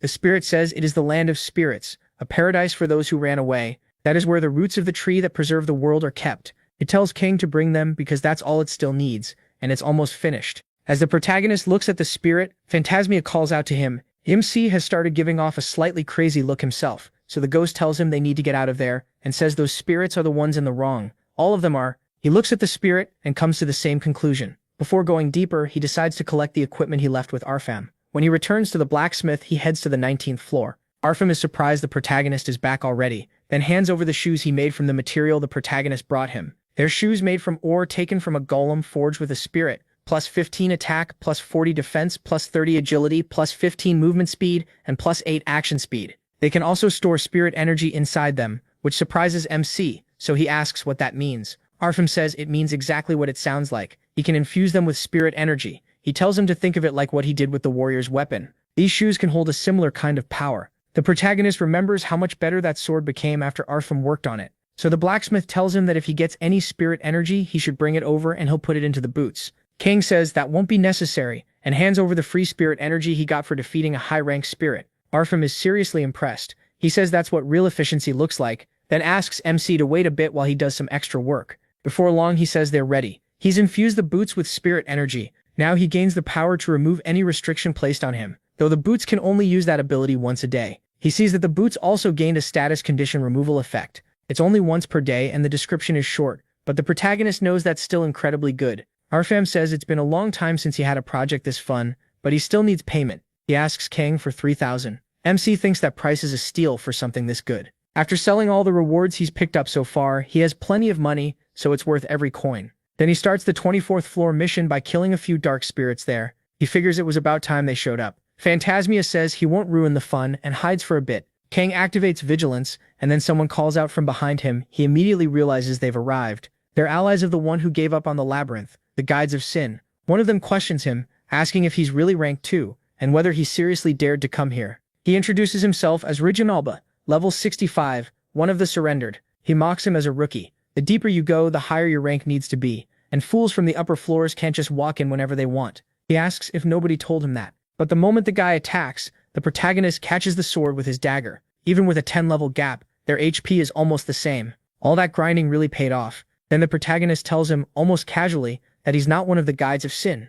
The man asks who MC even is because he has no idea how someone like him made it this far without the people above noticing. Still, he says he will die here, and that he'll show him the crushing gap in their stats. Instead, Kang strips the sword from his hand with barely any movement at all. The man is left wondering what just happened, shocked that this bastard stole his sword so easily. He tells the protagonist not to get cocky. Blocking one strike means nothing. The gap between the 20th and 30th floors is absolute, and he won't even be able to scratch him. Phantasmia can't believe what he's hearing. In his eyes, MC is already completely broken. Then the enemy notices the warrior's ghost and is stunned. Phantasmia points out that he has a busted skill that ignores physical defense. He gets ready to strike with both his dagger and the flames of Marcosia, and Rorion takes 225 damage plus 67 more. The hit drops him to his knees. He demands to know who the protagonist is, saying he's never heard of someone like him before. MC reminds him that his friend went up a while ago, then asks if he didn't notice that the guy never came back. That makes him remember Jagan. He says they were told Jagan died along with the invader,